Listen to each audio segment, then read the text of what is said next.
was the 16th of Tammuz, and Sephora Birnbaum, whose yahrzeit was the 10th of Tammuz, and all of the families that were killed in the Shoah. I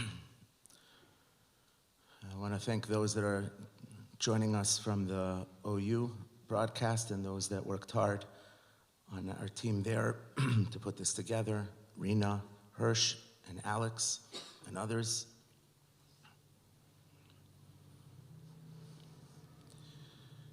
It's been a hard year, I tell you. We gather this morning as Jews, as we have for nearly 2,000 years, to mourn the Churban of the Beis HaMikdash. Every kino we say, every tear that we shed, and every memory that we have, that we conjure over the course of Jewish history and of our contemporary reality as we experience it right now, ultimately returns us to that very singular loss. The loss and the absence of HaKadosh Baruch Hu's manifest presence, not just within a building, but within the Jewish people. The Asuli Mikdash v'shachanti b'socham. The purpose of the Beis HaMikdash was never to just have a regal edifice that projected the majesty and the sovereignty and the power of the Jewish people. The purpose and the design of the Beis HaMikdash was to serve as a vehicle through which the Ribono Shel Olam's presence could be experienced within each and every one of us. And for every individual and for every community and for every historical moment where we feel that sense of dissonance and disconnect from HaKadosh Baruch Hu. For every moment and every tragedy where we have felt so palpably that question of Eicha, where is HaKadosh Baruch Hu? How could this happen? So much of that is ultimately rooted in the fact that we live a reality of Hester Panim. We live a reality where the Ribono Shel Olam continues to exist within each and every one of us and our communities and our world. But so often it is hidden.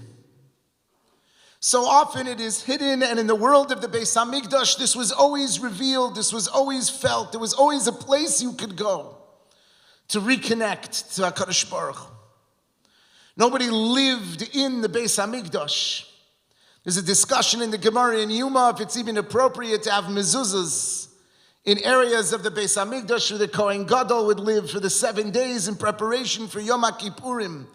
Nobody lived in the Beis HaMikdash, but the Beis HaMikdash lived within each and every Jew.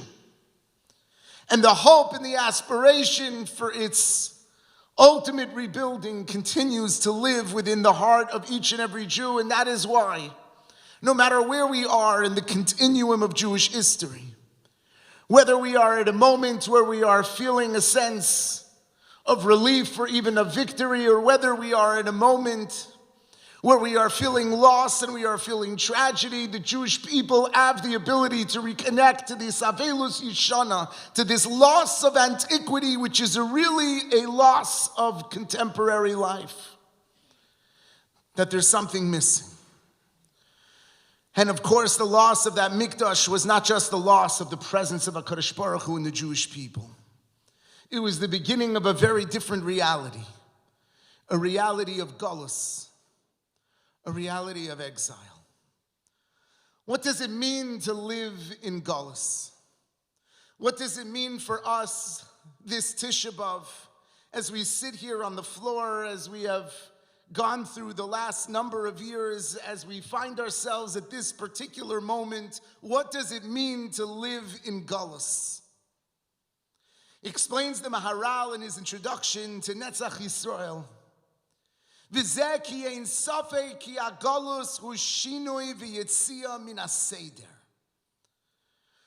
world in which the Jewish people live with uncertainty instead of with clarity. And that is perhaps why this year's Tisha B'Av feels at once so familiar and at the same time feels so difficult to define, because we are living through blessings that generations before could scarcely dare imagine. A flourishing Jewish state, cities and communities filled with Torah. Millions and millions of Jews living in Eretz Yisrael, Jewish sovereignty, Jewish resilience, Jewish living, Jewish learning, creativity, and success on an unparalleled scale. And yet, precisely at the same time, there is such an unmistakable feeling that we as a people have lost our footing, that we move almost daily between relief and dread, between celebration and heartbreak, unable to remain in either domain for a period of time as ceasefire brings a collective exhale until it's broken. A military victory restores confidence until the next front opens, and you hear again that our friends and our relatives' children are this Tisha B'Av in Lebanon and in Gaza and in countless other places defending the Jewish people. We celebrate lives that are reclaimed while mourning those who will never return. Some families rebuild. We've witnessed over this past year weddings of widows, while other families have received knocks at the door that will change their life forever. Hostages came home, and an entire nation rejoiced only to sit in silence and pain as they begin to tell us what they endured. Even our moments of joy seem to carry such traces of pain. My daughter this past year attended a wedding. It was Ruth's cousin who got married in Eretz Yisrael not long ago. And at one point, the chassan was lifted onto the shoulders of his friends from his army unit.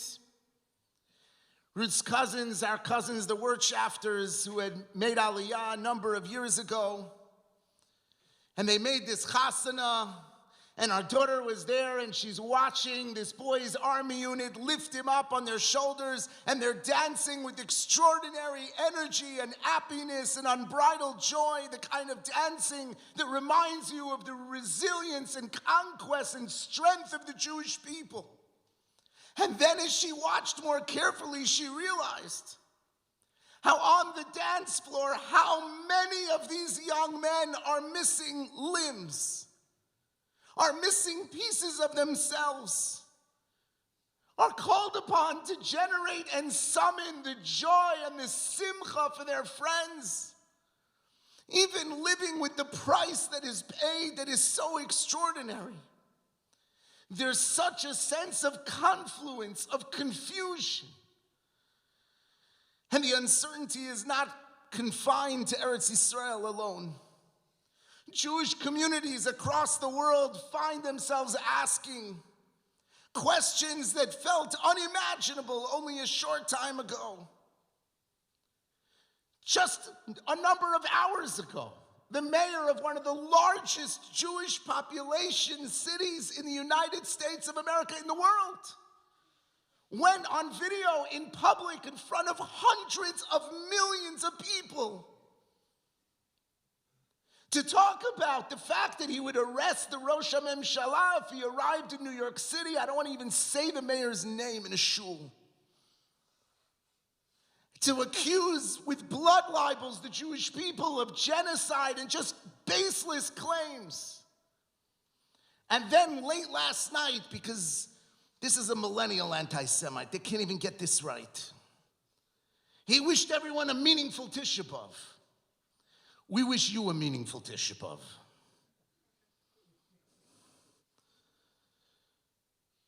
It's so confusing. It's so unstable. Which governments will stand with the Jewish people when it matters? Which will retreat under pressure? Are our children safer expressing their Jewish identity openly or not? Is the surge of anti-Semitism a passing moment to the beginning and percolating of something deeper? And every week seems to rewrite the answers. Every headline asks us to reconsider what we knew. There's a pervasive sense that the ground beneath us is constantly shifting. The Chovos HaLevavos describes that one of the great afflictions and challenges of the human condition, one that we can appreciate in our generation, probably more, I don't even know what he was referring to in his generation, is the notion of Pizur HaNefesh, a spirit that's become scattered, unable to settle because it's pulled in so many different directions at once. I don't think the Chovos HaLevavos had to go on vacation and also answer WhatsApps and texts and emails and voicemails and God knows how many expectations. But he talks about the notion that this is fundamental to our sense of instability, Pizur HaNefesh, and his prescription for countering that sense of stress and anxiety and instability that we all feel in our lives so often. Is to anchor ourselves in emunah, is to let go of the sense of control that we perceive ourselves to need to generate. And he speaks of the individual, but it's difficult to not hear in those words something about the emotional condition of Klal Yisrael. Our collective heart feels scattered, and it feels unsettled. And the Maharal writes in his Netzach Yisrael, when he's comparing the entire notion of Golus and of Geula, the Maharal writes that the entire language of the word Gola, V'chein u'kemokein apizor einer davar tevi, this sense of Golus, this sense of scatteredness and instability and what's going to be, this sense of the unknown, this notion of intractable problems that are plaguing the inner realities of the Jewish people. Eino davar TV. Don't get used to it. Don't habituate to it. Don't accommodate it and indulge it and internalize it. Because it is unnatural. It is something that should animate us to strive for something greater. וכמו שחוזר כל דבר ודבר אל מקומו החלקים המפוזרים והנפרדים להיות כלל אחד. And just like something that is ultimately broken apart never loses its identity, as ultimately its full fruition is only realized once it's unified, when it comes back together. The same is true about the Jewish people. He says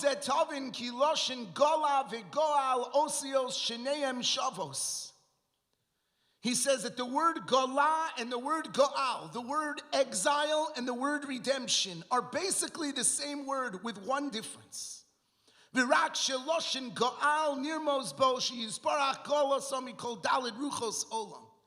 he explains that the word gola places a hey at the end of the word. Hey represents, says the Maharal, Pizur, division, things moving in 5 directions, the center sprouting out all over the place. That sense of instability. Gola is the notion of the unknown. And Goal is when the hey that is at the end of the word, that is pulling the Jewish people out of its sense of comfort and out of its sense of focus, ultimately reintegrates and unifies into an aleph and comes into the middle of the word. Because ultimately the story of Galus and the story of Geula is the story of not terminating the exile, but of taking everything that it was about, all of these challenges and all of this suffering and all of these various nisyonos that we endure, and bringing it into the concentrated space of our identity that helps propel us towards the world of Geula. Last night we read in the Megillah of Eicha, and Rav Soloveitchik would point out the phonetic connection between the declarative call of Yirmiyahu, Eicha, which means how, Eicha Yashva Vadad, how could the city sit in isolation, and the very same letters which are expressed by HaKadosh Baruch Hu in the aftermath of the fall of the human condition in Gan Eden. Vayishmu es kol Hashem Elokim, Adam and Chava sin. Adam and Chava are hiding. And they hear the voice of HaKadosh Baruch Hu, Misalech Bagan Leruach Hayom. And they see HaKadosh Baruch Hu that he is He is traveling, the voice of Hashem is traveling in the garden. Vayischabe ha'adam ve'ishto, and they hide mipnei Hashem Elokim, they're hiding from HaKadosh Baruch Hu. B'soch eitz hagan. Vayikra Hashem Elokim el ha'adam, and HaKadosh Baruch Hu calls to Adam, vayomer lo, and what does he call to him? He calls to him one word. Adam, ayeka. Where are you? Where are you, Adam? HaKadosh Baruch Hu is challenging Adam and Chava's response and reaction to the deteriorated moral and spiritual standing in rebelling against HaKadosh Baruch Hu's direction to hide from Hashem, which is essentially to stand in denial of the collapse of their world and to live in the absence of identity and confidence and direction, and even in a compromised reality of a now imperfect world. Asks HaKadosh Baruch Hu to Adam, Ayeka, where are you? It's a question that HaKadosh Baruch Hu obviously knows the answer to, but at the same time reflects the authenticity of the moment. Ayeka, I know where you are, but Ayeka, do you know where you are? Do you know what's occurred? Do you know what the consequences are? Do you know what comes next? The very chait of Adam and Chava, which was in internalizing the fruits and tov v'ra, the confusing and discombobulating reality of a coexistence of good and evil, of tragedy and success, of the spiral of Jewish reality, was now manifest in their own experience. Ayeka, where are you? Where are you with the HaKadosh Baruch Hu? Where are you with each other? Where are you with what is next? And for us, on this Tisha B'Av, our Eicha is also an Ayeka. HaKadosh Baruch Hu, we don't just sit on the floor and say, how could this happen? We don't just sit on the floor and say, oh my gosh, what's going to be? We don't just sit on the floor in confusion. We are supported by America. We're not supported by America. We do have a war. We don't have a war. We are together. We're not together. We do have a plan forward. We don't have a plan forward. We are safe. We're not safe. We don't just sit on the floor with the word, with a declaration of Eicha, of how could this be? We also ask ourselves, Ayeka, where does this place us? What kind of responsibility and achrayus does this put on us? Where are we as individuals? Where are we as families? Where are we as a community, as a people? Are we hiding from hard truths that are a gift of Eretz Yisrael and Medinat Yisrael, one that has the power to emerge as the ultimate foundation for Kibbutz Golios and Geula, is ultimately at risk from within? That our generation's success and wealth has also constructed a society of complacency and entitlement that undermines the spiritual and emotional well-being of so many of our brothers and sisters. That the overwhelming success in building one of the most observant and knowledgeable generations in Jewish history has also produced a ubiquitous sense of disconnect in terms of experiencing Yahadus with meaning and with purpose. That the exponential growth of the observant community, of the frum community, as correlated with an isolationist posture that has only further accelerated one of the highest intermarriage rates in the history of our people. That despite such extraordinary advances in medicine, we still encounter so much suffering and pain. That advances in technology have dramatically enhanced our individual efficiency and our productivity and produced a capacity to scale our personal world and our world of Torah and communal connection to unparalleled spaces, but at the same time, it has overwhelmed us into a state of frenzied anxiety. It has produced deep, deep existential loneliness, and for many, overwhelming pain. And so HaKadosh Baruch Hu asks Adam, Ayeka, where are you? And we ask today, where are we? Are we in Gan Eden? Are we in Galus? And today, that very tension, that very unanchored sense of disconnect is the galus that we experience. The Belzer Rebbe would classify galus into three different aspects. The first galus, says the Belzer Rebbe, is the galus of Yisrael ben Hagoyim, a galus of international standing, how we're treated in the world.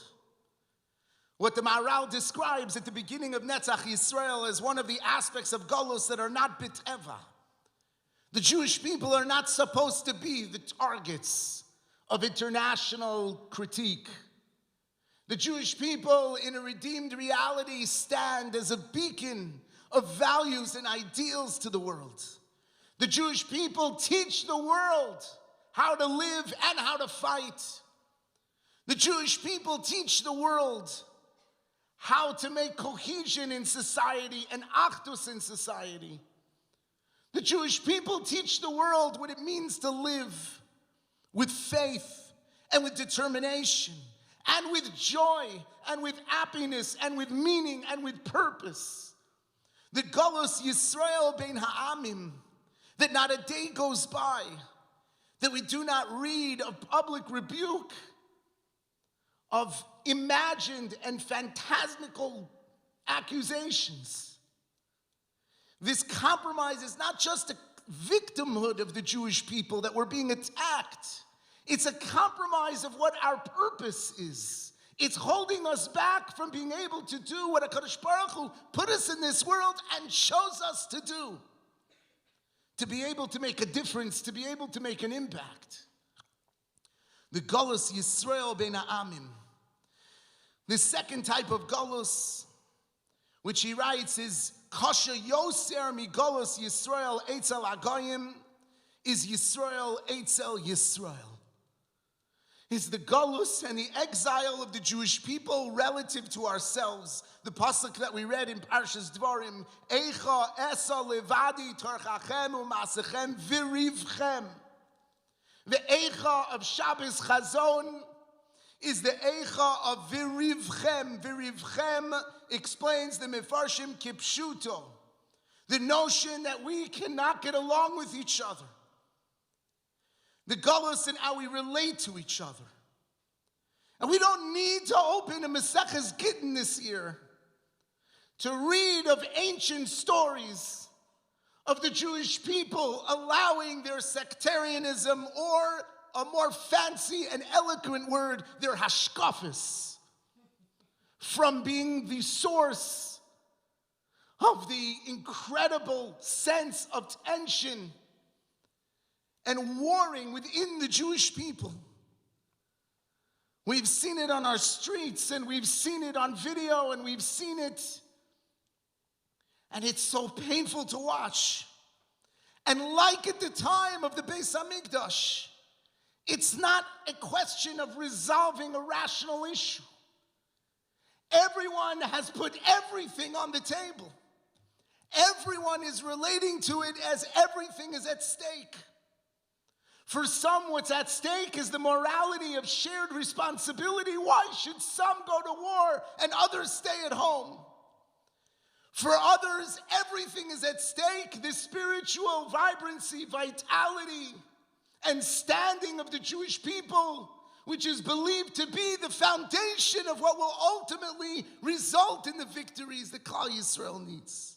Everyone's put everything on the table and everything at stake. So what do we do now? No one can move. Everyone's blocking each other. No one can move forward.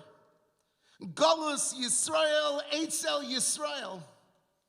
Without a Ribono Shalom, without Nevi'im, without Eliyahu Hanavi. Without people who can outmatch everyone's Gedolim. And speak to Klal Yisrael. With the values of HaKadosh Baruch Hu, with the values of Torah, and help guide the Jewish people. It is such an intractable and challenging reality, but okay, so we have a massive, massive machlokas in Klal Yisrael. So anything goes? So anything goes when there's a machlokas in Klal Yisrael? Anything goes? We can beat people, we can hurt people. We can disrupt people's lives. We can say things that they shouldn't come out of our mouth. A good friend of mine who's the Rav of Lincoln Square in Manhattan, Rabbi Robinson, holy Jew. He spends his summer learning in Eretz Yisrael. It's not the worst idea. And he spends his summer learning at the Gush, and I believe it was Rav Meidan that he quoted, who was talking to a Beis Medrash full of Hesder students. And he told them, and believe me, he believes that people should go to the army. And he told them, you want to be angry at, you want to hate, you want to be frustrated with the chefza of this decision, the chefza of this position, it's in your right. You're entitled to do so. You're making the ultimate sacrifice. But you're not allowed to hate the Gavra. You're not allowed to hate the people. You have to find ways to bring people together. A number of years ago, during the Mir Yarchekala, I don't remember if I shared this in previous years, during the Mir Yarchekala, a group of Americans who went to learn in the Mir for a week of shiurim, spend one night in the Gush, learning in the Beis Medrash, learning in the seats of the boys who were not learning because they were fighting.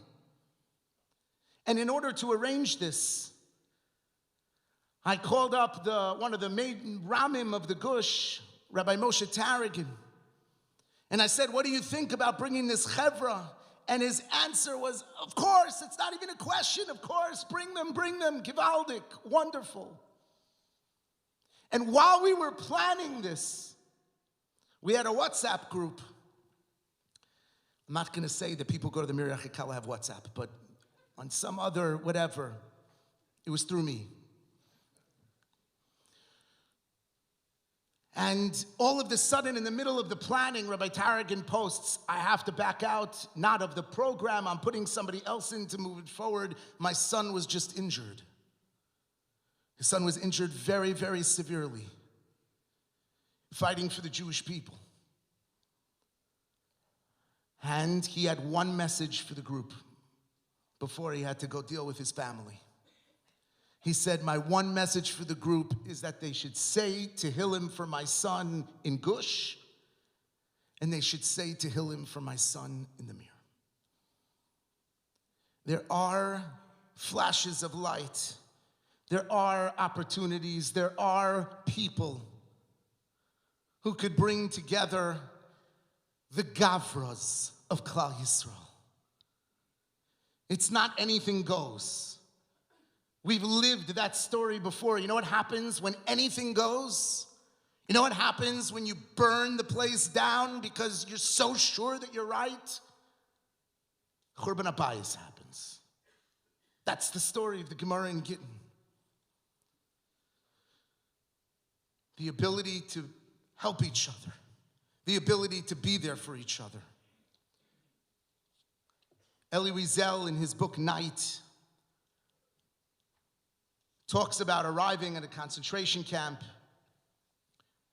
Cement buildings with 2 stories rather than wooden barracks, little gardens here and there.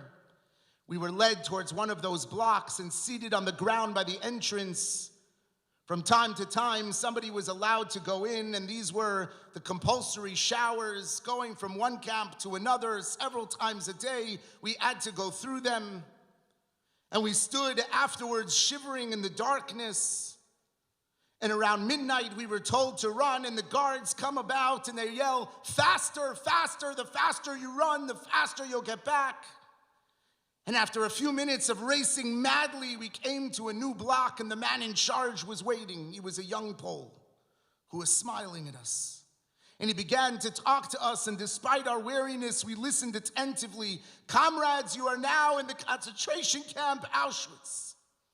Ahead of you lies a long paved road of suffering.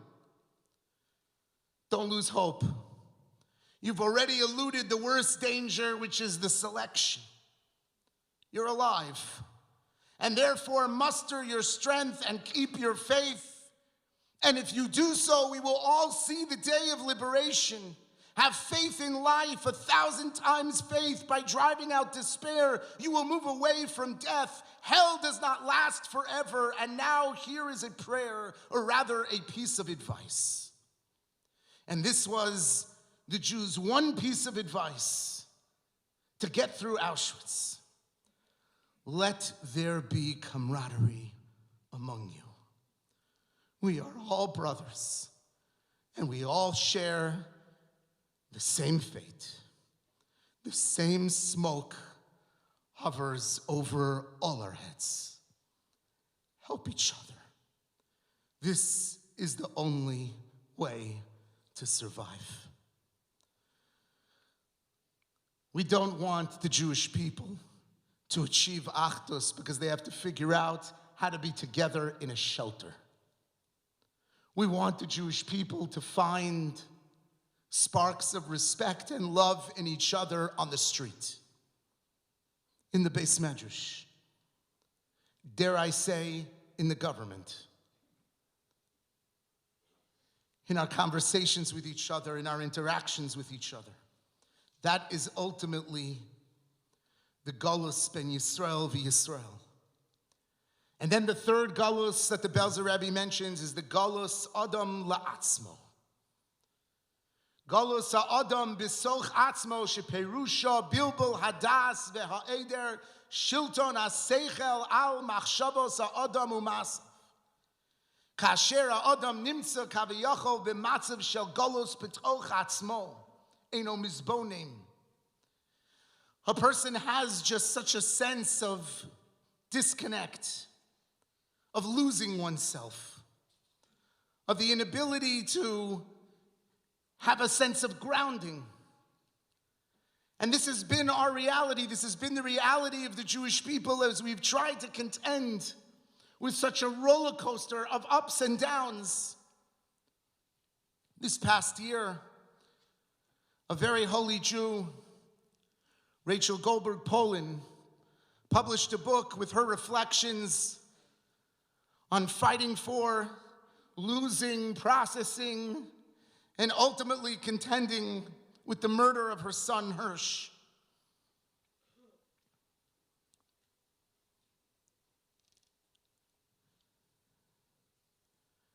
And she writes, I have rare, vague, and annoying flashbacks of who I was in the before.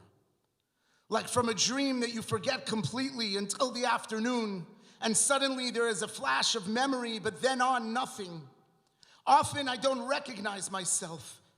Feeling like I am in a permanent state of confusion is confusing. And it takes up a lot of energy. I don't focus well. And everything is or seems different, even on the inside. I feel itchy in my new personality. And the outside too, even my teeth has shifted. And now I have a slight speech impediment that I did not have before. My hair has gotten thin and streaked with gray. I'm shorter. For real, even the nurse said that it's weird that I've shrunk so much at this relatively young age. My handwriting is different, but no one really writes anymore, so it's okay. I can no longer read signs from far away or my book close up. I feel compelled to walk around in circles. I feel uncomfortable eating because I know that Hirsch is hungry. He's not hungry now, but it doesn't matter. I hear people talking, but I don't understand what they're saying. I still do a lot of pretending because it's hard to be the abnormal person I am, so I act normal enough, passable. Like I'm in pain, but hey, who isn't? And tell me about the time that you were having with your sister. I care about you and want you to tell me. I do it because I want to make myself easier for others. Often I fail and fall. Some of me is the same. My name is Rachel, wife of John, mother of Hirsch, Libby, and Orly, daughter of Marcy and Joe. 5 feet tall or short. I know how to remove stains from clothing. I know how to make several very good desserts. I know how to keep orchids growing year after year. The notion of having a personal sense of instability. And from where on Tisha B'Av do we derive the strength to address that reality? Writes Rav Aaron Kotler in his Mishnas Rabbaran that the entire challenge of Tisha B'Av, the entire challenge of sitting on the floor and connecting to a world of the Beis HaMikdash does not emanate from a lack of vision, from a lack of ability to conjure what we've lost and where we are. We can recognize where we are, but rather it comes from a lack of imagination of where we could be. A chisaron in the appreciation of just how great the godless of Klal Yisrael could be, and just how great the godless of each and every one of us can be, of what exists within each of us, to be able to ultimately project the values and ideals of what we stand for, to make an impact on the world, to stand for something, to accomplish, to achieve. And that lack of confidence and imagination, choser hashe'ifa ligadlus, that is what makes Tisha B'Av so difficult. If we knew where we could be, we would be crying for where we are. And even with everything we've accomplished, the galus ad adam bifnei atzmo, the sometimes lack of ability to have confidence in ourselves, to take control of our lives, and of where we are and of what we are dealing with and what our challenges are. My good friend Rabbi Yehuda Willig, the Rosh Yeshiva of the Yeshiva in South Florida and of Camp Hask, he shared that this is symbolized because the letter Aleph that's missing from Golus, the letter Aleph in Hebrew grammar represents the ani, the I. When a person fails to bring out his true spiritual self and their true spiritual potential, they miss the ani that's inside of them. And they enter into a self-inflicted exile. And this is a spiritual exile from one's own ani that ultimately translates into a real displacement from the spiritual destiny of the Jewish people. Someone who is an individual of Geula has an ani, they see themselves as part of this story. And that, by the way, is what you can tell when you talk to so many people who are sacrificing in Eretz Yisrael. I was listening just yesterday to a podcast of Rabbi Shalom Rosner, because I had seen him 2 nights ago. He gave a shir in Teaneck. Rabbi Rosner, who's spoken here in our shul, and Rabbi Rosner is a massive Talmid Chacham. I'm sure many of you are finishing Shas this year with Rabbi Rosner. And he was sharing how every time, so I'm in touch with him, and every time I'm in touch with him, we start the conversation. He has numerous children and sons-in-law, all in the army. Right now, he's running around as the Rav of Camp Kaylee, and he has 2 sons and a son-in-law in Lebanon and all over. And he was sharing on this podcast with Rabbi Beshefkin. He was sharing how after October 7th, when he addressed his Kehillah, so he was trying to figure out, you have to understand, Rabbi Rosner is one of the superstars to come out of Yeshiva University. I mean, beyond.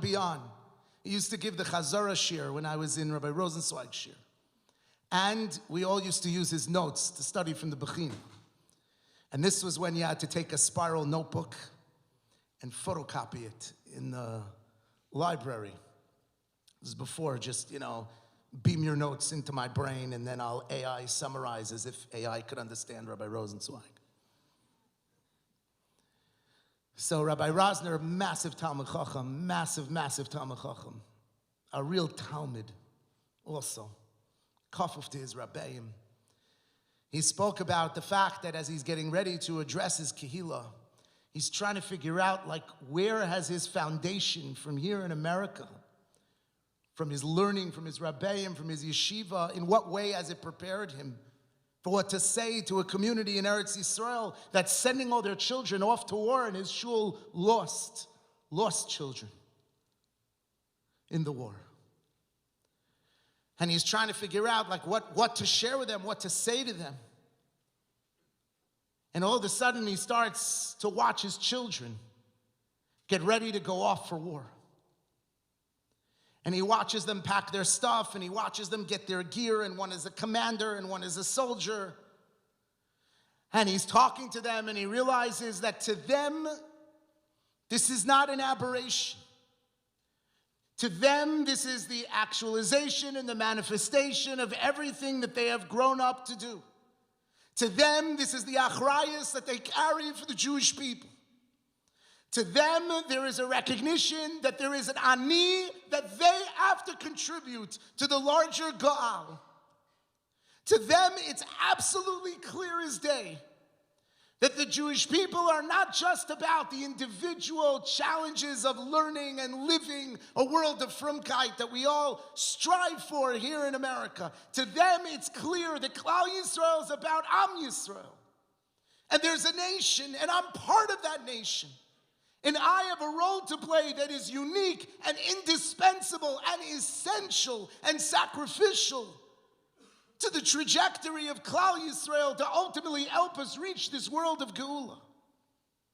To them, there is clarity of where I fit in.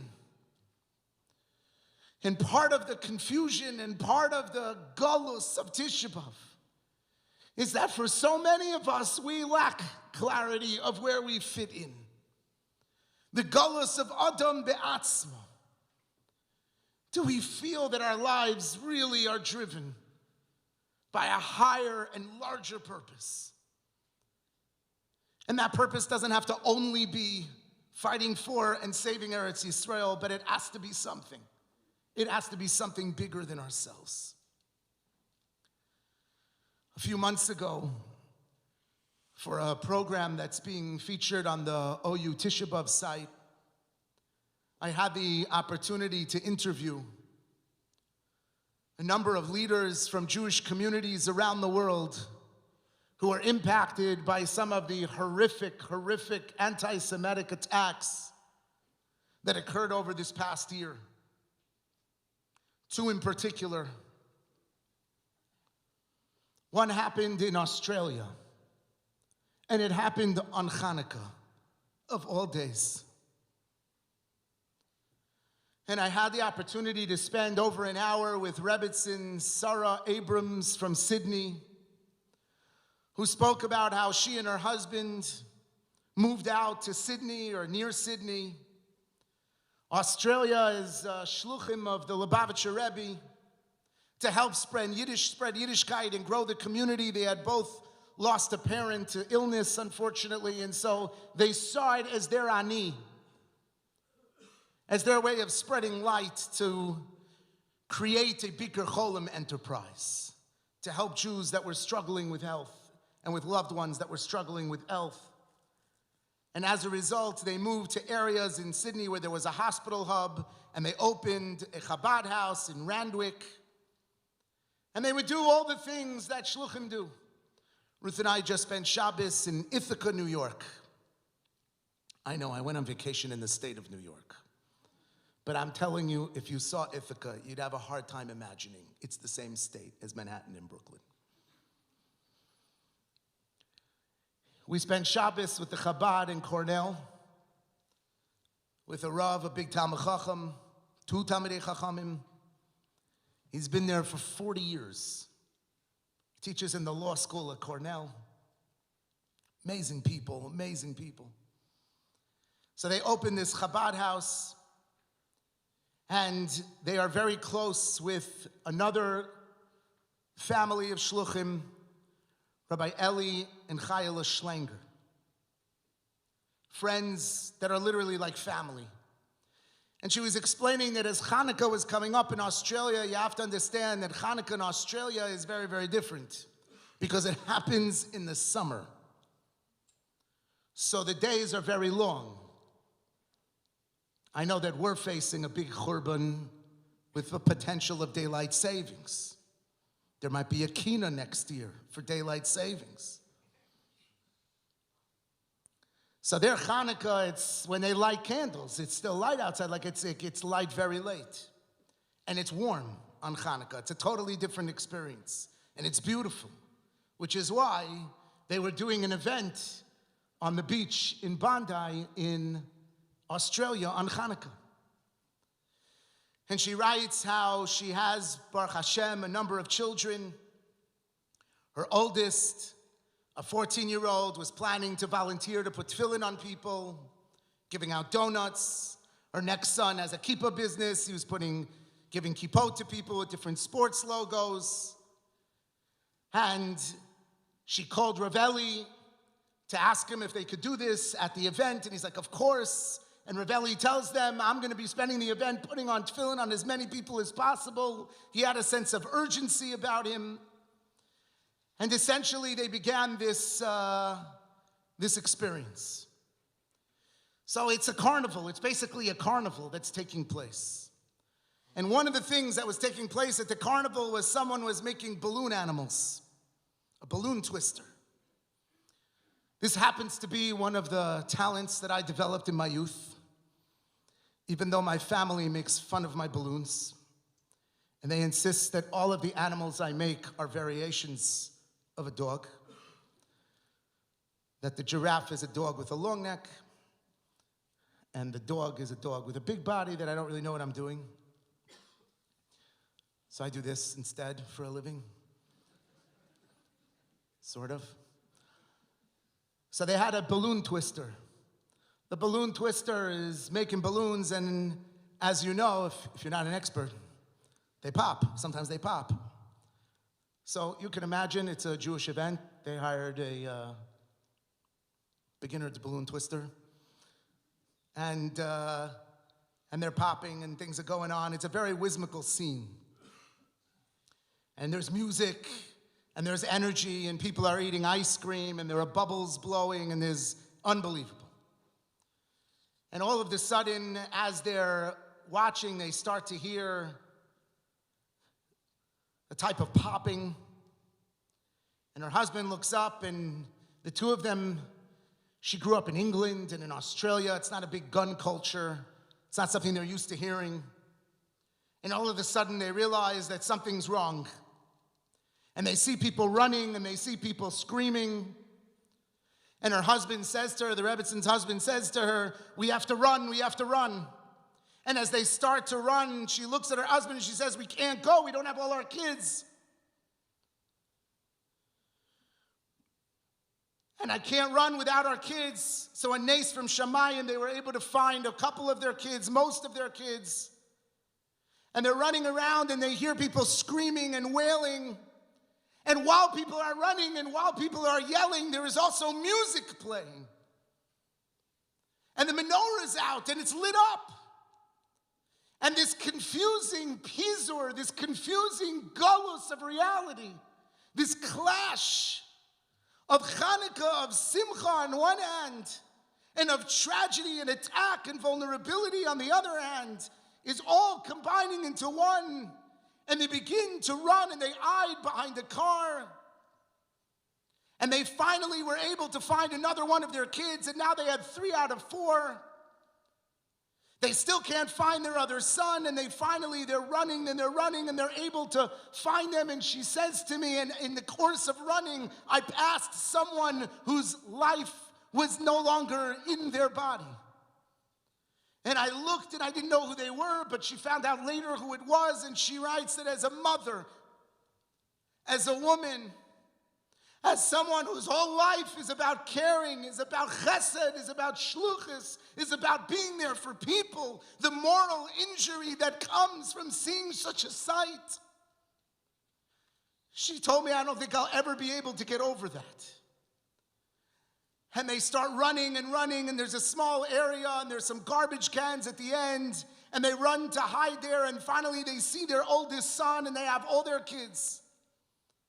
But there are children running without parents, and there are parents without children, and there are elderly people in running, disabled people. It is chaos. It is total chaos. And as we're hiding there, she's trying to calm down a woman who's having a panic attack. And she sees a cop, she sees a police officer walk by with blood dripping down from his face. And her husband says to her, "We have to get out of here. If the cops are injured, this is not under control." So they start to back away from the park area. And she finds this little girl crying on her own. She's 5 or 6 years old. And she tries to convince her to come with her. But the girl's been taught you don't go with strangers. But she can't leave her here. She doesn't know who she is. And her own children are screaming at her, "Mommy, we have to run, we have to run," as their innocence is punctured forever. But she can't leave the girl by herself, and eventually she was able to find her grandmother. And they found a building to enter.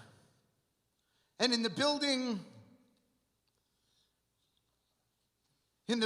they are gathered, and there are people that are injured, and there are people that are there are people that are bleeding. And her husband makes a call to Reb Schlanger, who doesn't pick up his phone, and there's a lot of chaos and messaging going back and forth, and they're running for their lives. And she said to me, it was so clear to me as I was running. It was so clear to me that we were running as Jews. I didn't feel we were human beings trying to escape danger. There was such a heightened awareness of a contextualization within the larger continuum of Jewish history. There was an internal impulse that was almost historically learned. We have to run, but we know how to run. We run. We do this. And she says that I felt I've never run as a Jew in my life. I come from Holocaust survivors. They had family in Israel. They have a cousin who was a hostage. But she was like, I can't believe that in 2026, that this is something that the Jewish people passed down B'Yerusha. That our great-grandparents ran and our grandparents run, and we're running. And they enter this building, and they're trying to help calm everyone down. And they're in this small space, and there are tables that are smashed, and there's screaming and there's wailing as people begin to get messages about relatives that were killed. Children and babies, and they're under the table, and all of a sudden someone screams, "There's a terrorist coming in." And she ducks under the table with her children. Her husband takes 2 children in to hide in the bathroom, and she takes 2 children down under the table, and she pulls the tablecloth over the side. And she says to me, because I said to myself, if we're going to die, he doesn't have to see everything. We don't have to go seeing people. And she said to him, Michi, look into my eyes. She's saying to her child, look into my eyes, don't look anywhere else. Hashem is with us, and it's going to be okay. We are going to say Shema Yisrael together. And he's just looking into my eyes. And we start to say Shema Yisrael. And finally, someone comes along and declares that it is all clear and the situation is under control. She comes down, they get back, they find their way to their car. There are helicopters and ambulances and fire engines everywhere. They pile into the car, and they go home, and they walk in their door. And they walk in their door from this unbelievable tragedy. At this point, she's already in touch with the Schlangers in the hospital, and aware that Rebbitzin Schlanger, who has shrapnel in her back, who will not let the hospital operate on her because she wants to go home to her children because her husband was killed in the attack. And they're in touch with them, and they get home, and they walk in the door. And here's the problem, and here's the blessing of being a Jew. What's next? Therapy? Chizuk, calming everyone down, taking stock of where we are. What's next? Hadlakas Neres Chanukah is next. And they don't have a choice. There's no choice. There's no more sakana. There's no patur to not light Hanukkah candles tonight. You're not exempt from Hanukkah candles because you saw chaos and tragedy. The Jewish people lit Hanukkah candles in concentration camps. Hostages experienced and lit Hanukkah candles to their ability in the tunnels of Gaza. And she walks into her loving and embracing home, completely traumatized, changed forever. Ba'aninus mishemeso muto lifanov. And they have to light Hanukkah candles. So she shared how they tried to pull themselves together for their children and make the Hanukkah lighting a positive experience. And as you know, often with Chabad, one of the Rebbe's big campaigns was to put menorahs in public squares. And so they had a big menorah in front of their home. And that menorah was lit for the whole world to see. And her children come to her and they say to her, we have to take this menorah down. We have to unlight. We are under attack. We're terrified. We're scared. We don't want everybody to know that this is a Jewish home. And so she turns off the Hanukkah menorah. And a couple of days later, one of her Christian neighbors knocks on the door. And she says to her, the neighbor, you know, my daughter was feeling such despair when she heard about this event and the terror attack. And she knows about your home across the street with the menorah. And she said, Mommy, probably Mom, I want to drive past the Jewish house so we could see the menorah. So we could see the light of their menorah. What a sad and horrible day. And when we drove past your house, we saw that the menorah was off. And she said, Mom, look, they're turning off their menorahs. The evil is winning. And she shared this with her husband who was there. And her husband calls her up and they discuss it and they decide they're turning back on the menorah. And from there, as you can imagine, step by step, they worked to bring their community forward, to increase light. They held another event on Bondi Beach. They opened another Chabad house in that area because that's what the Jewish people do when there's Golah, when there's a hay of dispersion, when there's Pizur. The Jewish people insert an aleph of unity, of confidence, of Go'al.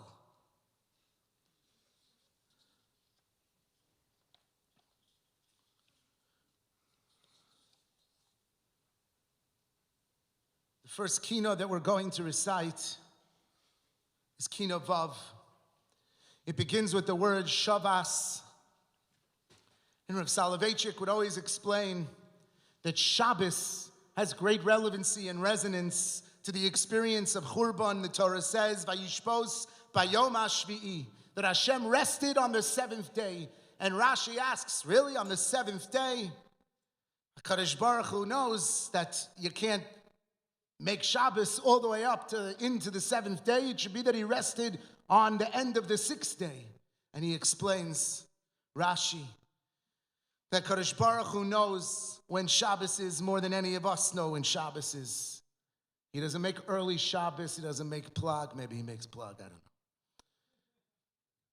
But the Ribono Shalom knows Kechut Asayra, exactly the moment when Shabbos is. Maybe that'll be part of Geula, that we will know the exact moment of Shabbos. Get a few more minutes into that Shkia. That's redemption. But HaKadosh Baruch Hu knows the exact minute, up to the minute. And the Rav writes that for HaKadosh Baruch Hu, from his vantage point, Shabbos comes in an instant. It's not a gradual, the stress begins Thursday night and it builds after Chatzos, and then it's an hour till Shabbos, and then it's 10 minutes to Shabbos, and then the yelling starts, and then the 18 minutes, and then it's 16, there's a shower. Like, it's not, HaKadosh Baruch Hu, he's got it down, Kechut Asayra. It comes in a suddenness, in an instant. And the Rav explains that the Churban Abayis also arrived in an instant. It didn't arrive in an instant in the sense of,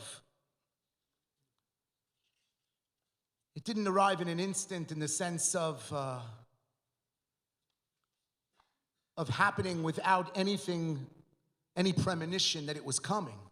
But it happened, it was experienced as an instant because the Jewish people had become so immune and so apathetic and so complacent to the challenges that were around them that they literally did not see Churban Abayis coming. And a certain suddenness came. And the Rav explains that for all of us, a sense that we're being torn as a shock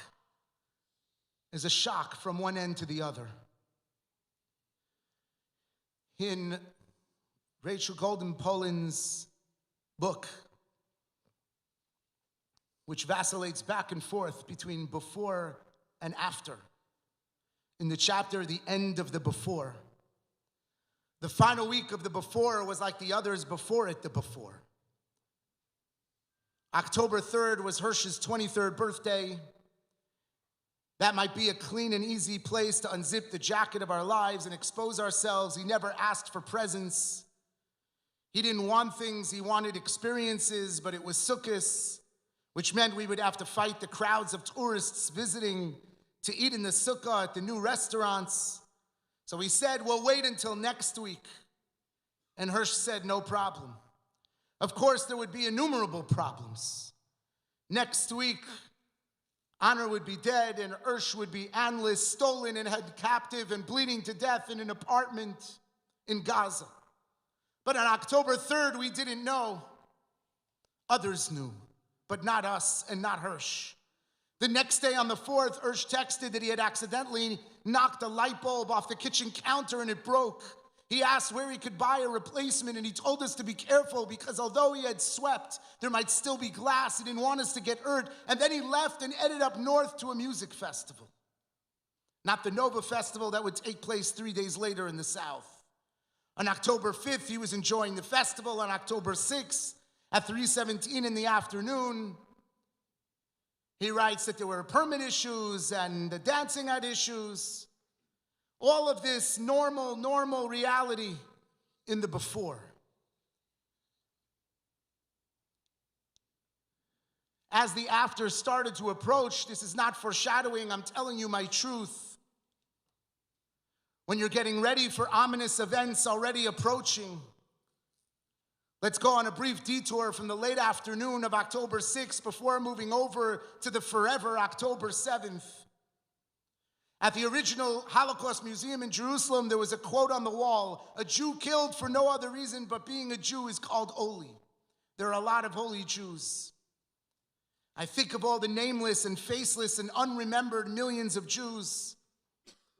I think of Daniel Pearl, the 38-year-old Wall Street Journal bureau chief who was kidnapped by terrorists in 2002. I think about our Hirsch, executed in a tunnel for being my son and John's son. He joins that exclusive and entirely too enormous club of holy ones. October 6th, Hirsch was not a holy martyr. He was funny and tired. The service on the night of Simchas Torah, the holiday that we were beginning to celebrate that evening, culminates with 7 rounds of dancing with the Torah. Hirsch asked to go to our friend's house next to the shul. He takes a nap. He comes back about after 30 minutes of napping. He goes south. And she begins to unpack all of the ways in which Her life was so normal. Her life was so regular. At 11 p.m., Hirsch leans over from behind and says, I'm going to meet Honor. He kissed me on my right cheek. Then he kissed John. He hugged Jen and then said, thank you. He turned around in the doorway, glanced casually at me and said, love you and see you tomorrow. And he walked out of the before, and I never saw him again. It was the end of the before, and it was the beginning of the after. But I didn't know it then. For 9 more hours and 23 minutes, I would think I was still me and we were still us and all was still still. But no, it was the end. Shavas, appreciating every moment of our life and its potential. Appreciating the Aleph of Ga'al. Appreciating everyone around us. Appreciating and understanding that we have to sensitize ourselves to the elements of life that ultimately indicate fissures and brokenness that lead to Khurban, so that we do not re-experience the subject of this kina, the world of Shavas, the ways in which Khurban can come so suddenly, so unexpectedly, so harshly, and with such finality. Continue with Kina Vav.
Kina Zayin, Eicha Atzta Ve'apecha. la'abed biyade domim emunecha. Rav Soloveitchik would point out that the normative approach to tragedy in Yahadus, as we're all familiar with, is the notion of tziduk hadin. What is the reaction when we hear of the loss of someone?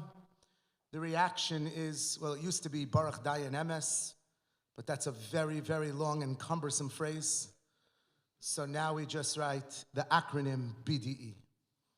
And hopefully everybody feels consoled by that. And hopefully we do something valuable with the time saved. But that's the reaction in Klal Yisrael. That's how we react to tragedy. Baruch Dayan Emes. And that reaction is ultimately rooted in a recognition, like the Gemara says in Brachos, Kashem shemevarach ala tov kach mevarach ala ra, that we have to recognize that even things that we experience in this world as tragic and harmful and painful are ultimately part of a bigger vision and bigger plan of the Ribono Shel Olam. And it's not a plan that we have to relate to as something that we enjoy, but it's something that we have to relate to as something that's true. Baruch Dayan Emes. Kadosh Baruch Hu is true. Says the Rav, on Tisha B'Av, we have this refrain that's expressed and manifest in this kina of Eicha Atzta Ve'apecha, this entire kina in its like staccato, kind of pulsating, poetic energy, projects a certain sense of like frustration, a certain sense of confrontation. It says out loud what probably many are thinking inside, which is, Eicha, how could you? How could you? Eicha atzta be'apecha, how could you rush in your wrath? Couldn't give it 5 more minutes. You couldn't give it 1 more year. You couldn't send them 1 more Navi to turn it around. You couldn't have made the Churban a little easier, a little less. It had to be everybody. It had to be all of this. Eicha atzta be'apecha, how could you? And says the Rav that Yirmiyahu is matir. Yirmiyahu gives permission by virtue of his life, a prophet whose entire prophetic career was devoted to telling people gloom and doom. You know, what do people want from Rabbanim? People want inspiration, positivity. People want to be uplifted. You come to shul and the Rav just tells you everything's going to be a disaster and everything is horrible. That's not what most people are looking for. I say most because there are a few people that I think that are looking for that.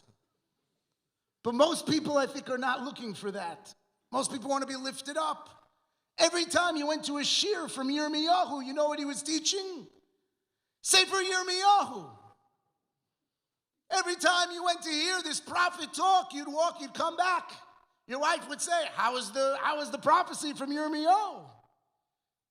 And the answer was not, the Rav told a great joke, he told a great story.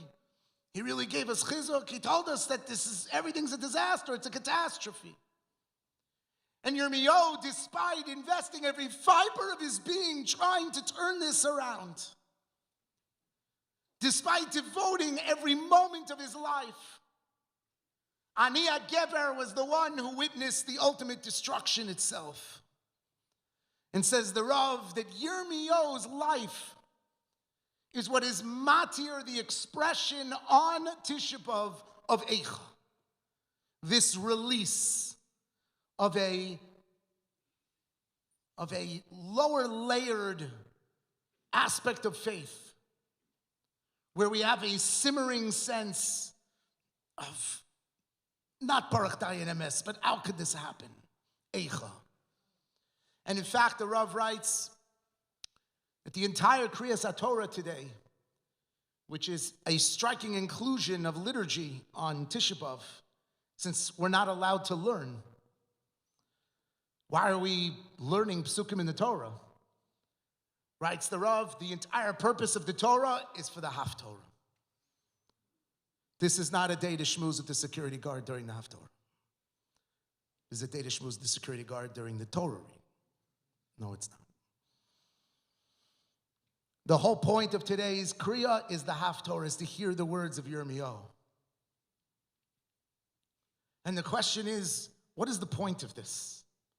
If this is not what's expected in our world of faith, if this is not how we relate and deal with theodicy, if this is not how we are demanded to anchor ourselves when we encounter tragedy and suffering, if we are expected to ultimately reach for a higher truth and suspend our sense of rational, emotional processing and reaction in deference to a Kadosh Baruch Hu's ultimate plan for this world, as Hashem tells the Malachim when they are crying to him about the execution of Rabbi Akiva, "Shtok, be quiet, or I'll return the world to Tohu Vavohu." This world that its disorder, its pizur, its chaos, its galus is unraveling. The expectation of us is that we approach that still with the rock of emunah. We don't say Baruch Dayana Emes after Shiva. We say Baruch Dayana Emes at the moment of Kriya, or in the original halachic plan at the moment of Petira. That's when we say Baruch Dayana Emes. Baruch, you know what the word Baruch means?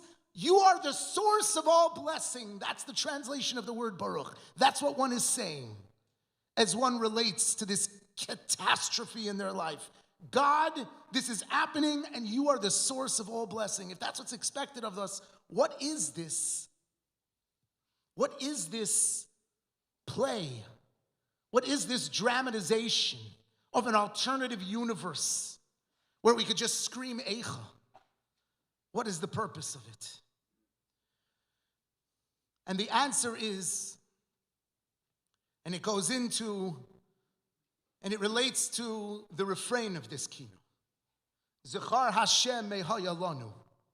Even as we are screaming to HaKadosh Baruch Hu throughout the kino, we are saying to HaKadosh Baruch Hu, Zechar Hashem mehaya lanu. Remember, HaKadosh Baruch Hu, what happened to both of us. Because the Ribbon Shalom is with us in this reality. We're all familiar with the famous Anne Frank and the diary that we have that she left behind on April 11th. She writes, "Who has made us Jews different from all other people? Who has allowed us to suffer so terribly until now? It is God who has made us as we are. But it will be God too who will raise us up again. Who knows, it might even be our religion from which the world and all people learn good. And for that reason, and that reason alone, do we now suffer. We can never become just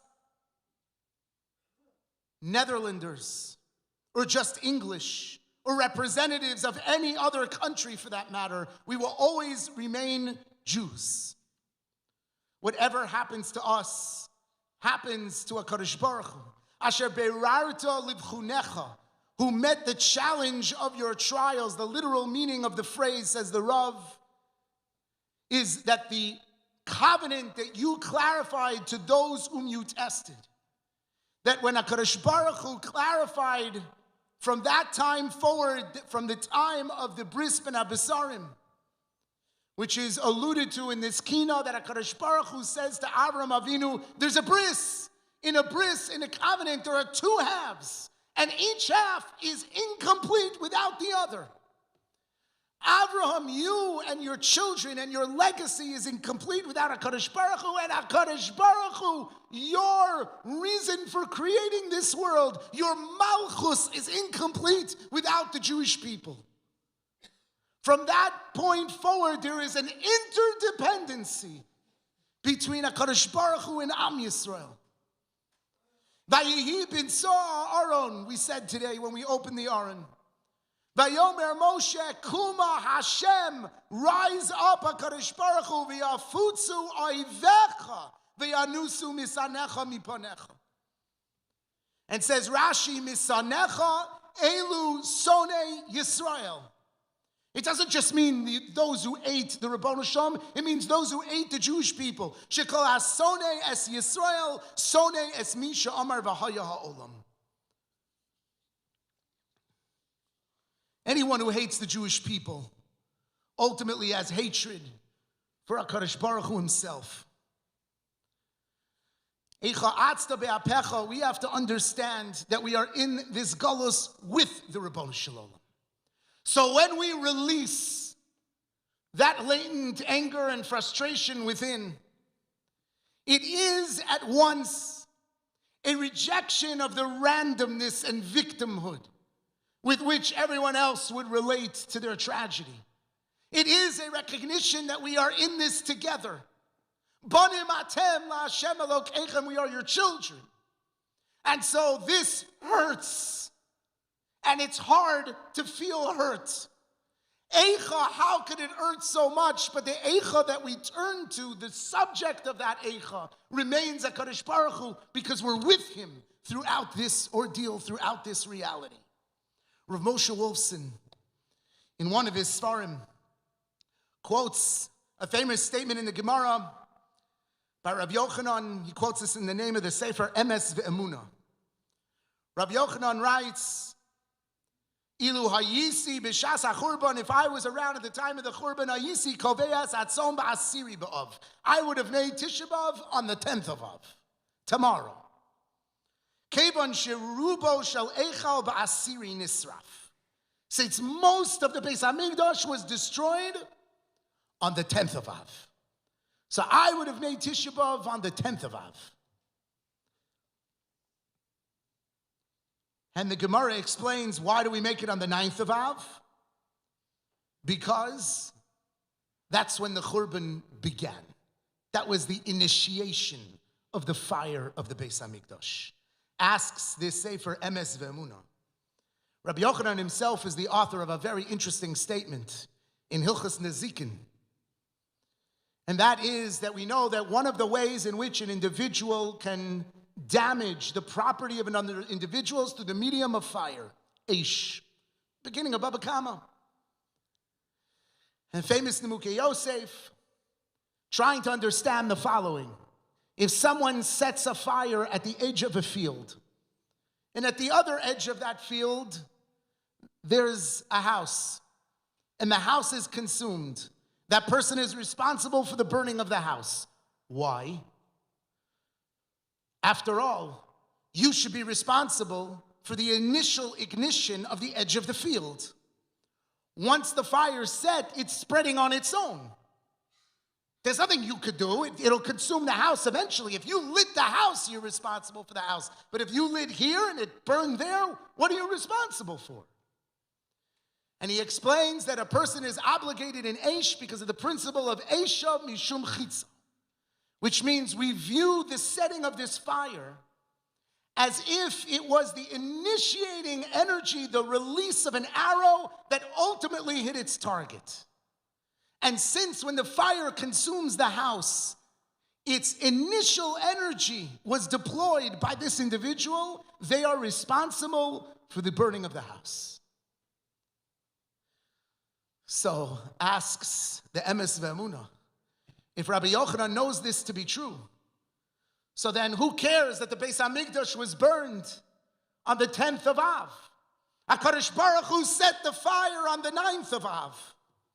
And the entity that's responsible for the ultimate consuming and destruction that happens later is the entity that initiated the fire. And the fire was initiated on the 9th of Av. So what's the whole Havamina? What's the whole question? So he addresses it, the Lubavitcher Rebbe in his Sichos on Churban and Geula address it, and basically come to the following perspective. And that is that there's a fundamental difference between people and God. There are many fundamental differences between people and God, and here is one of them. When a human being initiates an action, and that action inevitably propels forward, it is no longer in their control to intervene. And as a result, its impact remains attributable to the initiative that started it. You light the field, and it just flies to the house. There's nothing you could do. The Ribono Shel Olam, and this is formulated in different ways in different places, but the Ribono Shel Olam recreates this world every moment. The Ribono Shel Olam, when he initiates a fire, even though it looks absolutely inevitable that Churban will catch and move forward, the Ribono Shel Olam can intervene. The Ribono Shel Olam can stop it. And so therefore, the fact that he started it on the 9th does not make what burned on the 10th attributable to the 9th. Because at any point, HaKadosh Baruch Hu could have min hashamayim brought these flames to an extinguished reality. At any moment. Just like when the Ribono Shel Olam brings missiles flying from the enemies of the Jewish people, he could decide mid-air where these trajectories are going to land and what damage and not damage they're going to do.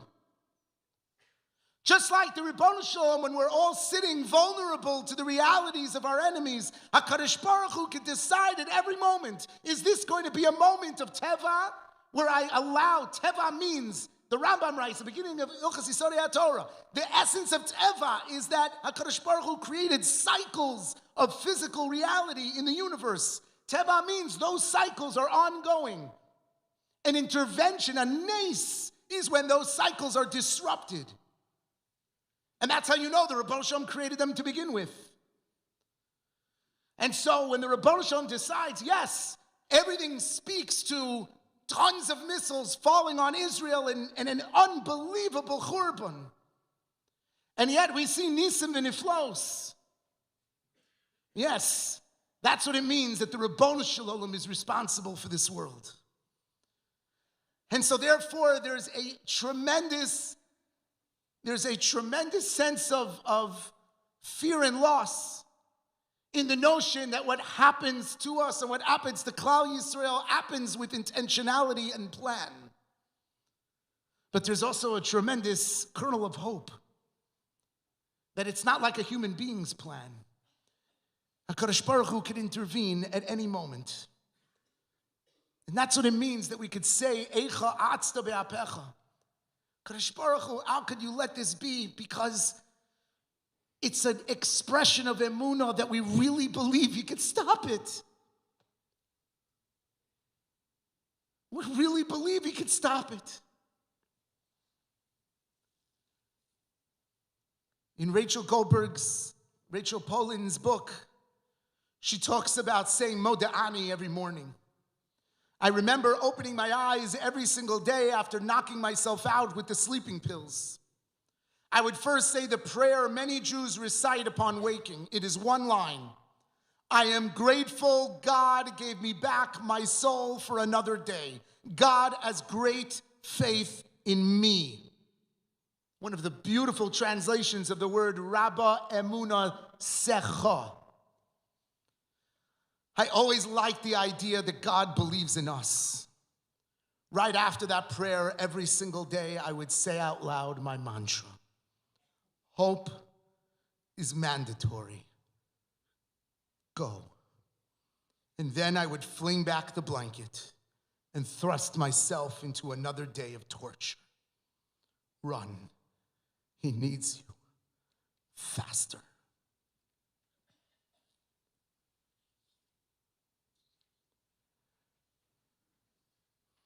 Elia Cohn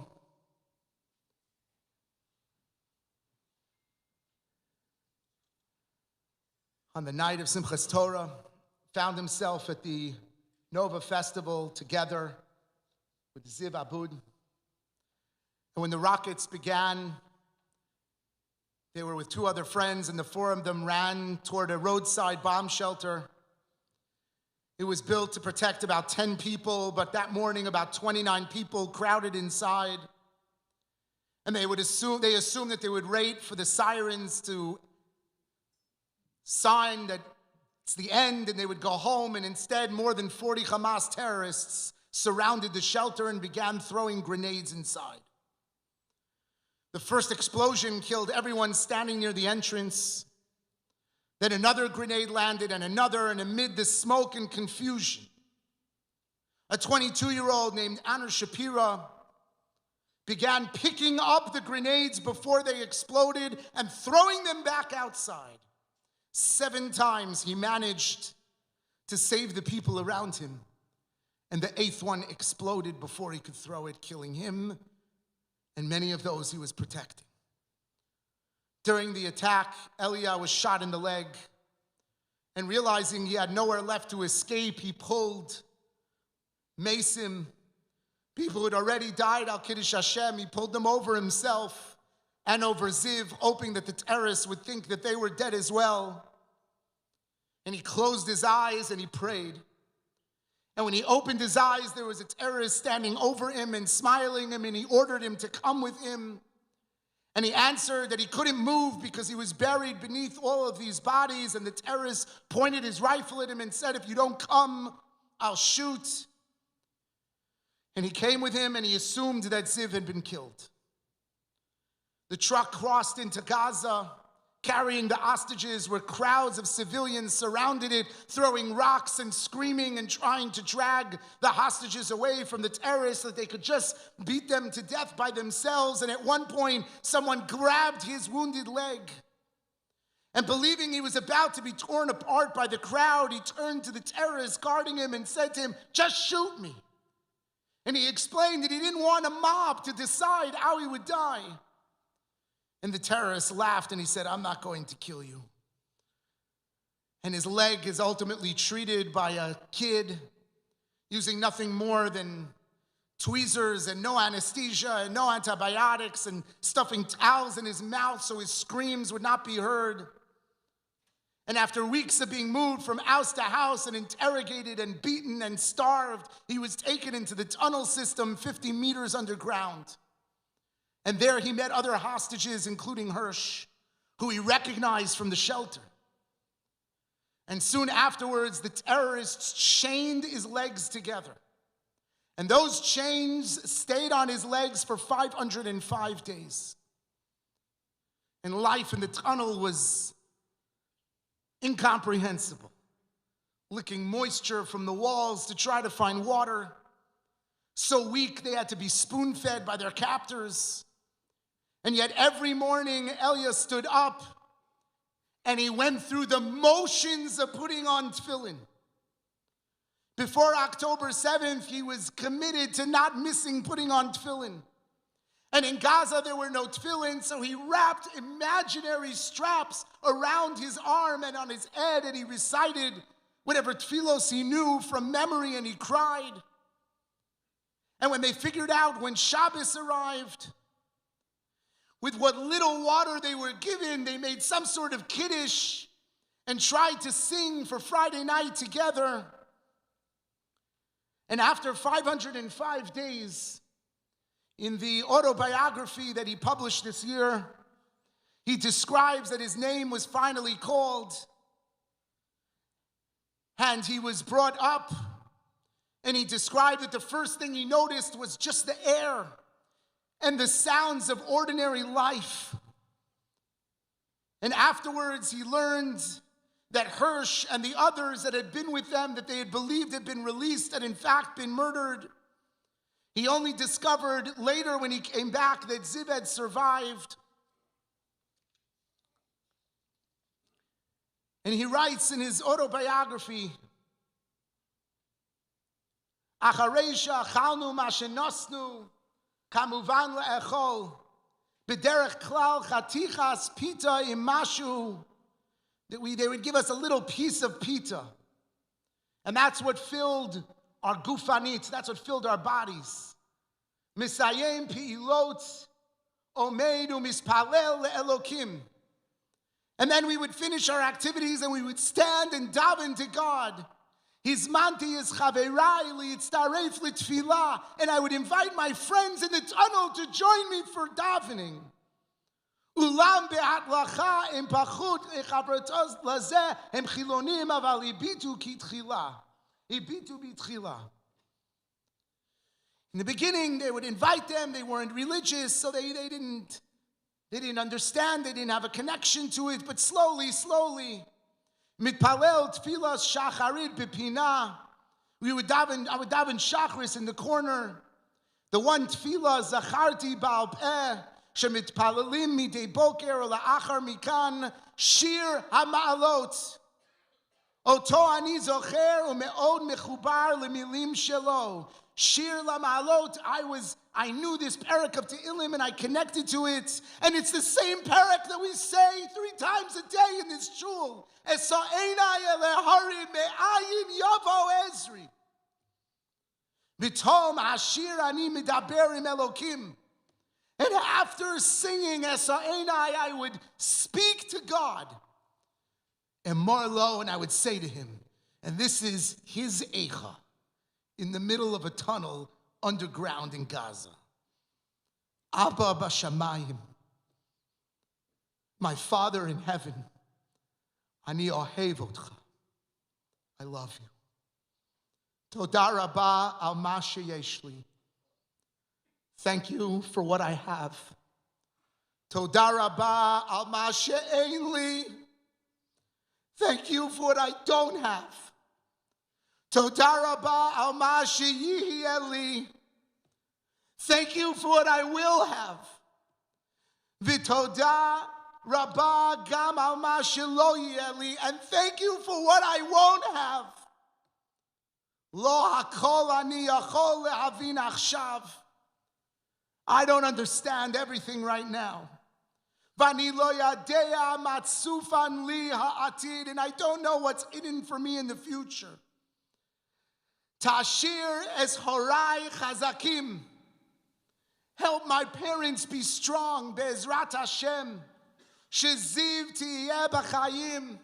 And please God, let Ziv still be alive. V'ani eheyeh chazak. And that I should be strong. That was his davening. That was his tefillah. Gam shahaya li barur sheziv kfar lo chaya. Even when it became clear that Ziv was no longer alive. She'ein hegyon shehi chaya adayin bikatzeh shel tikva. Even though he thought that she was no longer alive. V'chol zot nisati b'tfila b'chol zot im yesh or keren shel tikva afilu aktana biyoter ani mitpalel eleh. Since I knew there was at least some hope, some possibility, I davened that she would have made it. Which of course in the end he discovers HaKadosh Baruch Hu Shechina B'Galusa. HaKadosh Baruch Hu, yes, a fire was started on October 7th. And yes, that fire burned across so many fields and into so many homes and through so many lives. But here is a hero of the Jewish people sitting in the depths of Gehenna, who recognizes that when it comes to HaKadosh Baruch Hu, the bullet, the rocket, the missile, the fire can be stopped midstream. Here's a Jew who knows that HaKadosh Baruch Hu recreates this world, B'chol Yom Tamid, every single day, Maaseh Bereishis. And who could turn to HaKadosh Baruch Hu and ask for a new Bereishis. That's what it means, Eicha Atzta Be'apecha. Sometimes the way to get close and closer to HaKadosh Baruch Hu is to express with authenticity our recognition that we are where we are. And that too is part of providential rulership of this world and his malchus. But to never give up hope that despite the chaos and the fire of the field, there is still always potential and opportunity of HaKadosh Baruch Hu's chetz, HaKadosh Baruch Hu's arrow, can be caught midstream. And we've seen it caught midstream with our own eyes. And so that emunah becomes part and parcel of who we are and how we relate to our own lives and to the story of the Jewish people. Kina Zayin.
Kino ches aadeh ad chug shamayim a'aleh iti shamayim.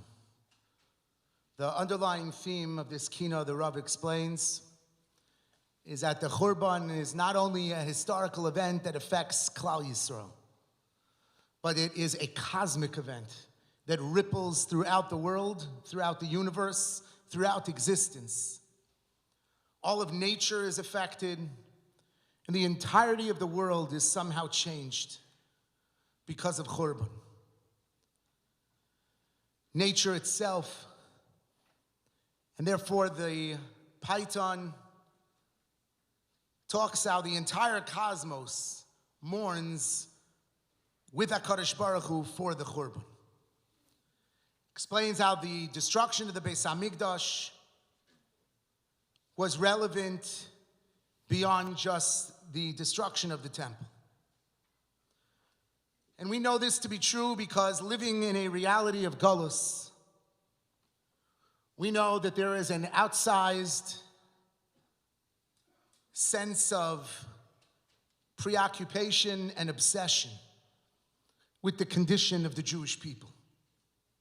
We know that despite us being such a microscopic proportion of the population of the world.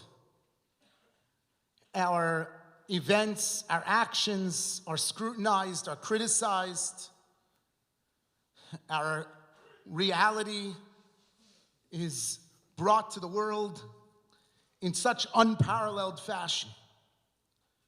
We know that when other nations and other countries engage in behavior which isn't questionable, not that ours is questionable, but which is without question documented with cruelty and genocidal realities, we know that no Jews, no news.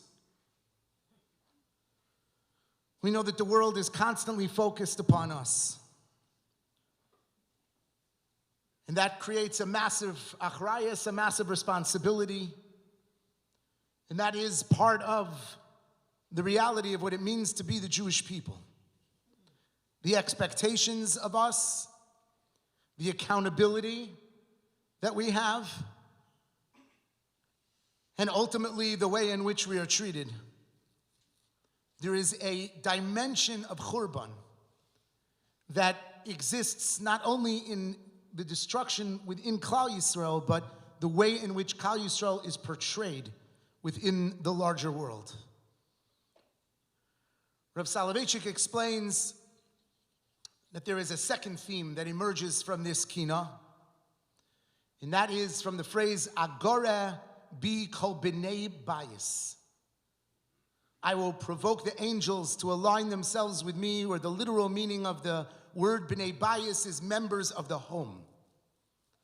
And this is meant to allude to the fact that Tisha B'Av is a day of commemoration that relates also to the dynamics of the household. That Klal Yisrael, we know, in our very initial founding experiences, the Karban Pesach in Mitzrayim, is divided kibeis avosam. We're divided according to our homes. We know that when there's a loss in someone's family, that there is something called a Shiva home. The neshama exists and is manifest in that home during Shiva. There is a home of Avelus, and the same is true on Tisha B'Av. Our homes become darker. Our homes become spaces of Avelus as well. It's not like Rosh Hashanah, we come to shul, we daven in shul, we hear shofar in shul, we listen to Torah in shul. And at home, that's where we sleep, and that's where we have the meals. On Tisha B'Av, part of the sitting on the floor, part of the permeating atmosphere of Avelus is intended to impact the home. And the Rav writes, Agora b'kol v'nei bayis, the notion that just like there's a mitzvah with one's home of Sipur Yetzias Mitzrayim, the recounting of the story of the liberation of the Jewish people, so too, says Rabbi Soloveitchik, there is a mitzvah of Sipur Churban Yerushalayim. There is a mitzvah to make sure that one's family, that one's home, is embedded within the continuum of Jewish history and appreciates the realities of Churban and its impact on our story and on our life.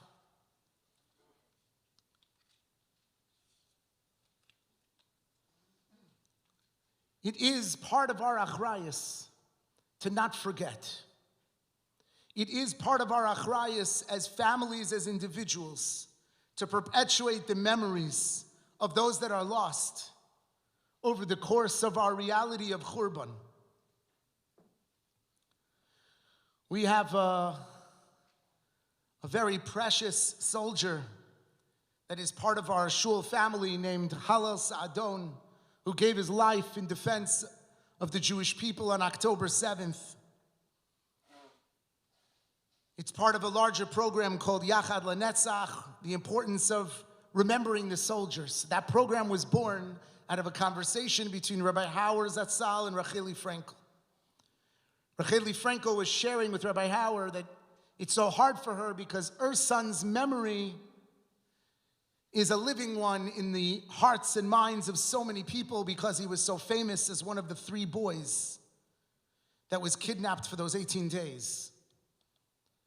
But that for her, friends and family and those who've lost loved ones. There are so many karbanos, there are so many losses. How do we make sure that Sipur Churban Yerushalayim also remains part of the Jewish people? How do we make sure that we don't forget them? And that's what led to the notion that that's our achrayus. And so many shuls took it upon themselves to make sure that people aren't forgotten, and Hallel is not forgotten. He's mentioned in a Kelmale for his yortzeit before Tishrei. His picture is on the back of our Yizkor book. We learn Torah in his memory. We share words from his parents over the course of the year.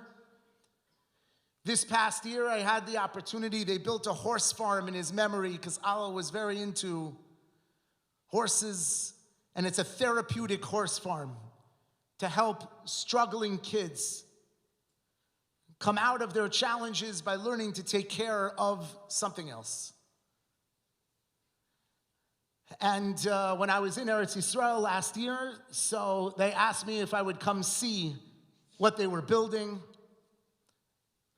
They told me that it was 45 minutes away. An hour and 45 minutes later, we pulled up at this horse farm, mamish in the middle of nowhere.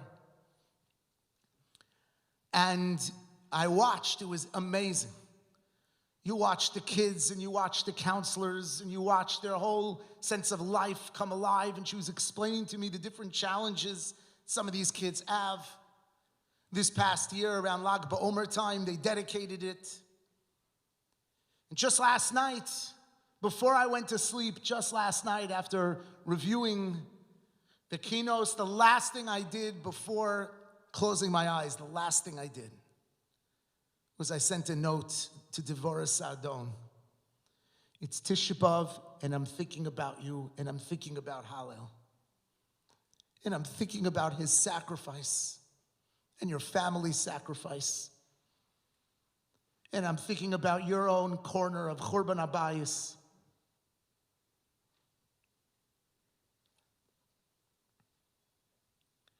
I had the opportunity to meet over the last couple of years a phenomenal individual named Yehuda Landskron. Yehuda Landskron is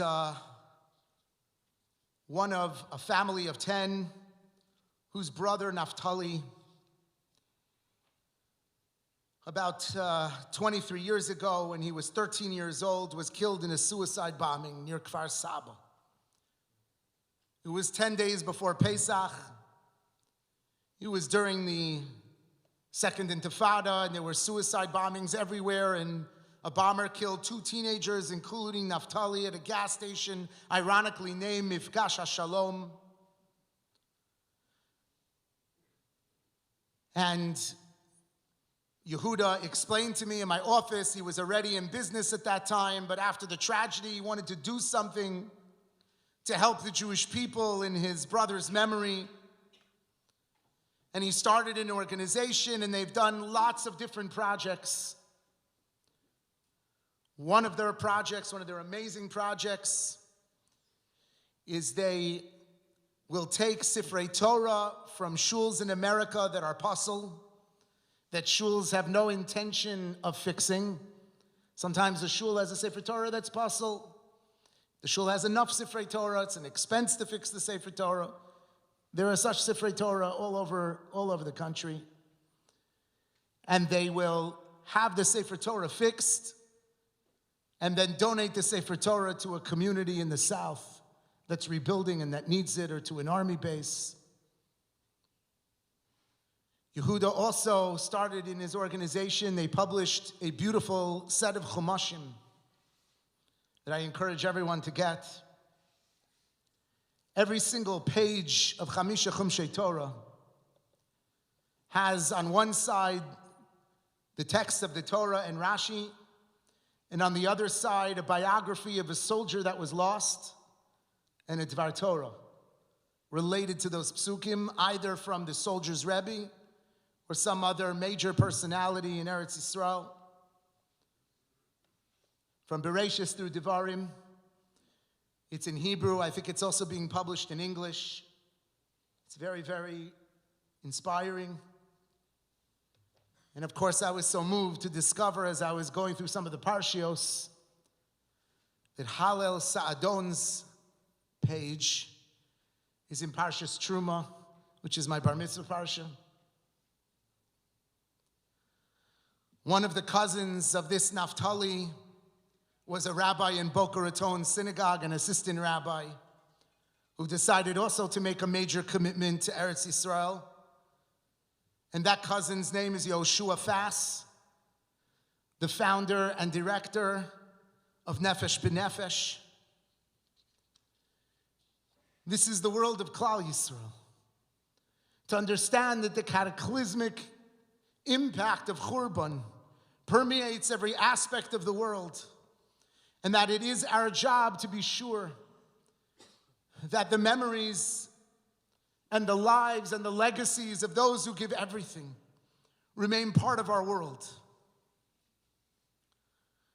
And the third theme that the Rav raises in the course of this kina, Edra b'chol leiv la'amtzehu, with a troubled heart I will seek him. The Rav writes that this conjures for us the pasuk u'v'kashtem misham es Hashem.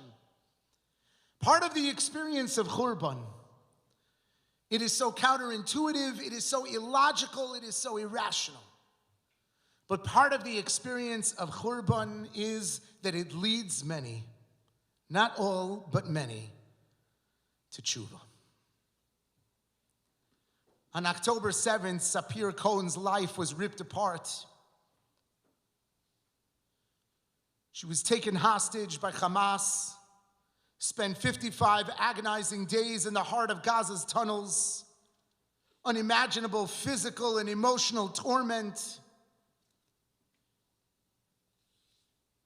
But before being taken hostage, she had become familiar with, and she was reciting as a mantra herself, the 27th perek of Tehillim, L'David Hashem Ori, a perek that we will begin reciting very soon.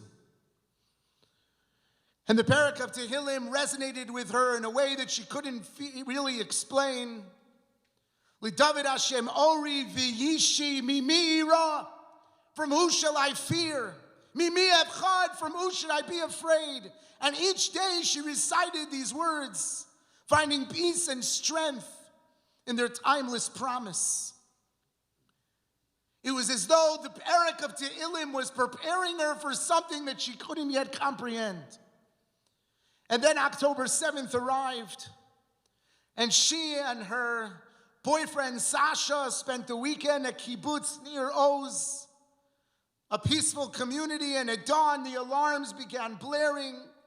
And before they could figure out what was happening, terrorists had stormed the kibbutz, breaking into homes, killing families, taking hostages, and Sapir and Sasha among them. Sapir was grabbed by her captors and thrown onto the back of a motorcycle, driven into Gaza, as the world she had known disappeared. And angry mobs awaited. And terrified and trapped, she did the only thing that she knew she could do. Ubikashta misham es Hashem Elokech. She sought out HaKadosh Baruch Hu through Perek Chav Zayin of Tehillim. The words now offered her such a sense of stability. Achas sha'alti me'eis Hashem osa avakei shifti beveis Hashem kol yemei chayai ki yitzbeneni b'suko. All of it meant sense to her. And for 55 days, she was moved from various locations, tunnels, shelters, drawing a sense of strength from her faith and from the words of David HaMelech echoing across generations.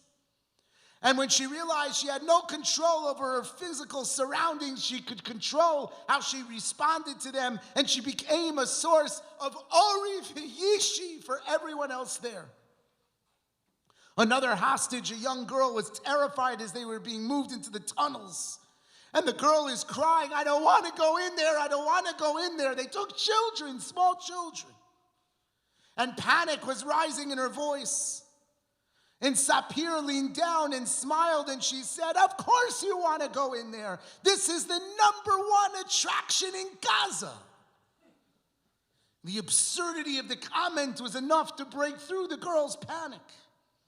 And she let out a nervous laugh, just like that one. And for a brief moment, the tension of her surroundings lifted. And she said, Sapir, you're crazy. And Sapir grinned, maybe, but don't you want to be crazy like me? And that moment of shared laughter and unspeakable horror became a defining moment. It's when she realized that even in the darkest of places, she can choose Ori v'Yishi. And so she did.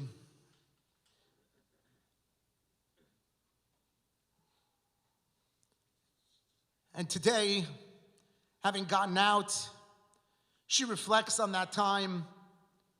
She envisions the day. Having gotten out, she reflects on the fact that that was such a source of strength for her. She got out, but Sasha remained in Gaza much, much longer. And Sapir held on to that hope of Ori v'Yishi. Sasha eventually did get out. And the young couple eventually moved forward. I believe even recently they got married. Before they were married, after Sasha got out,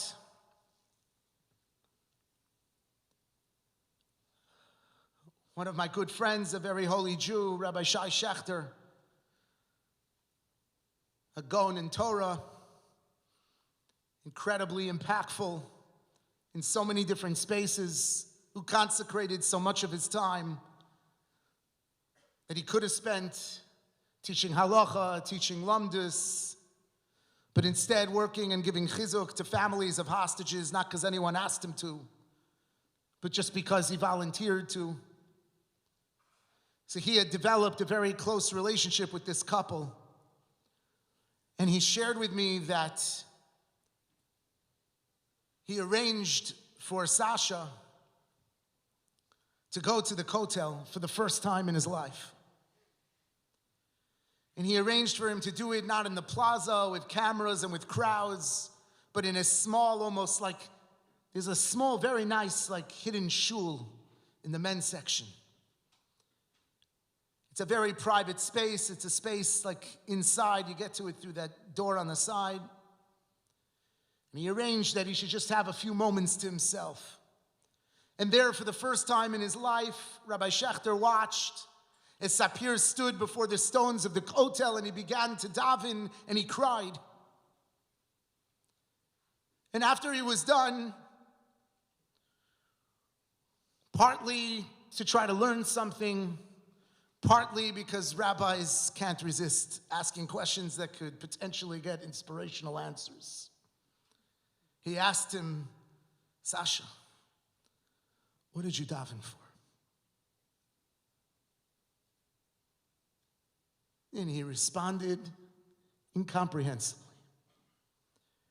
He said to Rabbi Shechter, I davened that my father should discover Emunah, even though he didn't have the experience of discovering Hashem in the tunnels of Gaza. Bikashtem misham. Bikashtem misham. Churban is comprehensive, but our access through it to authenticity and sincerity and what matters in this world and what's important in this world and what's central in this world is also ubiquitous. In every aspect of our existence, from our relationships to our communities, to our decisions and choices, has a heightened sensitivity in the context of Churban. And the question is, what do we do with that?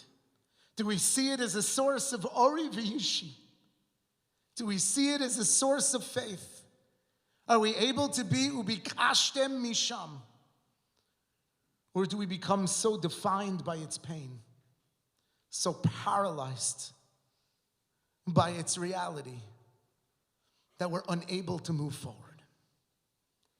And this kina acknowledges that sometimes relating to the grandeur or the just gigantic nature of Churban also permeates it into spaces from which we could draw strength, faith, and inspiration, and the ability to move forward.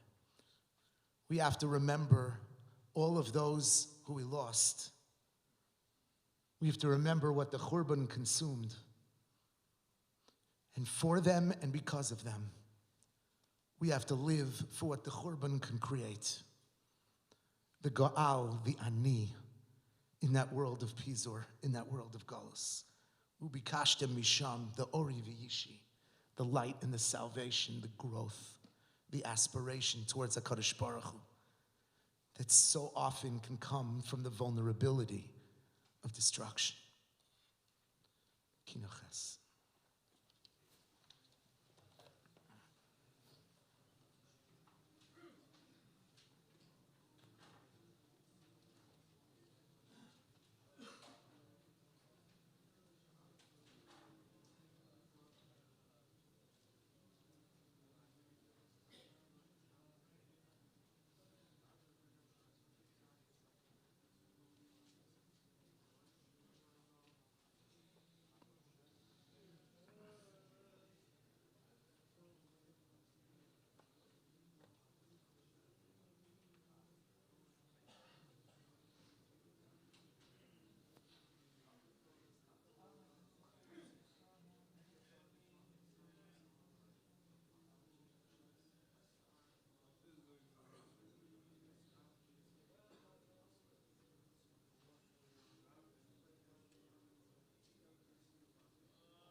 Kina Yud Aleph, Vayikonen Yirmiyo al Yoshio.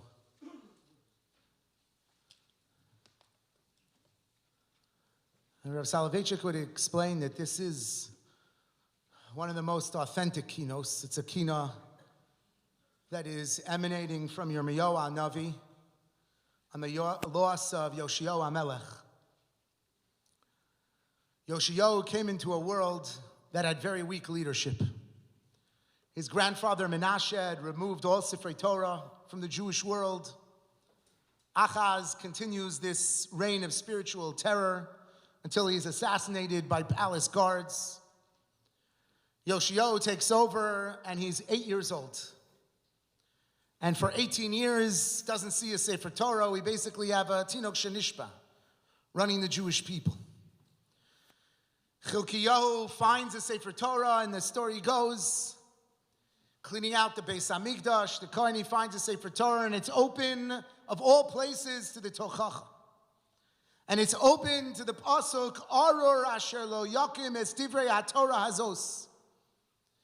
And the Ramban writes that this Pasuk refers, cursed be the one who is not Yakim, does not support this Torah. The Ramban writes that this actually refers specifically to the Melech Yisrael, to the Jewish king, to leaders who forsake their obligation of taking responsibility for the Jewish people.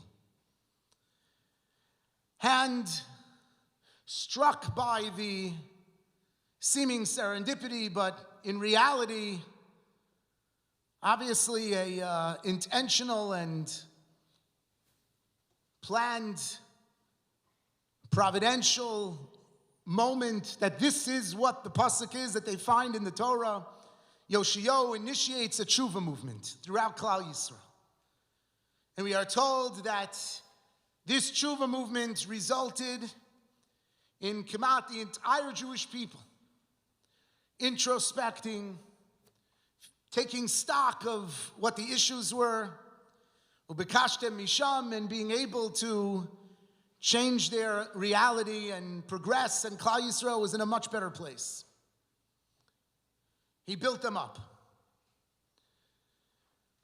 And then things start to go wrong. Throughout Tanakh, Klal Yisrael, and today, he's always situated between powers on the south, Mitzrayim, and a major power on the north, Bavel, Ashur, with Eretz Yisrael in the middle.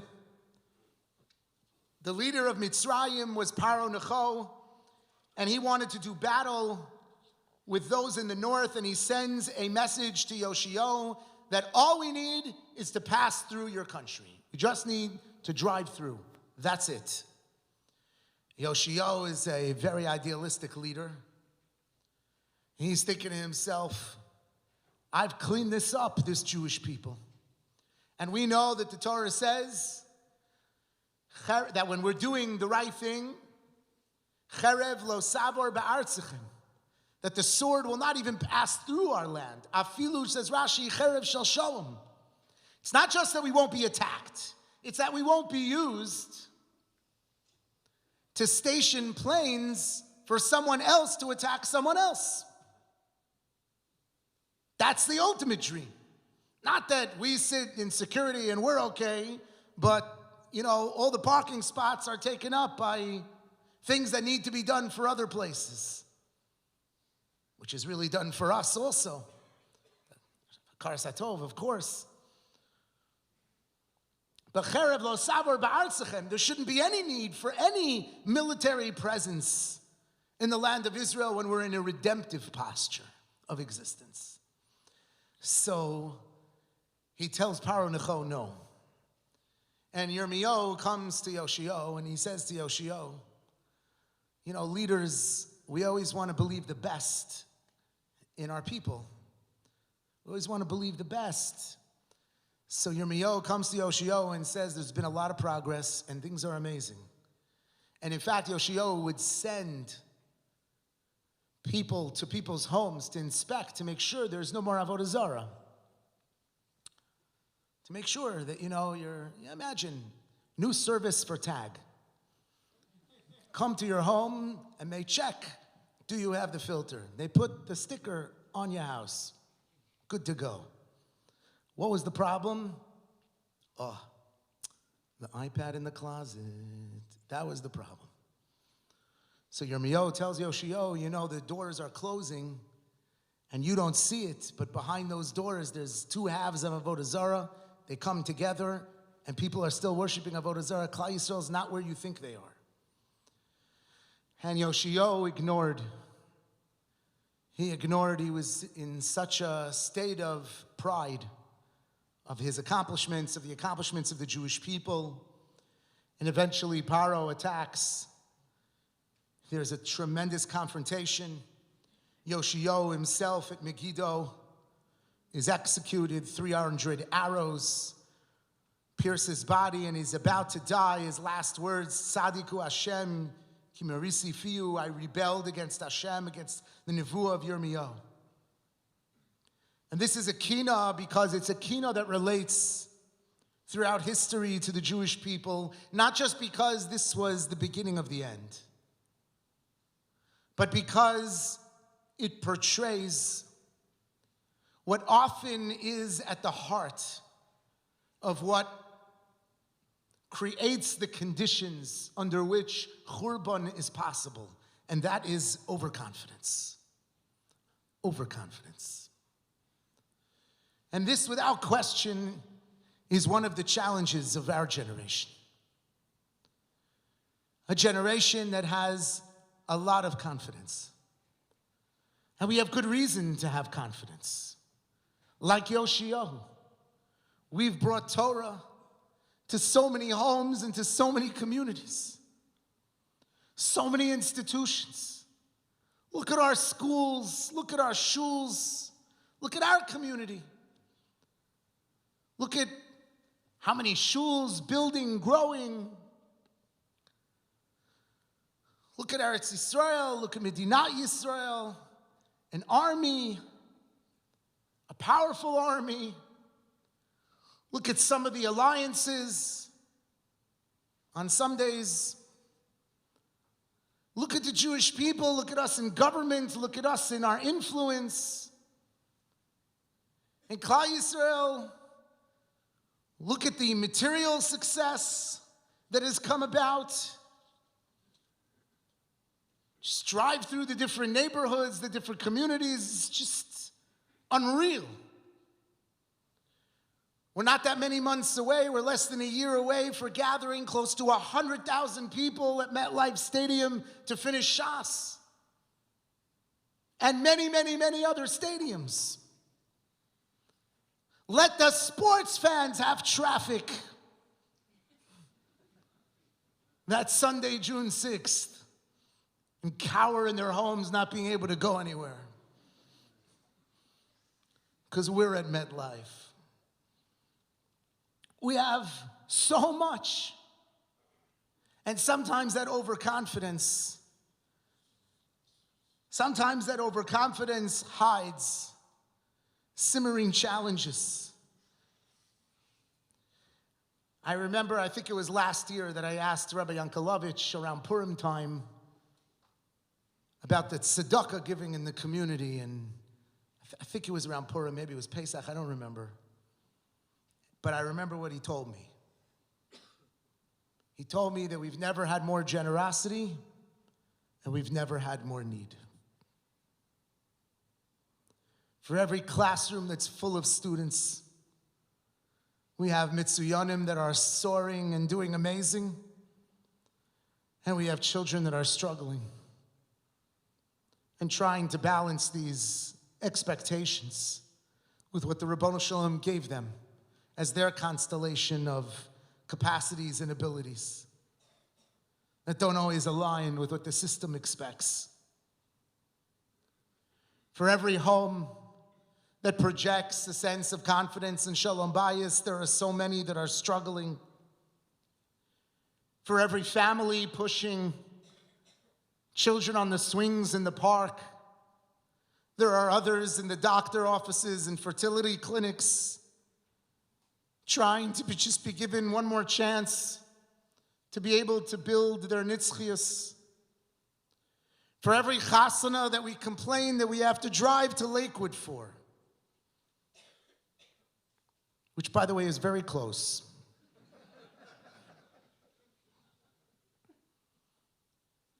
There are people sitting in their homes, young women and young men, who would give anything to sit in traffic for 3 hours to get to their chuppah.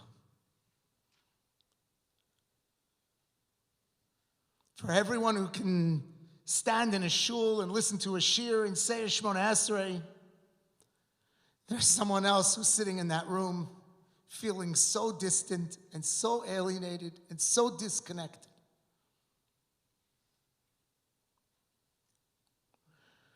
For every child who feels that they have the embrace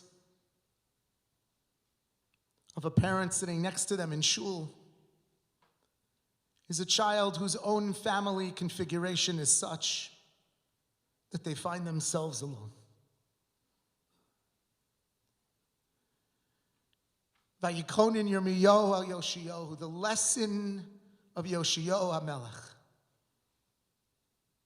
is to remain sensitized and aware of the pain of Klal Yisrael, of the challenges of Klal Yisrael, even as we embrace with confidence the achievements of Klal Yisrael. Who's not in the room? Who's missing? Who's suffering? Who's struggling?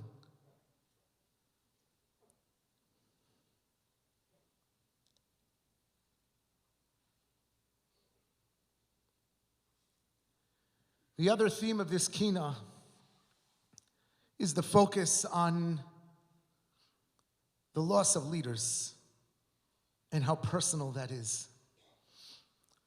For many, the loss of leaders is related to as an iconic reality. But for those most close to them, the loss of a leader is also the loss of a father or a mother, the loss of a sibling or a child. Rabbi Lau, in his autobiography, Out of the Depths, in the very, very beginning of the story, describes one of his most traumatic moments of his childhood. And that was watching his father, who was the Rav of the entire community, being publicly beaten by the Nazis for refusing to shave his beard.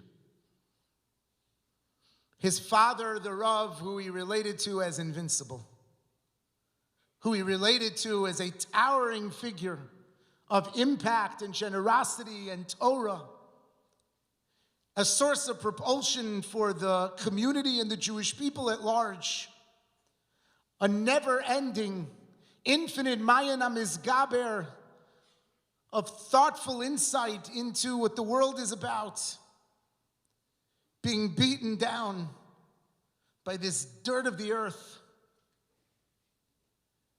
Vayikonin Yirmiyahu al Yoshiyahu, when Yirmiyahu watched the loss and demise of the leader of the Jewish people, of the Melech of the Jewish people, that becomes so much of an accentuated aspect of loss. Because the mantra of the IDF is Achorai, that the leaders go in first. This year is, I think, 50 years since the raid on Entebbe. And we all know that the soldier casualty of Entebbe, there were other casualties, there were hostage casualties of Entebbe, was the commander and the designer of the entire raid, Yoni Netanyahu.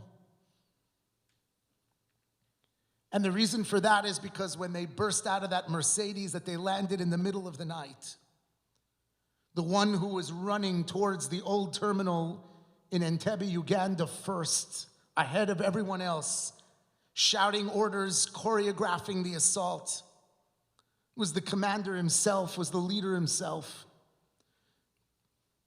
Because the leader doesn't lead from behind, orchestrating, directing, managing. The leader leads from the front. And so there's a disproportionate number of commanders that we lose in our world of Churban. A disproportionate number of Yoshiyos that we lose, because they're the ones that go out to battle ahead. Vayikonin Yirmiyahu al Yoshiyahu. That is so much part of our reality. And so on Tisha B'Av, we relate to this dimension of Churban, dimension of leadership, the dimension of overconfidence, and the need to recognize that we have to summon a sense of humility when it comes to our world of Jewish life. That no matter what we've built, we still don't got this. There's a lot to do, and there are a lot of challenges. Vayikonin Yirmiyo al Yoshio, Kino Yud Aleph.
Kino Tes Zayin.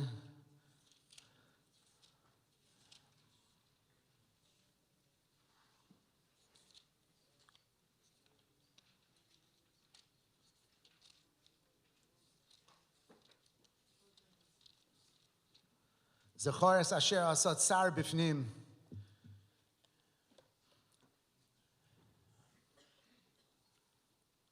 The Churban, as we experience it on Tisha B'Av, is depicted in our Magil Hashana, in our year, as something that begins from the very externals of our communal existence and proceeds inwards.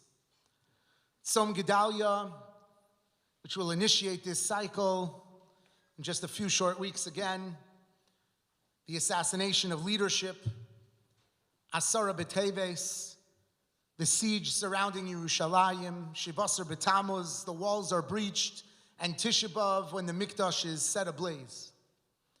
The destruction moves progressively inwards, towards the epicenter of our communal and religious existence and the heart of our world.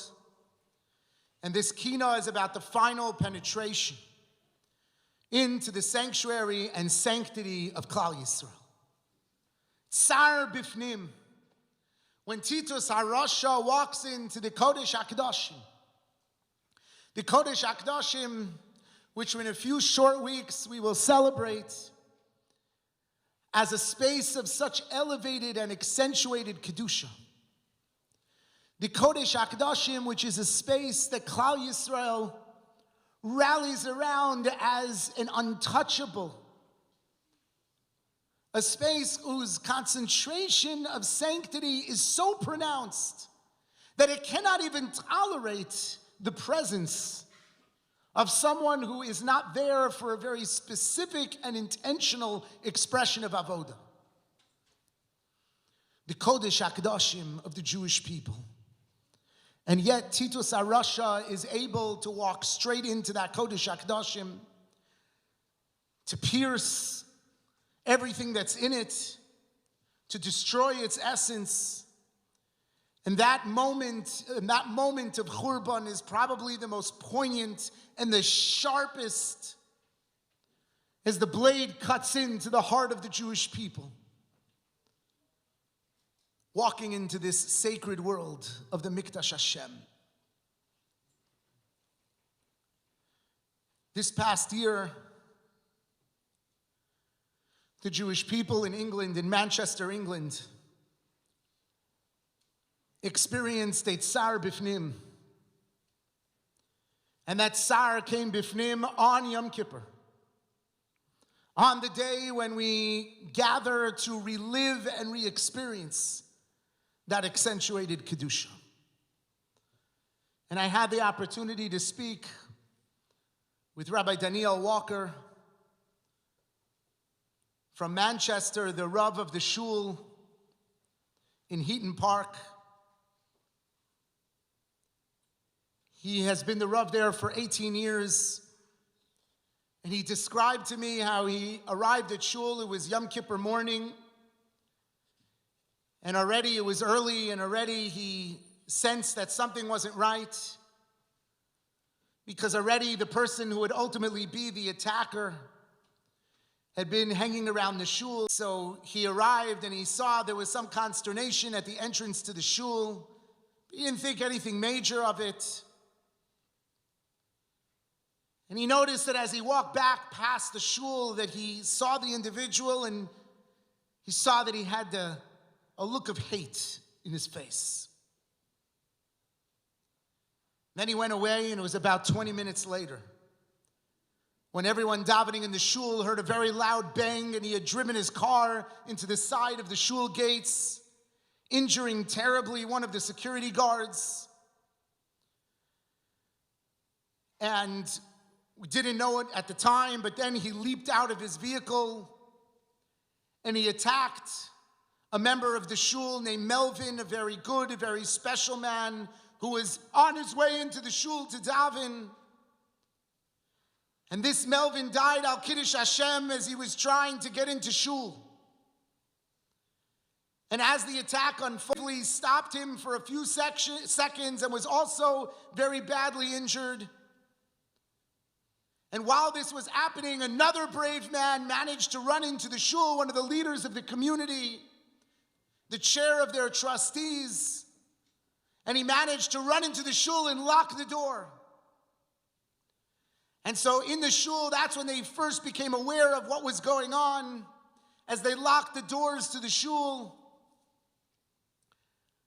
And Adrian, who would later lose his life that day, another very special and very holy man, leapt out of his seat to close the other doors of the Shul.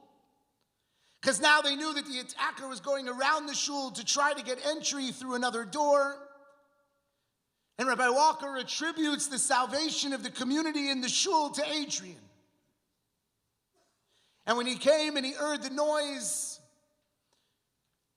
and now he saw Adrian in the Shul and he was badly injured, and the attacker continued to try and get in, the Tsar trying to penetrate Bifnim, to smash his way through.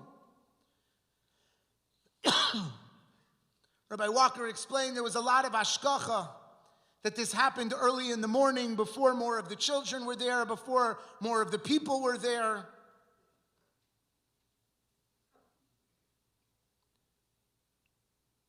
And as a result of the confrontation with police, both Melvin, both Adrian gave their lives al Kiddush Hashem. And Rabbi Walker was describing, similar to the experience of Hanukkah, that they had been disrupted by Psukei de Zimra.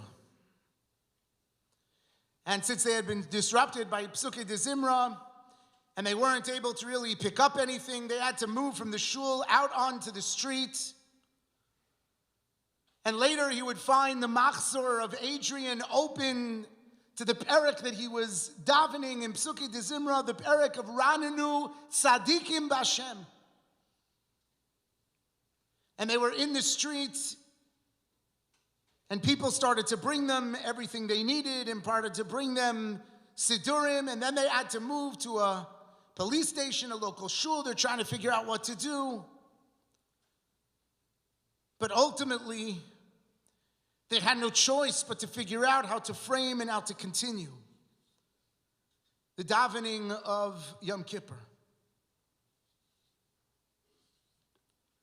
And I asked him after this experience, I said, so often the Jewish people, we hear around the world of an attack, and we freeze and we ask ourselves, I know that here in the shul, someone will find out about something terrible, lo aleinu, that happened somewhere, and they'll text our leadership group, what should we do? What should we do? So I said to him, you're leading a community who was attacked on Yom Kippur in your shul, and people were killed, al Kiddush Hashem. What should we do in Passaic, New Jersey, when the Tsar makes it bifnim? What should we do? So we know that the Beis HaMikdash was a space of such Kedusha.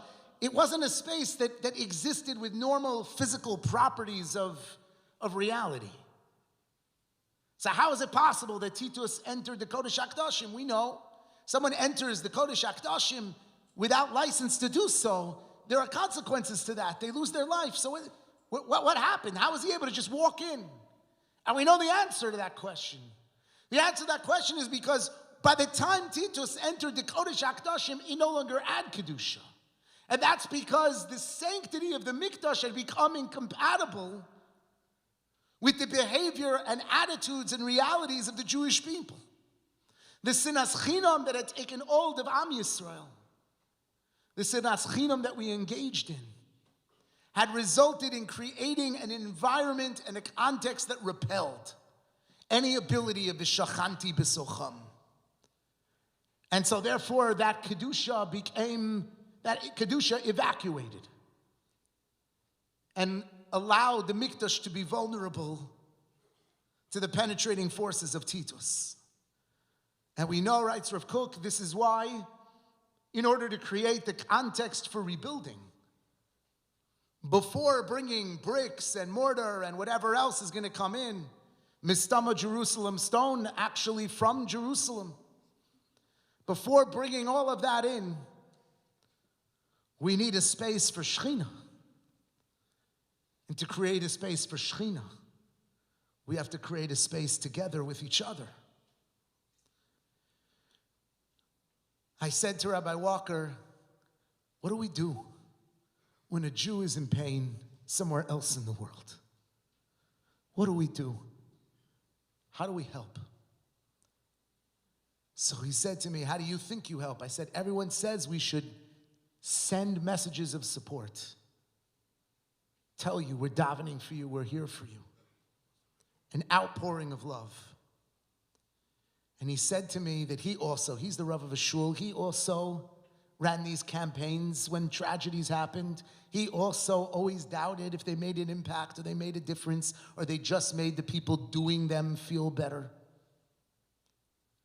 He said, but once he was on the other end of having the Tsar Bifnim, he started to get thousands of messages from Jewish people all over the world.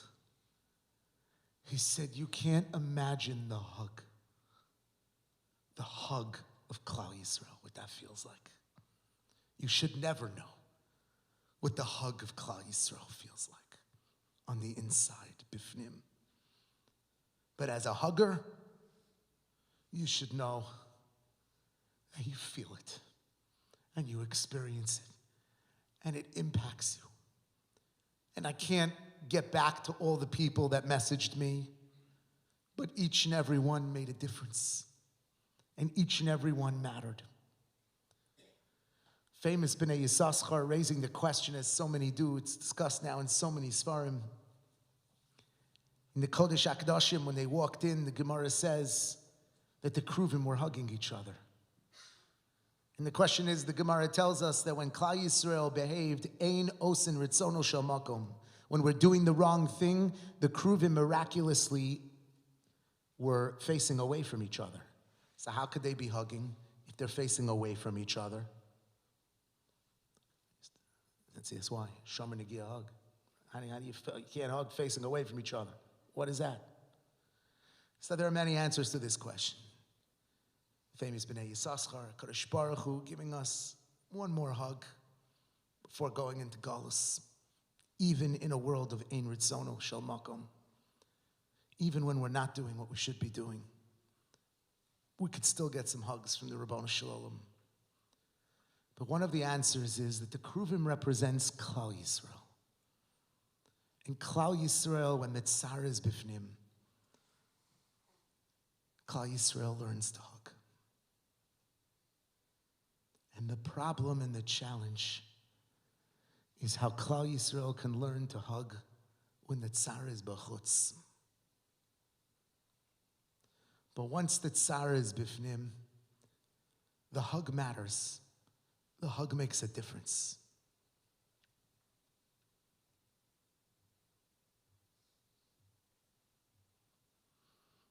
Yesterday I sent a message to another very holy Jew, a close friend of mine, Rabbi Avi Berman. He runs the OU in Eretz Yisrael, in Israel.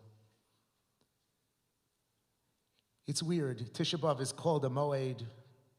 We call people before Yontif. For some reason, I feel moved to be in touch with people before Tisha B'Av. And I just sent him a note. I'm thinking about you as we go into this Tisha B'Av. Thinking about everything you're doing, your family, everything it's giving and sacrificing for Israel, for the Jewish people. Thinking about everything we do together. Wishing you a meaningful Tisha B'Av. We should bring the Geula. Message back. You have no idea what that message meant to me. We have no idea what our messages mean to people. When something terrible happens, when there's a tsar bifnim, we don't always have to change the world. We don't always have to solve the problems. We don't always have to hire 8 new security guards. Sometimes the answer is to give a hug. Sometimes the answer is to be the Kruvim embracing each other. And that ultimately is Zechares Asher Asa Tsar Bifnim. That's ultimately what Rabbi Walker shared, that we feel the hug.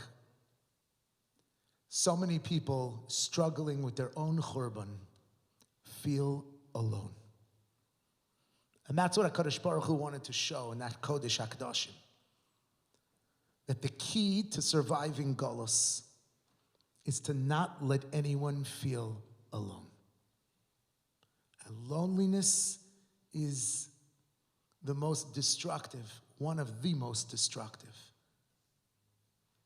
conditions of human experience. And we live in a world where even though we're all connected 24/7, so many and so often people feel alone. And that's what HaKadosh Baruch Hu made this miracle. Hug each other and be there for each other. That's what these shul members did for each other on that Yom Kippur day. They manifested that energy of the Kodesh HaKadoshim.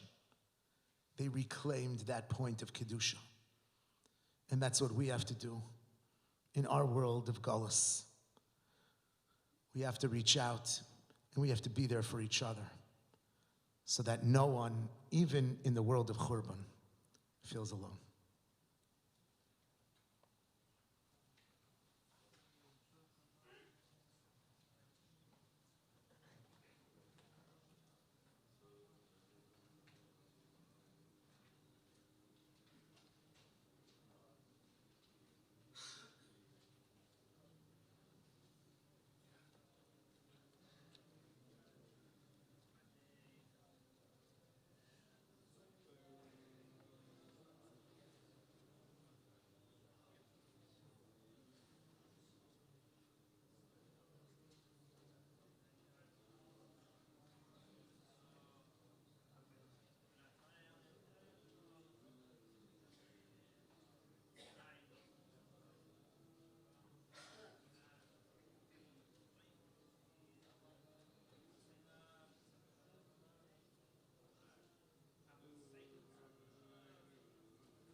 Kinu Chaf Aleph, Arze HaLevonon, Adirei HaTorah.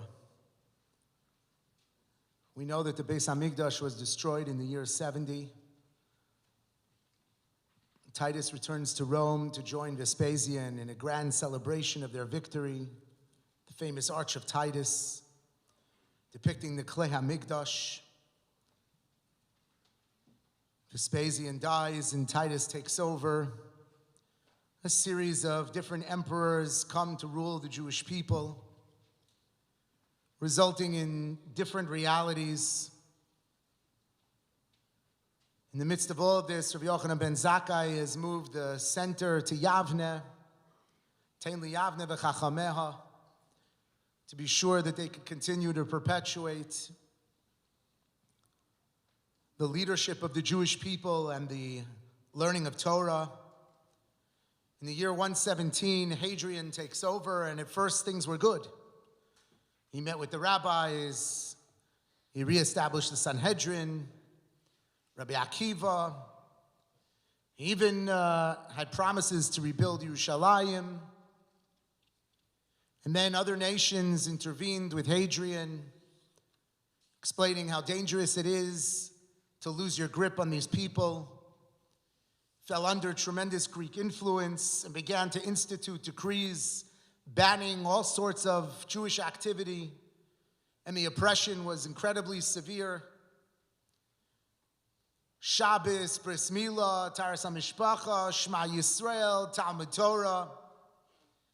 And as often happens throughout the Jewish world and throughout Jewish history, resistance, physical resistance, spiritual resistance, hiding in caves to study Torah.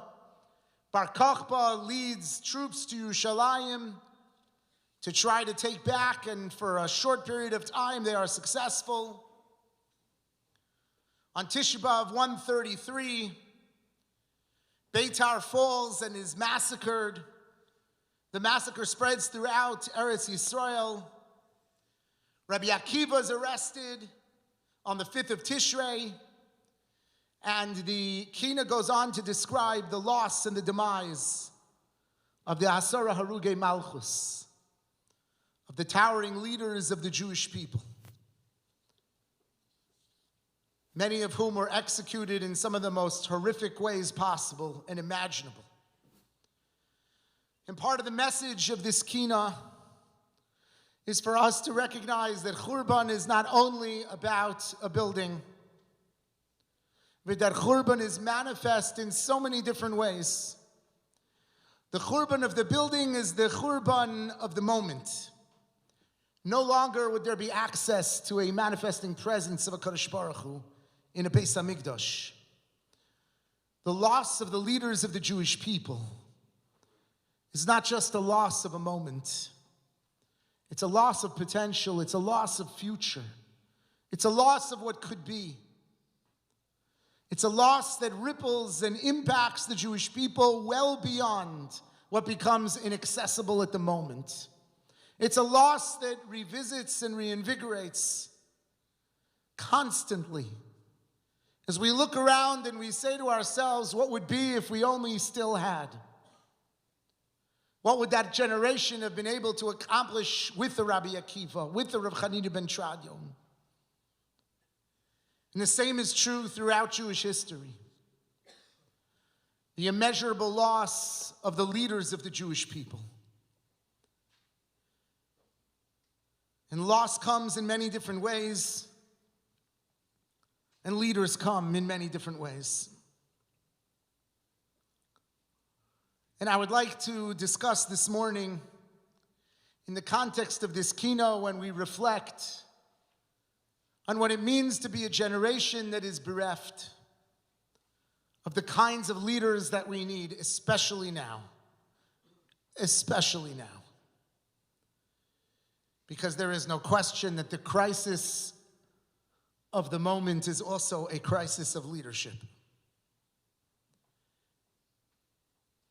The Gemara tells us, Misas tzadikim kesreifas beis Elokeinu, that losing a tzaddik is losing a mikdash. A mikdash is a vehicle to promote and to spread Elokus, the presence of HaKadosh Baruch Hu in this world. And so is a tzaddik. So I want to discuss this morning 2 Batei Mikdash that we lost this year. One of which all of you know, one of which some of you know. One is Rabbi Moshe Hauer, and the other is Rabbi Jonathan Cohn. Both are individuals of eminence, both entirely devoted to living life as Balei Aliyah, both who leave enormous voids in the lives of their families and those who they worked with and impacted, both deeply treasured members of the OU family, both individuals I had the zchus to know and to work with. One, a prominent leader of the Jewish people, well known throughout the world, in the halls of power from DC to the Knesset, to Batei Medrash, to shuls, to federations, to community organizations. The other, a quiet yet overwhelming force for positivity and good, who worked endlessly to help reveal the potential within countless young people in their quest for personal or spiritual growth or aspiration to contribute to Am Yisrael. And ironically, what distinguishes the more global leader was his incredible focus on the individual. And what distinguishes the younger and less visible leader was his outsized and extraordinary impact on thousands of people. What they shared, which is what it does at the heart of their tzidkus and the essence of their ability to impact and scope well beyond the years that they were given in this world, is what is at the heart of the entire enterprise of impactful Jewish leadership. The Lubavitcher Rabbi points out that this notion of misas tzadikim kesreifas beis Elokeinu is expressed in the Kriyas HaTorah that we have during the 3 weeks. During the Kriyas HaTorah of the 3 weeks, we revisit the death of Aaron HaKohen. And the loss of Aaron HaKohen was the loss of Mikdash Hashem. Aaron HaKohen embodied our original connection to the entire notion of having a Mikdash as part of the Jewish people. And as the Maharal points out, Aaron HaKohen was only authorized and qualified to act on behalf of the Jewish people in the Mikdash because he embodied the Jewish people in his heart. He was an Ohev Shalom and a Rodev Shalom. An Ohev Shalom is someone who loves peace. Rabbi Hauer and Rabbi Cohen love peace. A Rodev Shalom is someone who pursues it relentlessly. Someone who makes Shalom their problem. Someone who takes achrayus and responsibility for peace and well-being, for serenity and connection, for achdus of the Jewish people. I worked very closely with Rabbi Hauer Zatzal. He was an incredible Rav. We got to know each other years ago because there are all sorts of gatherings that happen for rabbis. You don't want to know. They go very long. And Baruch Hashem, there are more gatherings than you know or than you would think that combine Rabbanim from different hashkafas. Many, many. I've been to many. And I've sat around the table with Rabbanim from YU and Rabbanim from Ner Yisrael and Chafetz Chaim and Lakewood and Baruch Hashem, everyone could find achdus around complaining about balabatim. I'm kidding. Everyone could find achdus around dealing with the issues of the Jewish people. So Rabbi Hauer and I would end up in many of these gatherings together. You Rav from Passaic, Baltimore Rav from Ner Yisrael. And we got to know each other a little bit. But over the years that we worked together at the OU, we met together every week for at least 90 minutes, sometimes longer. He liked long meetings. We would spend much time together planning all sorts of rabbinic gatherings and programs. And I'll never forget that when I came on to the OU, and my job was to oversee all of the departments that work with communities in different programs and projects at the OU. So one of the things that I do, as our shul here knows, is I travel to different communities for Shabbos. So I said to Rabbi Hauer, I have to make a plan for this year, which communities to go to. So he says, which communities do you think you should go to? So I gave him a list. I said, I'll do a Shabbos in Teaneck, and in the 5 towns, and in Chicago, and in Los Angeles, and in South Florida. And there was a pause at the other end of the phone. And Rabbi Hauer said, that sounds like a fundraising list. Where do they need us the most? And I have been trying through the years we worked together and through the years since to wake up every morning and ask myself that question. Where are we needed the most? Where are we needed the most?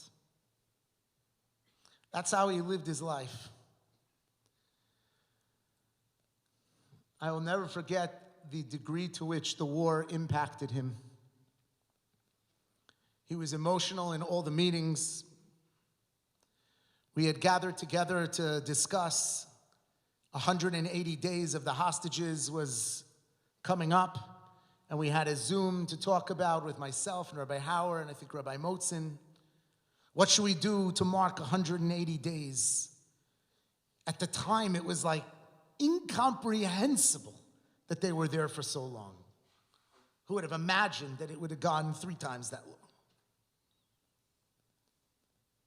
So we're suggesting different ideas, and Rabbi Hauer is being very quiet. And eventually he speaks up and he says, what if we send 180,000 letters to the White House? And I was like, what if we say Tehillim? He's like, I'm serious. I said, where are we gonna get 180,000 letters to send to the White House? And his Hasagas word. And within a week, websites, campaigns, and we were in front of the White House together with a moving truck of boxes of 180,000 letters to drop off at the White House. He was driven by a klal sense of reality, by an achrayus that transcended the moment. So often he would be off meeting with dignitaries, congressmen, people in Eretz Yisrael, Knesset members. He would land, the plane would land, and he would call me from the plane before getting out of the plane. Rabbi Yaakov, I just spent so many hours with all these leaders. Tell me something we're doing for Torah. Tell me something about a program we're running for Torah. Tell me something that we're doing creatively to advance Klal Yisrael in the world of Torah. He lived and he engaged and he impacted at the highest levels, but at the same time, he understood that the roots of what it meant to move Klal Yisrael was to move Klal Yisrael in their commitment to Torah and mitzvos. And he cared so deeply about every individual. One of his big hang-ups was when people would call national organizations and leave a message and not get a call back. because they were too big and too important and too busy to deal with this guy in this town who's having this question and this issue. And we had run a program, and that program had to do with how to help support people who are supporting those with dementia, struggling with dementia. And someone called the OU and left a message. How is it that you only run programs to help support people that are supporting people with dementia? I have dementia. Why don't you have anything for me? And this individual did not get the response that he felt he was deserved. He got a response that you get when you send a question asking a national organization, why don't you do what I want you to do? Thank you so much. We value your input. Click here to donate, whatever it is. We're awesome at this. We all get, finally, he emails Rabbi Howard. We all get the following email. Dear all, I hope you are well. Please listen to the attached message. It is a classic situation where we are not necessarily the right address to provide this particular service, but we can provide caring customer service and help guide them to a local resource that can be helpful. It is so valuable to make sure that such people, well-meaning and truly needy, receive a call back from us. Please advise as to who can call this person. Thank you. Now, while we were trying to figure out who should call the person, which of course needed a meeting, Rabbi Howard called them and apologized, and then invited them to share their story as part of a program broadcast to the OU constituency, then invited them to publish an article in Jewish Action, sharing what this experience is like, and gave this individual a voice. His name is Wally. Gave Wally a voice in his struggle and gave him a national platform and redeemed a moment of such pain and loneliness and consternation. Because as a leader of hundreds of thousands, maybe millions, to him what mattered most was this guy, Wally. Rabbi Howard projected love and respect to everyone, but he did so in such a unique way, remaining so anchored in the truths of Torah. He could sit at a meeting and he could convene and discuss and debate with those who did not share his assumptions or his hashkafas ha'olam, and he could do so in a way that they felt heard and they felt appreciated and they felt loved, even though he did not make them feel they were right. It was a remarkable thing to be able to do. It is a koach that is as missing from Klal Yisrael this afternoon as the Beis Hamikdash itself. To be able to be principled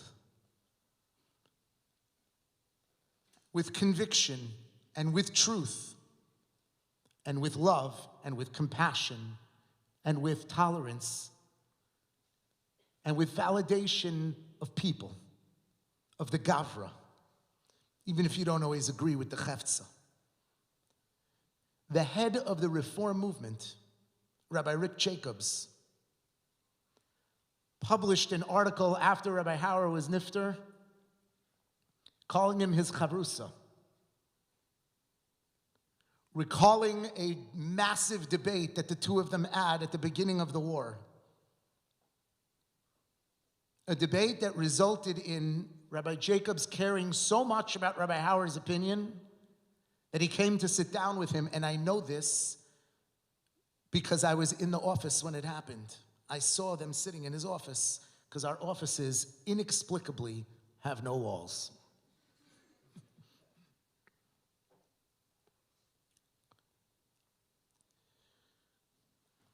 And he writes how Rabbi Hauer would not let go of his convictions and of his ideals and of his thoughts, but when challenged, he listened.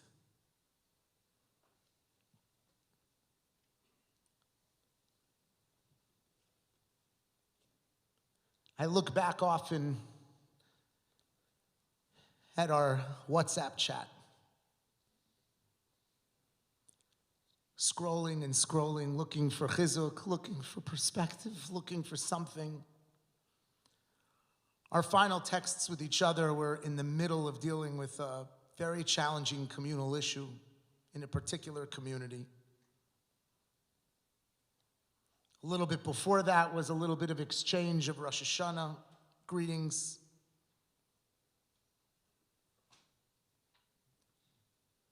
It was so sudden and so hard and so painful. And it's such a void for many of us and for the Jewish people.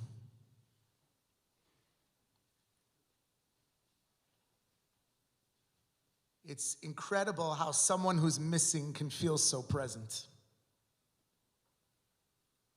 I don't think a day goes by in our office where conversation doesn't happen and someone doesn't say, but Rabbi Hauer, it's not normal. We had the schus to be at the wedding of his daughter about a month ago, where her entire family walked her down the chuppah. And I have to tell you, you have never felt the presence so strongly of someone who's missing.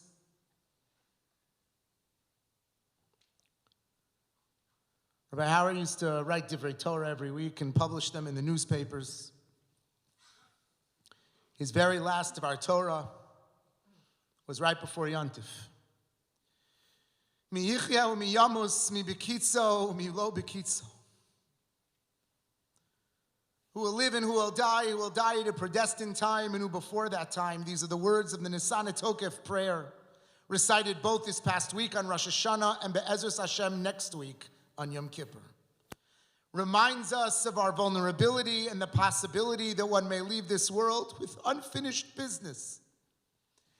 Yet this Shabbos Shuvah we will read how Moshe lived 120 years to the day, indicating that God completes the years of the righteous, allowing them to realize their mission. This is striking, as if there was anyone whose business may be considered unfinished, it was Moshe. Moshe had arrived in Egypt to redeem the Jewish people and bring them to the land of Israel, to bring about the fulfillment of the promise of the ages that Eretz Yisrael would be our own, but Moshe did not make it there. How Moshe pleaded with God to be able to bring us there, but it was of no avail. Can we really say that Moshe's life ended before he reached his life goal, that it was not cut short? It's not your responsibility to finish the job, nor may you neglect it. Moshe may have an unfulfilled dream for himself and Klal Yisrael, but he continued to work until his last day towards its fulfillment. And even on that last day, Moshe continued to progress towards that goal. As once he recognized that he would not finish the job himself, he made sure to identify and hand off the Jewish people to their next leader, Yehoshua, who would bring us into Eretz Yisrael. And that is the true meaning of a complete life. Not one that reaches its every goal, but one that continues the march towards that goal. Each of us are part of Netzach Yisrael. There is a continuum to our story, and our job is not to complete the process of redemption ourselves. Our job is to do our part within that continuum ambitiously and with determination to move ourselves and those around us closer to it, and to help create the framework for succession, to pass the baton to others who will continue that march forward. The remaining distance to the goal should not frustrate us. It should instead frame our strategy and approach as we plan for the long game. We should not underestimate our role. as individuals and as Klal Yisrael in setting forward the direction of Klal Yisrael and the world. While we come and go, we have the chance to build towards that future by investing with love and focus in the next generation and their passionate commitment to our way of life, in our Torah's Chaim, in our Torah's Chesed, values built and nurtured at the core of our connection to God, faith, and Torah. What we do today is part of a process and a trajectory which will ultimately lift up Klal Yisrael and change the world. Not today, not tomorrow, but it is not our task to finish the job. It's our task to continue it and to never neglect it.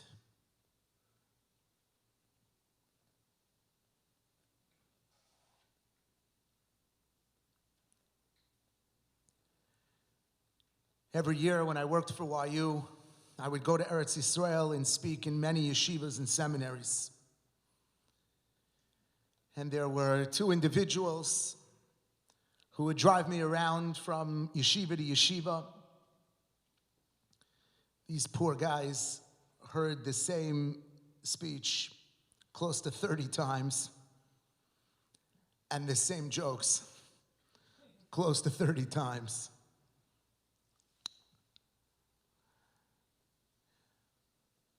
One of them was Jonathan Cohn.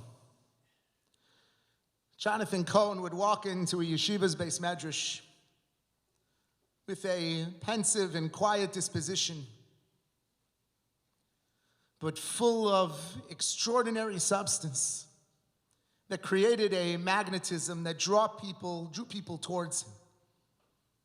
It was amazing because we would walk into a beis medrash and these were students that he only knew for a short period of time. These are gap year programs. So students, they come and they go. You only have 8 months, 9 months to really learn who they are. I was showing up in December. How many times that he visited all these yeshivas? And yet he'd walk in and they would swarm him. He worked for YU trying to get kids to yeshiva. He worked for NCSY, recruiting for advisors to give them a sense of leadership. He was a Rabbi. When he made Aliyah, he sat and learned in Kollel, in Shalavim for many, many years. And he just had the sweetest, softest, most approachable Avas Yisrael. And I kept thinking to myself, you know, what's going to happen when these students meet like the bureaucracy of a university?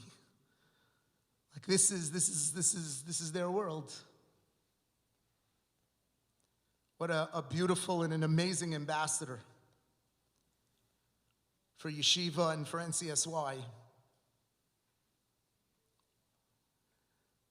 And at just 48 years old, on an ordinary Shabbos morning, he woke up with a headache, which evolved and turned out to be a very terrible illness.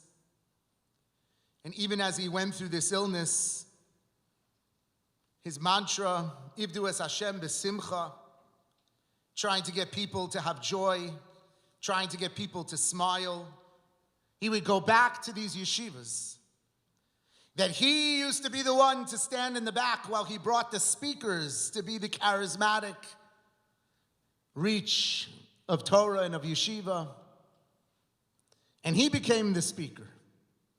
He became the gadol, to inspire others to appreciate everyone around them and to appreciate the world and to appreciate life and the capacity to bring light into a world of darkness.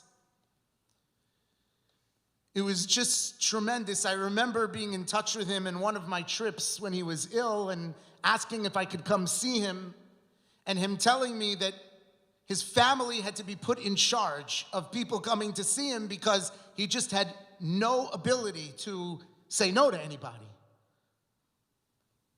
And he also needed to rest. A very special and incredible human being. A very special Ben Torah.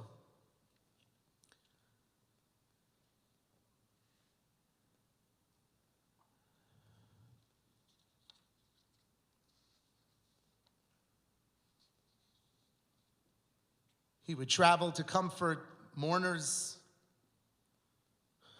or survivors of October 7th.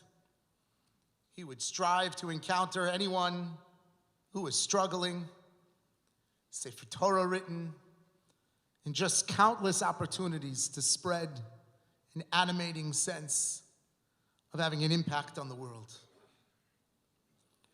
When Rabbi Howard describes missions completed or incompleted,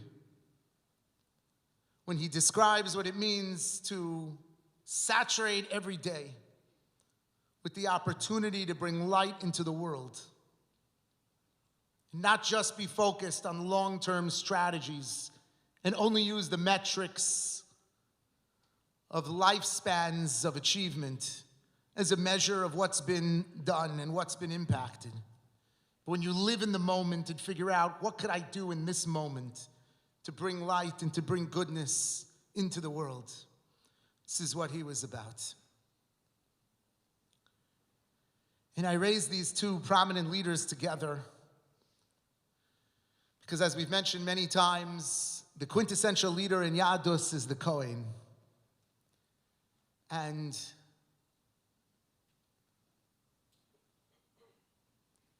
the question that's asked is, all of Klal Yisrael is called the Mamleches Kohanim. So what does it mean that we have Kohens? And the answer that is given in the Pri Tzadik is that it's not the job of a Kohen in a hierarchical form to just dominate leadership upon the Jewish people. The job and the role of a Kohen is to help every Jew discover the kahuna within themselves. And when we reflect on the Arzei Halavonon, on the Adirei HaTorah, on the heroes and the leaders of the Jewish people, we literally reflect on what we have within ourselves. I don't know if we could be these two people, but I know that this spark of goodness that animated who they were, that propelled them to a greatness that HaKadosh Baruch Hu decided he needed them with him, I know that those sparks exist within each and every one of us. And as the Kina describes, when the Sefer Torah that's surrounding Chanina is burned, the Gvil may be burned, the context, the guf of the Torah may be burned, but the osios parchin ba'avir, the letters, the messages, the ideals, what they stood for, remains floating in the world, accessible and reachable for each and every one of us to grab. And that's really what we do when we look at leaders. We should always see the best of ourselves in our leaders. And if you don't, that's not a leader you should be following. We should see the best of ourselves in our leaders and of what we could become and of what we could emulate. And that's why we mourn their absence. We mourn their absence because in that absence, we also try to recreate their presence. And we do so through bringing forward what they stood for, their values, and everything they lived their life with. Kina Chaf Aleph.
Kina Chaf Gimel v'es Navei Chatasi Hishmama Shmima is a kina based on the Gemara in Gittin, which tells the story about the children of Rabbi Yishmael ben Elisha, Shenishbu Lishnei Adonim, who were captured by two different masters and brought to one space in order to be sold. And one says, I have an Eved that's so beautiful, and the other one says, I have a Shivcha that's so beautiful. And the two masters that are standing there in the marketplace, they say to each other, come, let's bring them together. And they bring them into this room. Each one sits in a different corner. The son says, Ani Kohen ben Kohanim Gedolim. I am a Kohen, I am the son of Rabbi Yishmael ben Elisha. And Esa l'shivcha, how could this happen that I am being cast off and married to this shivcha?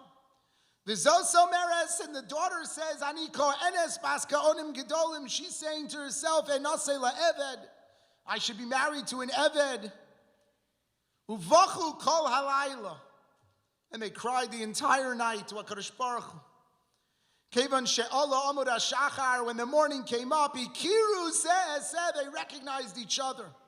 The naflu zeh al zeh, and the brother and sister fell on each other, v'go bebechia, and they cried so hard at sheyatza nishmasan, until their neshamos left their body. Va'aleya and konen yirmiya al eile ani bochia eini yardu mayim. And that's what Yirmiyah says. On these I cry tears, my tears come, my eyes run down like water. Rabbi Yishmael endures this unimaginable tragedy as his children are taken. And we know that over the course of the challenges of Klal Yisrael, not just over this recent terrible era in terms of some of the horrific things that happen to children, but for years, our children, the innocence of our children, are the targets of our enemies. It's part of the horrific blood libel that the mayor shared yesterday. Kilu, we target children.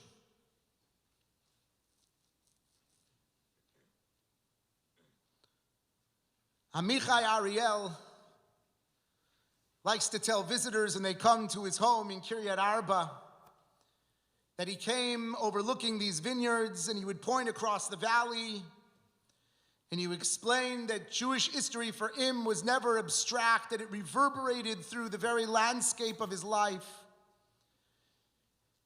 He would say that his mother was 14 years old when she jumped from a train headed to Treblinka. She was the only survivor of her family. 6,000 people from her town were burned, and she survived 2.5 years, and because of that, I'm here, Amichai would say. She taught us that when we came back. As a 10-year-old boy, only days after the Six-Day War, when he first visited the hills of Hebron, coming from the Haria, where he knew banana groves and avocado orchards, he stood transfixed before the endless terraces of vineyards stretching across the biblical heartland. And he never forgot that sight. And eventually he returned to plant vineyards there himself and raise his family on the soil that his ancestors had only dreamed of reclaiming.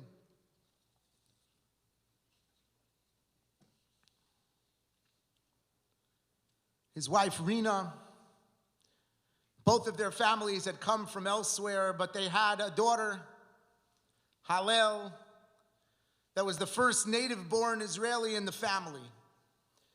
Hallel loved animals from the time she was a small child, and she was always troubled by their suffering, so she became a vegetarian. And she wanted to become a veterinarian or a zoologist until she learned that veterinary school would require leaving Israel to study abroad. I guess we don't have a veterinarian school at the time. And her answer surprised everyone. She said, I don't want to leave. I want to be like Yitzchak. because he was the only one who was born in Israel and died in Israel and never left. A 13-year-old girl's innocent declaration, but revealed something so profound that for Hallel, living in Eretz Yisrael was not just geography. It was her identity, it was who she was, and she wanted her entire life to unfold within the land promised to Abraham, Yitzchak, and Yaakov. And she worked beside her father in the vineyards from the age of 6. There was a night that she was attending a dance recital entitled Bereshis, some sort of beginning type of recital, and she appeared as Chava in Gan Eden, innocent, with the possibilities of the entire future. And the next morning, June 30th, 2016, 10 years ago, she slept late after the performance, and at about 8:45, a 16-year-old crossed beneath a section of the damaged security fencing surrounding Kiryat Arba and walked to the Ariel home, climbed through Hallel's open bedroom window, and murdered her while she was asleep in her room. The room was the room of a 13-year-old girl. When you look at pictures, a paper hot air balloon hung from the ceiling, handmade ballerinas decorated the walls, plastic animals sat nearby, and outside the open shutters through which the terrorists entered, surrounded by vineyards. Her younger sisters happened to be away at camp that morning, and the neighbors realized there was something wrong, and they called Amichai, who had been at the swimming pool. He came running back with friends who were armed, and he saw his daughter, his precious daughter, and he tried to call to her, and she realized that she was already nifteres, but the terrorist remained in the house. And he had a knife, and they confronted him, and the friend who had a gun, they shot him.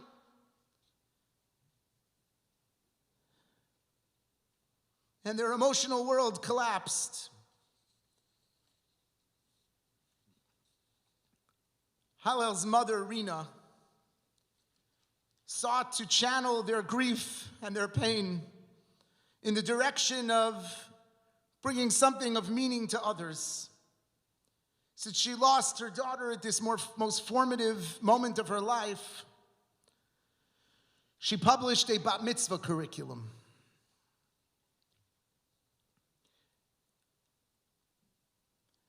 I happen to have been in Eretz Yisrael. Also, my own daughters were coming of age to become bat mitzvah, and I saw the book in a Sfarim store. It's a very colorful book. I think they published it in English now also. And I happened to have picked it up. And it was only once I opened it and I started reading it, it's a whole curriculum of different aspects of Yadus for girls to learn in anticipation of their bas mitzvah. And there's a beautiful letter inside the book that her mother Rina writes to Hallel. L'regel yom huladta ha'arba asar shel Hallel katavti michtav. On account of her 14th birthday, I wrote her this letter. And she shares the letter with everyone who would take advantage of this curriculum. Hallel yafa ahuva sheli. Be'od zman katzar, in a short amount of time, bezayin tevet, tichagigi et yom holedteich ha'arba asar bashamayim. Going to celebrate your birthday, your 14th birthday. You're going to celebrate your 14th birthday in Shamayim. Tamid samach kol kach bayom hazeh. You're always so happy on this day. Yachad chashavnu al matana hechinu uga lechaverot v'ra'iti et hasimcha shelach ve'et chiyuch ha'me'ir ha'nifla.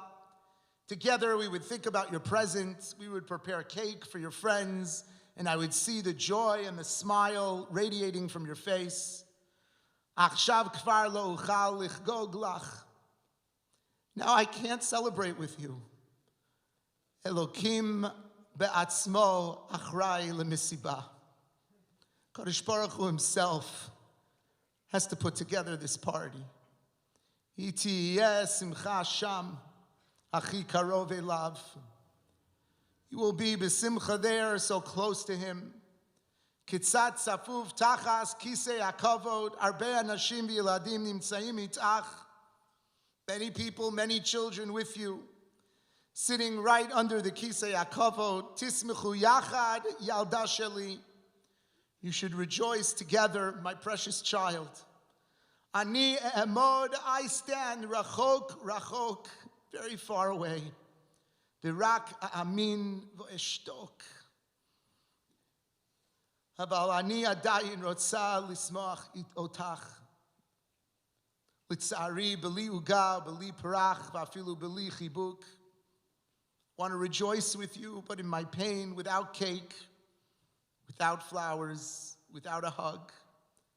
Chashavti, I thought, Shi'im biyom holatech bezayin teve kol echad yaseh ma'aseh tov katan li'ilui nishmatech ze yigrom lach nachat ruach.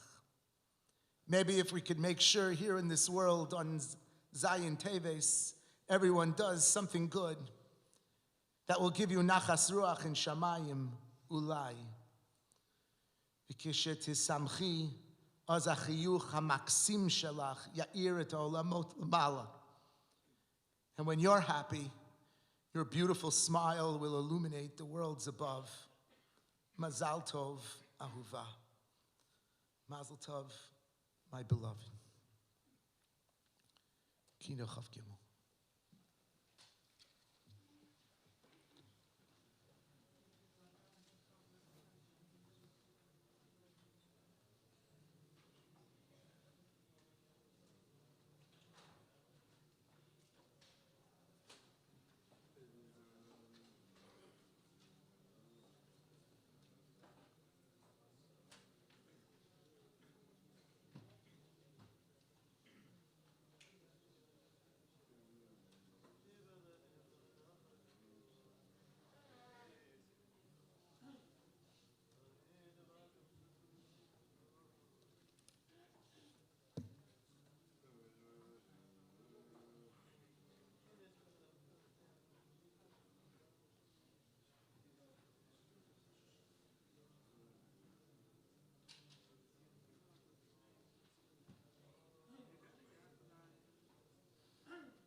Kina Chavav, Az Behaloch Yirmiyahu El Kivrei Avos.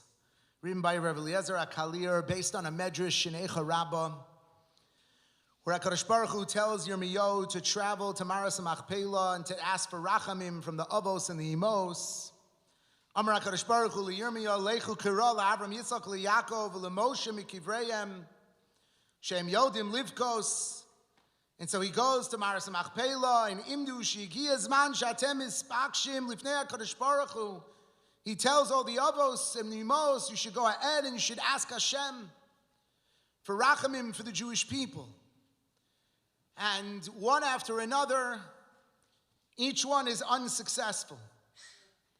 And finally, Ba'oso Shah Kafza Rachel Imenu Lifnei HaKadosh Baruch Hu.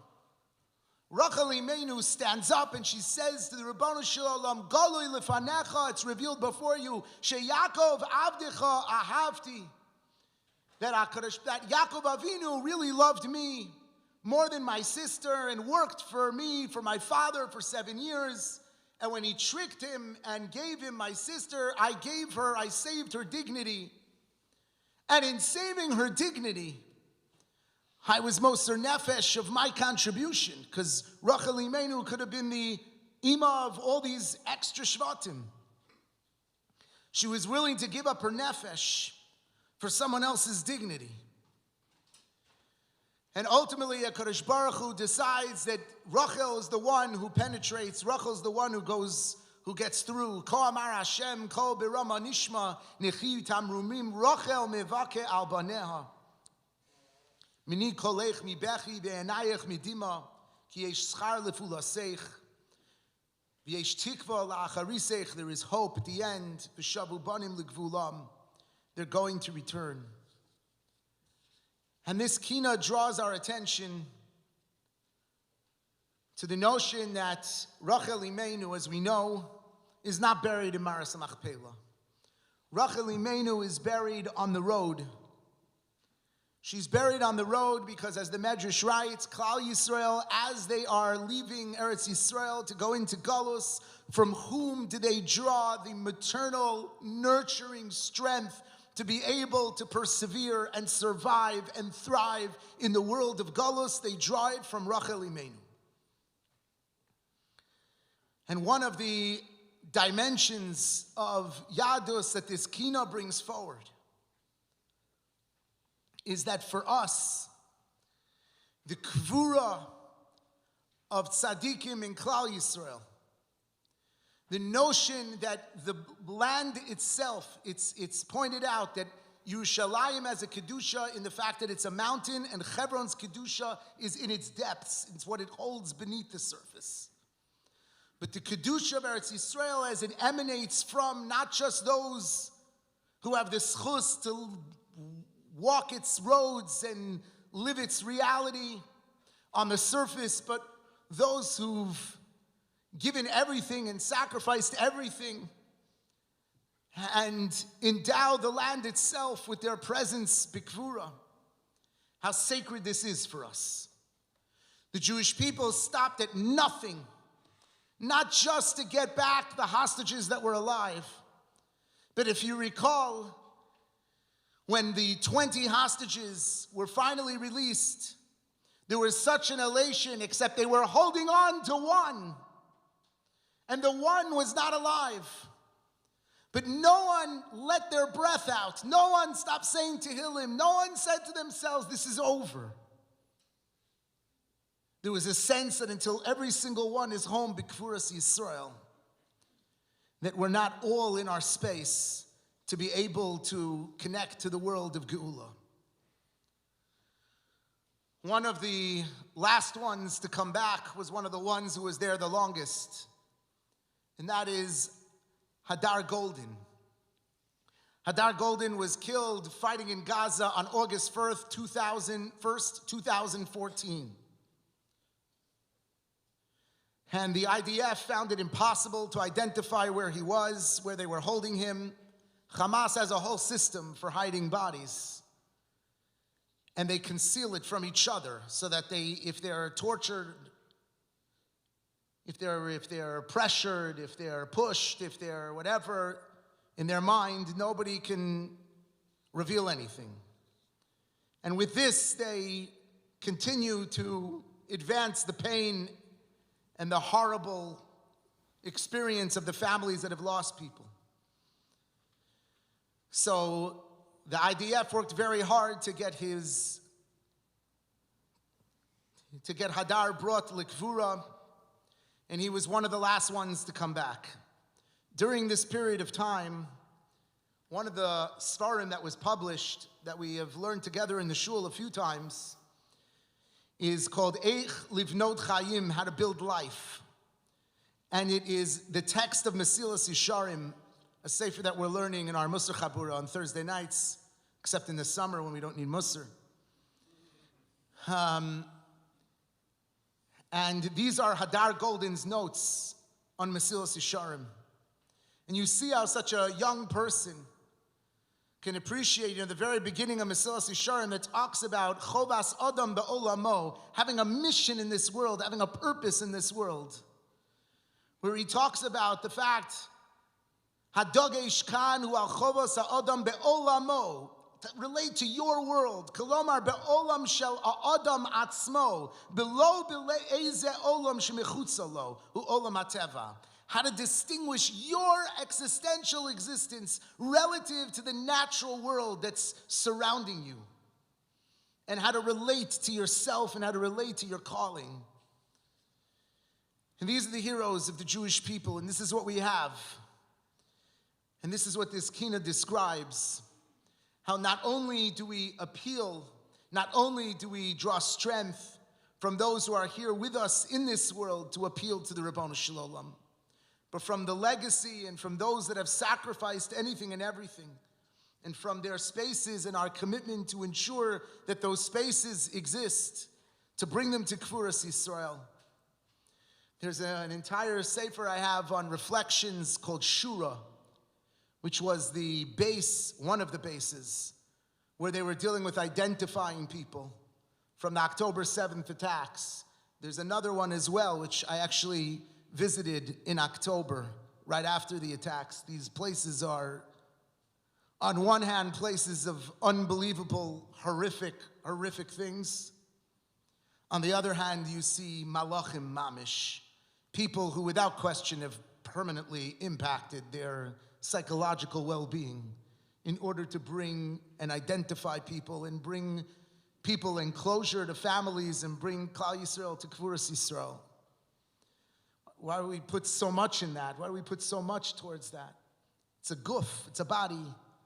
But for us, the guf, the body, is a kli, it's a vessel through which we accomplish things and we impact things. And it's that which takes us through the journey of life. And even though that journey of impact, ech livnot chayim, how do you build life, can go on forever, we still maintain so much reverence and so much kavod for that which took us on that journey. Because that which takes us on the journey is what enables us to accomplish all of this. And for that, we have an unbelievable amount of kavod. And where that body, where that vehicle rests, becomes a space of connection to the soul. And so for us, those vehicles cannot rest in the hands of our enemies. Those vehicles must rest in the borders of the land of Israel. Kina Chavav.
Kino Lamed Aleph, Eish Tukad Bekirbi, Ba'alosi Alibi B'tzeisi Mitzrayim, V'kinim Ha'ira Laman Azkira B'tzeisi Mirushalayim. The Kino vacillates between the greatness of Yetzias Mitzrayim and the tragedy of B'tzeisi Mirushalayim.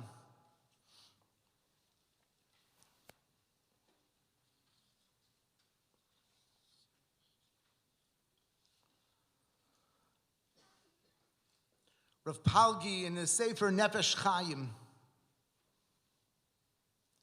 raises a fascinating question, and that is that we know the Rambam tells us in Hilchos Melachim there is an Isser called Bal Tashchis. You're not allowed to be destructive to HaKadosh Baruch Hu's world. You're not allowed to ruin things in Hashem's world.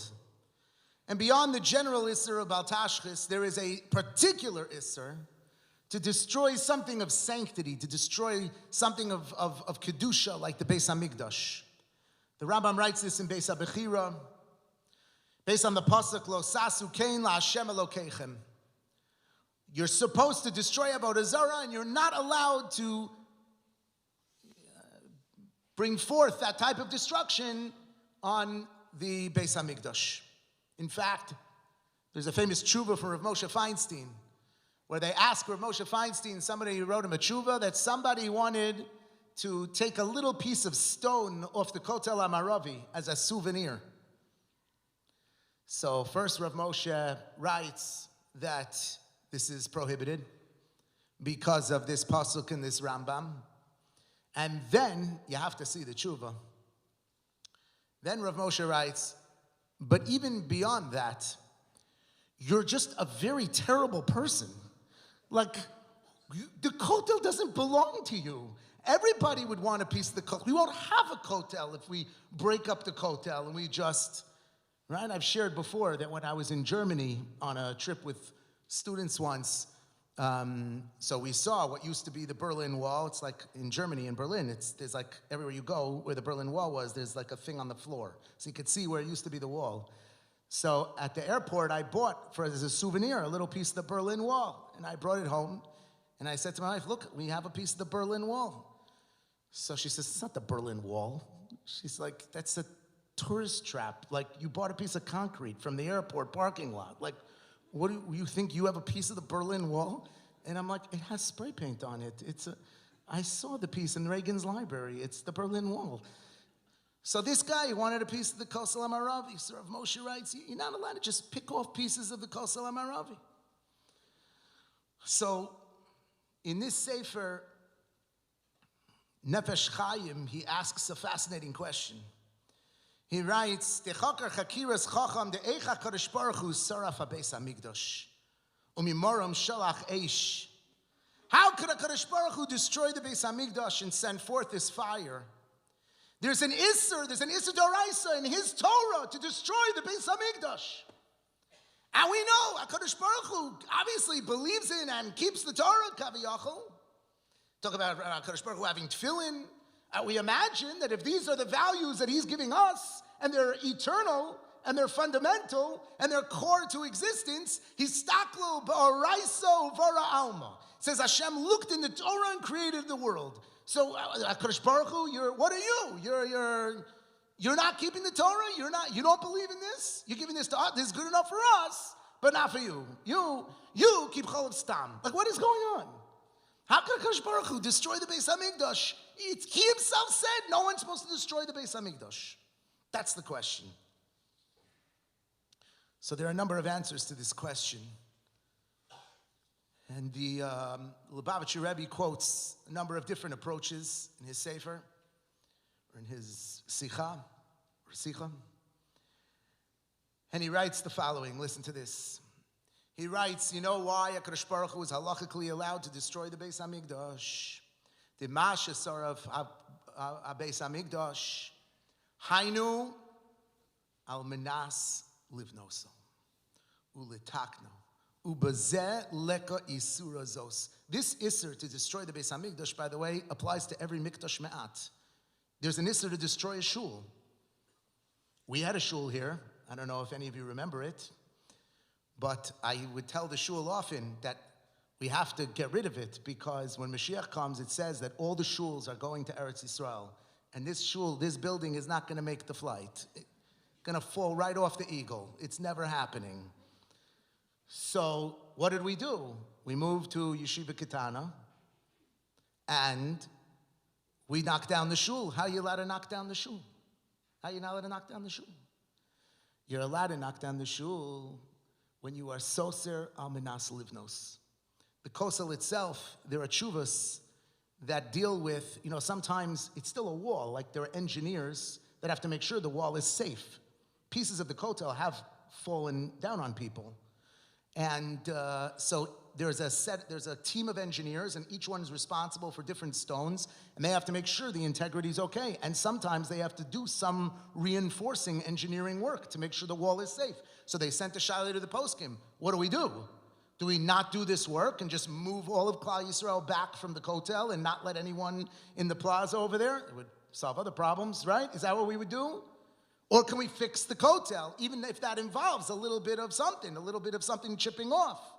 And the answer in the Chuvas is, of course you can fix the kotel, because it's soser al minas livnos. You're destroying in order to create. And as we know from Hilchas Shabbos, when you are soser al minas livnos, when you just do something destructive, that's potter on Shabbos. That you're not responsible for on Shabbos. It's not good, maybe also d'Rabbanan, but it's not a malacha. But when you are soser al minas livnos, when you destroy something in order to build something else, when you are mochik al minas lichtov, when you erase in order to write, that's a meleches machsheves. That's human ingenuity at its best. You're doing something productive and impactful. And so therefore, you're allowed to destroy a piece of the kotel to make it stronger. HaKadosh Baruch Hu destroys the Beis HaMikdash to make us stronger. It is a soser al minas livnos. Famous piece from Rav Kook, which we talk about a lot around Parsha Zachor. How could the Jewish people have a mitzvah to wipe out a nation? And Rav Kook writes, just like in Shabbos, wiping out a nation, wiping out anything is never what we do. We are not a destructive people, but wiping out in order to build, wiping out in order to scribe, in order to write, to expel and destroy evil so that we could create goodness and virtue and holiness and meaning and purpose, that we can do. To wipe out the Shivas Amim when Klal Yisrael arrives in Eretz Yisrael, so there's no Avodah Zarah, just on a crusade of getting rid of Avodah Zarah, that's not the purpose. The purpose is to build a Beis HaMikdash, to have a melech, to have a society, to have a people. And so therefore, why can HaKadosh Baruch Hu destroy the Beis HaMikdash? Because ultimately is a soser al minas livnos.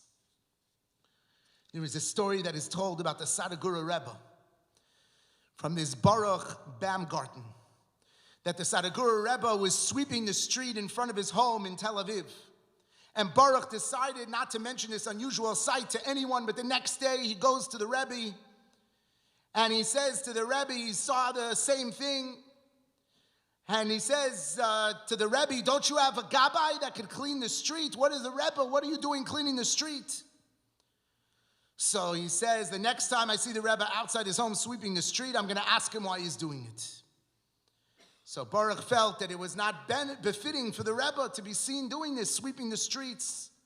So he passed by, and the Rebbe steps outside and walks towards the street and begins to clean it, and Baruch inches closer, and he has the courage to ask him, and he said to the Rebbe, what are you doing?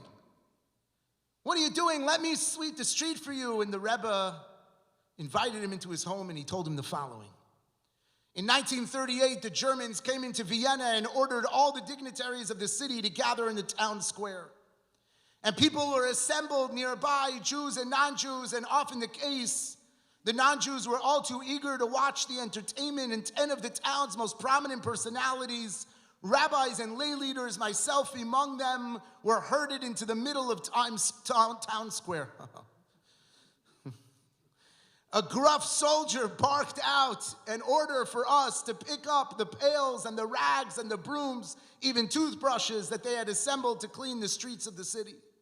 And the soldiers threw us down forcefully and told us to scrub even harder. And blows rained down on us, and on many were bleeding, and we didn't dare wipe the blood away because we didn't want to be punished even more, and we worked harder, using our sweat and tears as polish to make the streets of Vienna shine. And one of the men working next to me noticed that a small smile had appeared on my face, and he was shocked, and he asked me, how could I smile at a time like this? And I explained, they think that I'm washing their world, but I'm washing the Almighty's world. And although that thought was enough to carry me through the torture of that experience, I swore at that moment that one day, when all of this was over and I would arrive in Eretz Yisrael, I would clean the streets of our holy land. And the Rebbe turned to Baruch and thanked him for offering to take over the cleaning. But this was a job that the Rebbe had to do by himself. After all, it is the Ribono Shel Olam's Welt, and we just live in it. B'tzeisi mi Mitzrayim, b'tzeisi mi Yerushalayim. This is the spiral, says the Maharal, of Jewish history. The reality that we can be on the floors of the streets of Vienna being persecuted. B'tzeisi mi Yerushalayim and b'tzeisi mi Mitzrayim, sweeping the streets of Tel Aviv.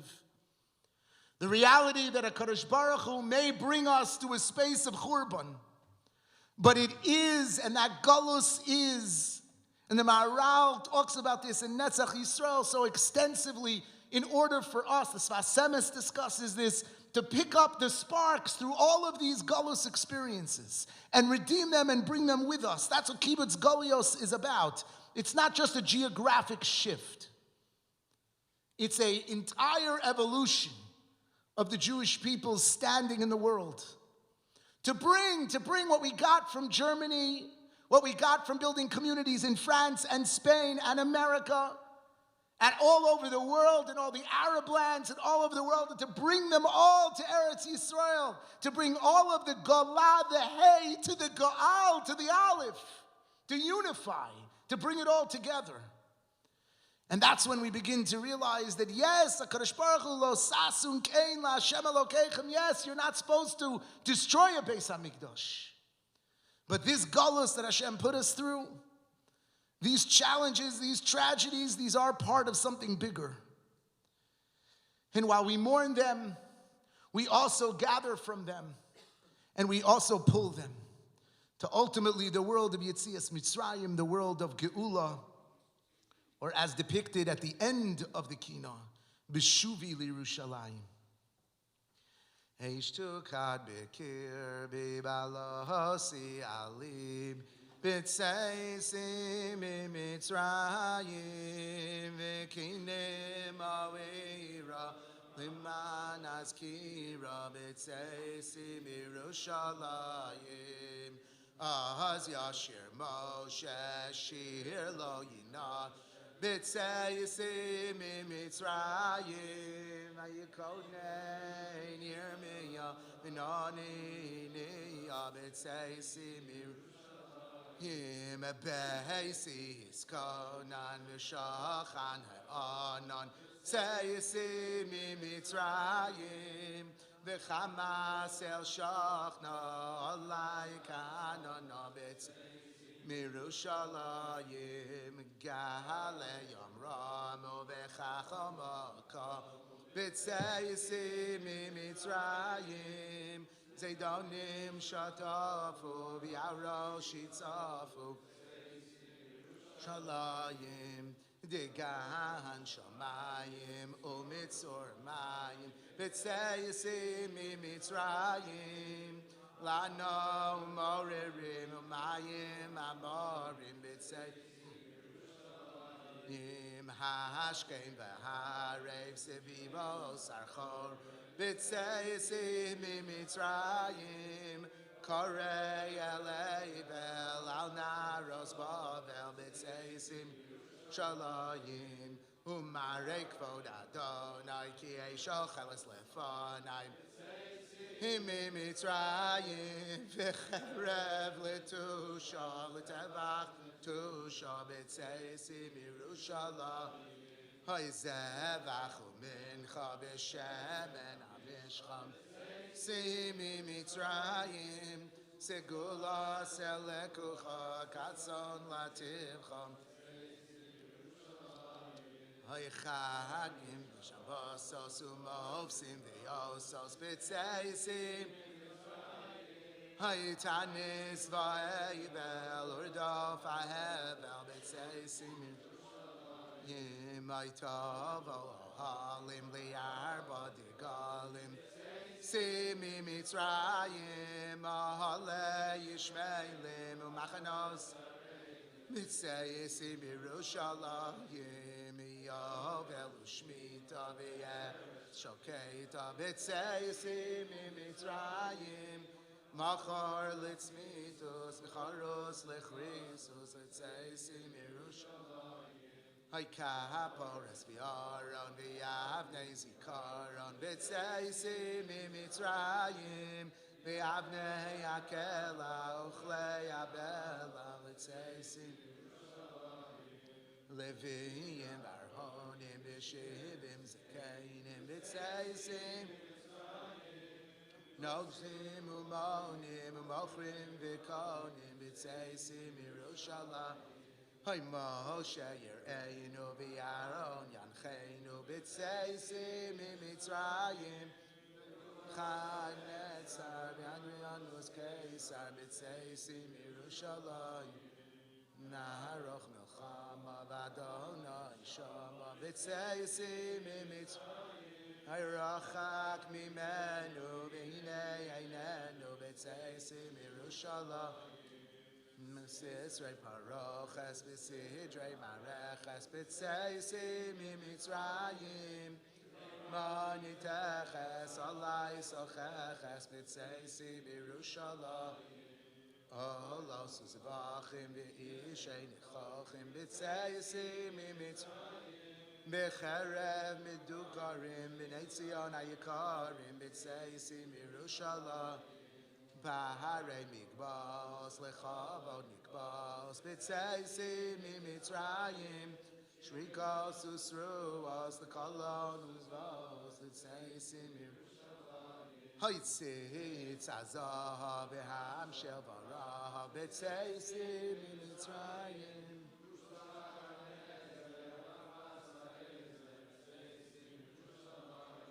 Kedusha nevuah v'chvod Adonai nira b'tzeisim Mitzrayim Nigala u'mora v'ruach hatoma b'tzeisim Yerushalayim Rina v'shua v'achatzos v'teruah b'tzeisim Mitzrayim Zakas olam Shulchan u'menorah v'chalil u'ketara Elil v'soeva fesel u'matzeva b'tzeisim Yerushalayim Hay Torah u'tuda u'chemda b'tzeisim Mitzrayim Sasan v'simcha v'nas yagon v'anacha mitzvah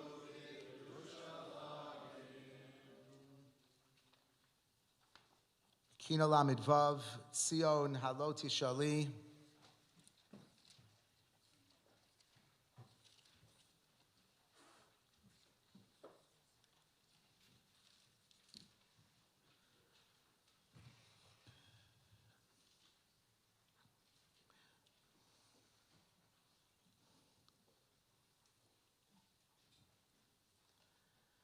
I saw a beautiful insight in a sefer about the mitzvah of Kriya as it relates to Yerushalayim and the Kotel. And the discussion of, we know that the Gemara tells us that we are supposed to do Kriya when we see the cities already in destruction. And yet we're supposed to do Kriya when we see the Kotel in its destruction. We see that the Rabbi is in its destruction. So he asks, one really should be inclusive of the other. Why is it that you have to tear again? So the Pashup Shad is that it's one thing to see the cities in desolation. It's another thing to see the actual Makom HaMikdash. There's an accentuated aspect of the pain that is now revealed that maybe was not there before. So Rav Zakatinsky explains that there's perhaps another reason. And that is that the two kriyas really represent different things. The kriya, when we see that the cities and the areas around Yerushalayim are destroyed, is a kriya for what is not, is for what is destroyed. That the kriya that we tear when we ultimately approach the mikdash is not just a kriya for what's not, but it's also a kriya for what could be. He uses this to explain the famous Gemara that Rabbi Akiva, when he came upon the Harabayas and he saw the Harabayas, that he saw not just the sense of destruction, but he also saw what could be. He also saw what could be. And that's really the koach of Yerushalayim from the very beginning. Har Yera'eh. That HaKadosh Baruch Hu tells Avram Avinu, I want you to take Yitzchak and I'm going to show you where to go. And in the course of the entire Torah, Yerushalayim is described as Hamakom Asher Yivchar Hashem. It's the place where Hashem's going to choose. What do you mean? Hashem already chose it. He chose it in Sefer Bereshis. What's the place he's going to choose? Rav Kook says its very essence is its future-oriented capacity. It's a city that is just saturated with potential and with vision of what could be, And it's supposed to evoke what could be. And it's supposed to help us dream about what could be.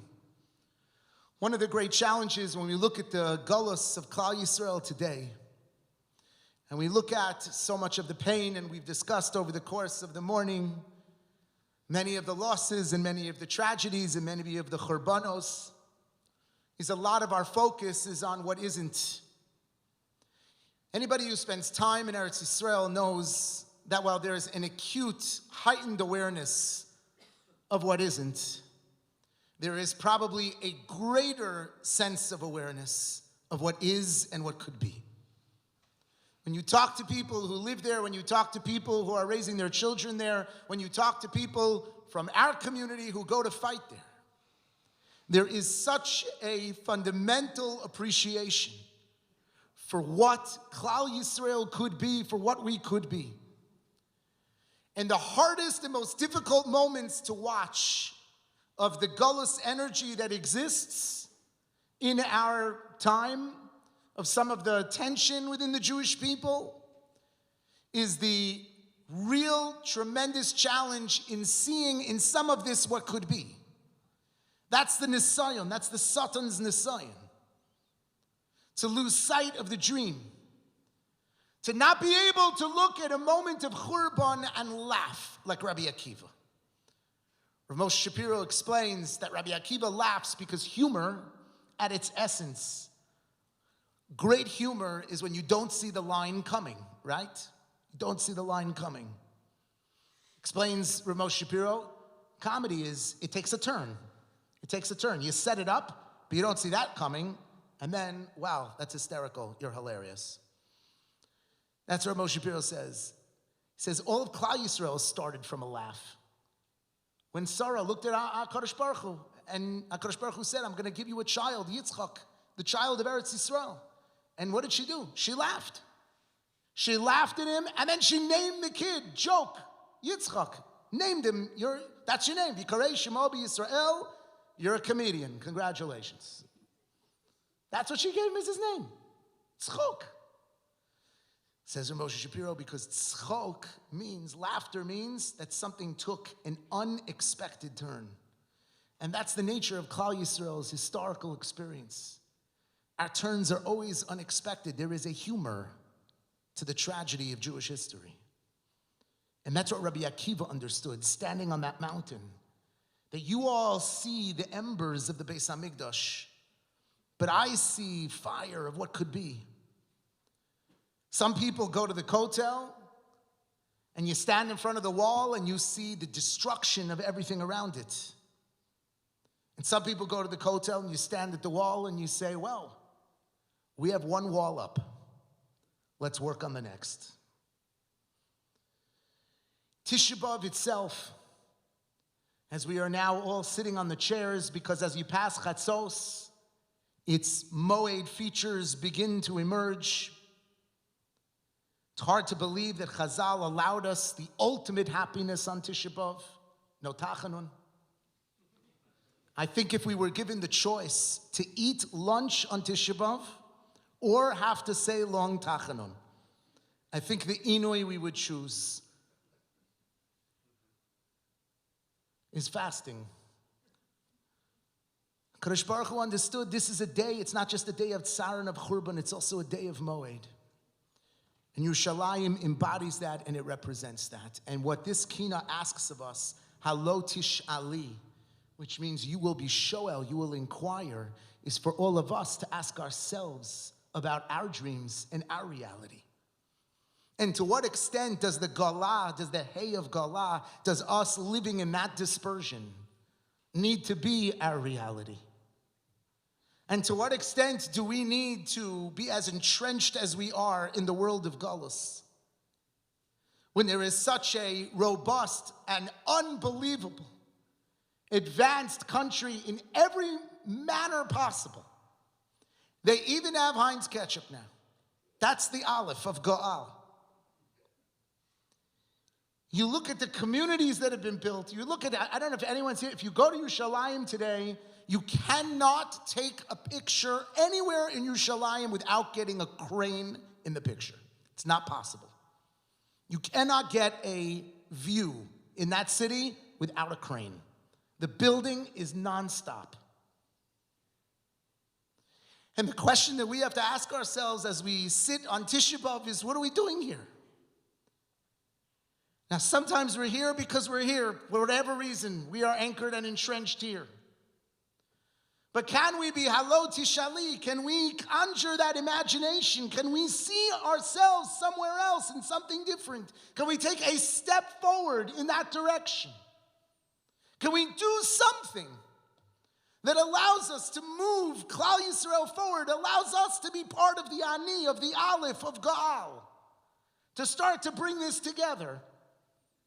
Can we orient our life towards this trajectory, that we have a plan? It's a 1-year plan, a 5-year plan, a 10-year plan, a 50-year plan. There's a plan. We're on our way. We're going. Halo tishali, can we see and can we experience what Rabbi Akiva saw? That when we look around Galus, we may see some of the comforts, some of the challenges, the anti-Semitism, the supermarkets, but then we laugh. We laugh because it's a joke. Ha ha, the punchline is in Eretz Yisrael. It doesn't have to be like this.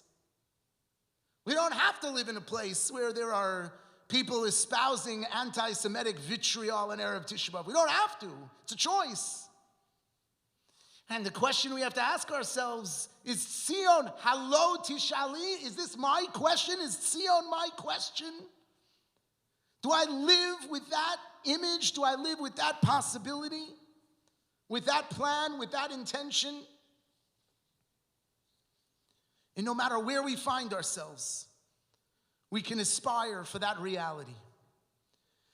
I always like to share the quote from Naftali Lau's book, Rabbi Lau's brother, who describes how it was his responsibility. For 50 years, I carried the responsibility passed on to me by my father before he went to his death in Treblinka. He placed in my care a weak child who was 5 years old. That's Rabbi Lau. But who looked like he was only 3 or younger. And for 3 years, I was his father and his mother and his guardian and his protector.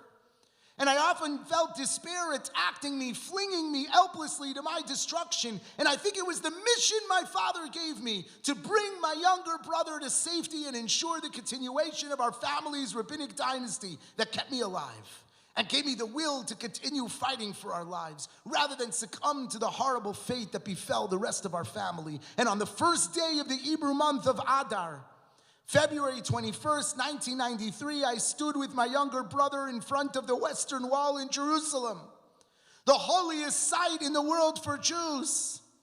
And we recited Mincha together. 48 years earlier, when we first arrived in Jerusalem, we had stood in this same spot. And then young Yisrael Meir had gazed at the stones of the wall without understanding what he was seeing. And this time he was praying just 2 hours before his anticipated election to the highest rabbinical post in Israel. My younger brother, who had risen from the pile of ashes in the death camps, was chosen that day to serve as the chief rabbi of the state of Israel. I looked up at him from up close and felt tears welling up in my eyes. And as I left the wall, I felt profound relief, as if every burden had been lifted from my shoulders and my conscience. At last, my almost impossible mission had been fulfilled. Tzion, halo tishali. Do we feel that mission? Do we feel drawn to that mission? And are we doing things in our life to bring us closer to answering that question, Lishlom asirayich, to be able to encounter Darshei Shlomecha, to be able to encounter the world of Yerushalayim? Kina Lamed Vav.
Kina Memalif Shali Srufa Ba'esh is a kina that was written by the Maharam of Rutenberg, the Rabbi of the Rush, the last of the Balei Atosis, many customs that are quoted by the Ramah were from the Rush and from the Maharam.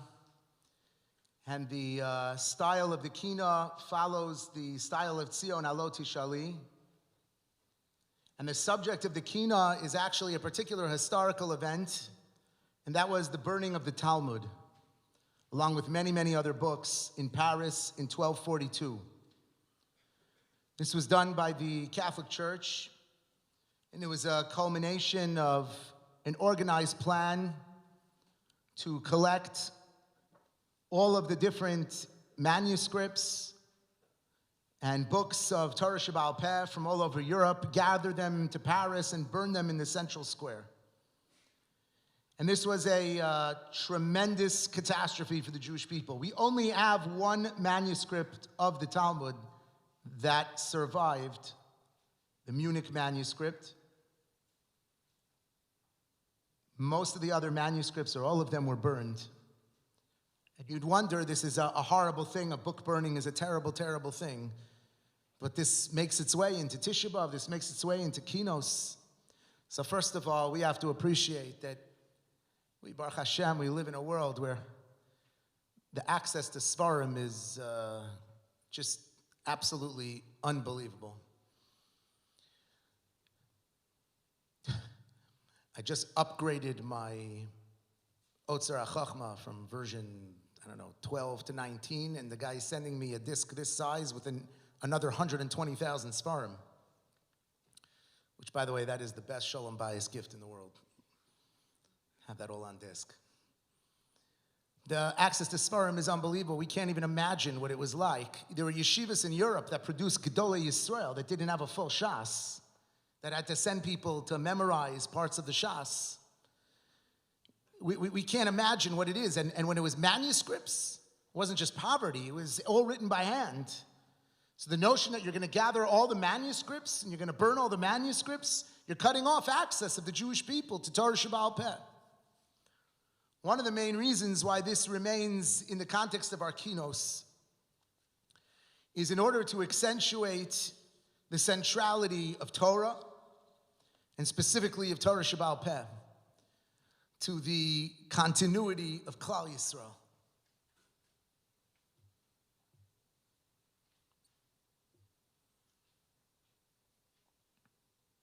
There is nothing that anchors the Jewish people more than our commitment to Torah, than our commitment to learning Torah, than our constant and ever-present delving into what the truths and wisdom of HaKadosh Baruch Hu is and how it's applied and how it's manifest in the context of our world.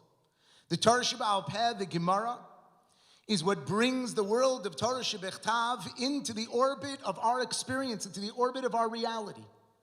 And its study is central as an animating force of our continued vitality of what we are and who we are. The fact that we could have tshuvas and the fact that we could have responsa that covers such a wide gamut of the human experience. There is nothing that technology and medicine and society can bring forward that we could not plumb the depths of Torah Shebaal Peh and surface the precedents and the insights in order to apply the wisdom of HaKadosh Baruch Hu to every imaginable circumstance. What it means to live as a Jew is to learn as a Jew.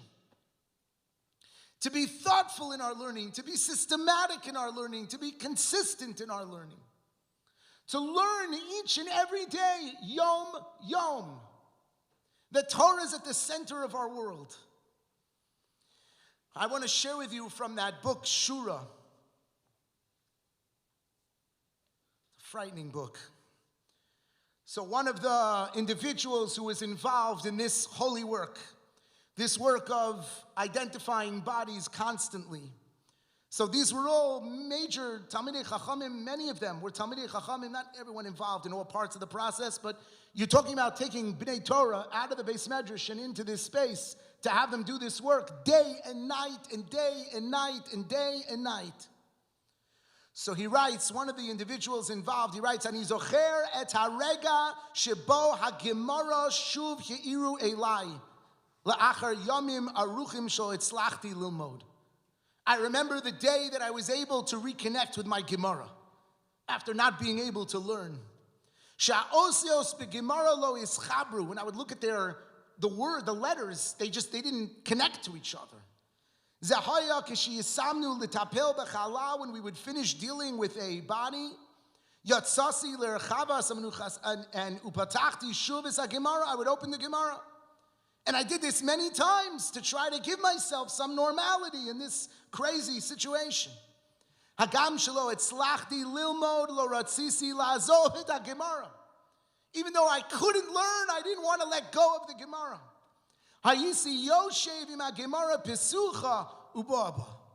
I would sit there with an open Gemara and just be there. Pa'amim im demos be'inayim, with tears in my eyes that would come, od yoser es ha'osios, that would still cloud up the letters. V'yom echad zeh higia. And one day, suddenly I look down at the Gemara, Pitom ischabru osios. All of a sudden the letters are starting to come together again. Pitom chazru amilim, the words are returning. Pitom ischabru mashmos. I understand what the Gemara is saying. Ani zocher eitev es harega. I remember the moment. It's a hargosha, the feeling. Kamo iber she'ibud lekama zman et re'io, like someone who went blind. Upitom hu machil shuv liros. And all of a sudden can see again. Yoshavti v'limadi b'simcha atzuma. I sat and I learned with such joy.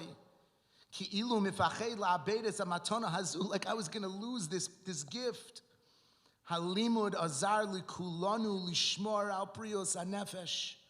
Our learning helped us with the health of our soul. Shiurei haTorah v'halimud b'chabura ha'yo'ogon shel kedusha u'musar eloki. She'azar lekulanu lishmor al yitzivos b'tkufa kasha she'avra alav aleinu. The ability to anchor ourselves in Torah, the ability to anchor ourselves in learning. Coming up this year on another Siyum Hashas. There's a beautiful initiative that was actually launched in Bergenfield, and we at the OU are scaling it across the country. A beautiful initiative. Its name is something like the Hadron Project. I forget the exact name. And the goal of the Hadron Project is that there's going to be a Siyum, and everyone's going to know about the Siyum, and many of us are going to go to the Siyum. That everyone should finish something. It doesn't have to be Shas. It doesn't even have to be Gemara. Everyone should finish something. Everyone should complete, be Messiah something. To know what it is to start at the beginning and complete something to the end. To have that regularity of commitment. To show ourselves that we could do it. That we could all finish something. It doesn't have to be Yavamas. It could be something else, but it could also be Yavamas. Unfortunately for me, Rabbi Sachs told me, for me it has to be Yavamas. Everybody has their own project. Everybody has their own thing that they could focus on. But to understand that what projects the eternality of the Jewish people, what anchors us in what ultimately is eternal in and of itself, is our connection to the world of Torah. And so when we mourn today, we mourn whatever setbacks reverse that reality. And something else. Sometimes it's hard to learn on your own and for yourself. It's hard to be motivated. It's hard to... So many of us were the beneficiaries of a beautiful Jewish education, or just ourselves have grown and have accumulated knowledge, or can make our way through Art Scroll Svarim and understand what's going on. Hadron, finish something with someone else. Find a chavrusa, partners in Torah. Take the opportunity to learn and to give and to learn with someone else. Help someone else be Messiah something. Anything, Pirkei Avos, anything. An English book, it doesn't matter. Connect ourselves to what ultimately connects the Jewish people to HaKadosh Baruch Hu. And that is our commitment and our dedication and our devotion to Talmud Torah and to learning. And this is our everything. And we need to reinforce and reinvigorate in a world that is so many distractions and so many. You have to differentiate between learning opportunities of convenience and learning opportunities that water things down. Opportunity to be able to really grow, to be able to do more, to be better at it. And this is part of what we mourn on Tisha B'Av. These moments of Churban that take us away from our holy Torah. Kina Mem Aleph.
final kina that we're going to recite today, kina memhei. Elit Zion v'yareha kimo isha v'tzireha v'chivsula chagura sak al ba'al neureha. It's a kina that we chant to a melody, and it talks about Zion and its cities depicted as a woman in labor, which we know the process of labor is one that involves great pain, but as intense and challenging as that pain is, it ultimately culminates with great blessing and the greatest creative possibility, which is life. We experience many of these birth pangs. We experience many of these challenges and many of these tragedies. And as we sit here on Tisha B'Av, we have to nurture our emunah and our faith that ultimately that galah, that galus, that hay, is ultimately going to give rise to the aleph, to the go'al, to the redemption of the Jewish people. That redemption does not come easily. That redemption comes with a lot of sacrifice. That redemption comes with a lot of challenge. That redemption comes with people having to give up so much of what they've devoted their life to. That redemption comes with a very, very heavy price, but it does come. And as we sing Elit Zion, we dig deep into our recognition that we are so blessed. We are so blessed because we can debate whether or not this child of this Elit Zion is fully born and walking around, whether or not we're in the middle of the labor, whether or not we're in the preterm, whether or not, I won't be more graphic, but we can debate where we are. But I think we could all agree that the herayon of Galus is certainly in a very, very close space to producing the beautiful children of Geula.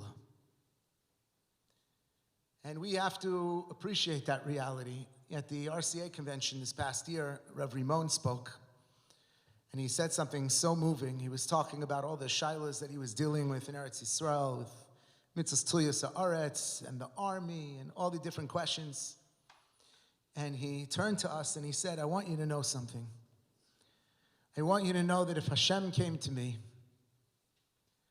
and he said to me, you can live in whatever era of history you want. I will give you a DeLorean or a phone book, depending on which decade you grew up in. And you can live in whatever era of Jewish history you want. You could live with the Rambam, you could live with the Vilna Gaon, you could live with Rabbi Akiva Eiger. You could live with the Rishonim, you could live with the early Achronim, you could live with the Nevi'im, you could live whatever era of Jewish history you want. So Rabbi Rimon said, if I had the choice, I would choose right now. I would choose right now because right now we are on the precipice of such redemptive energy and aspirations.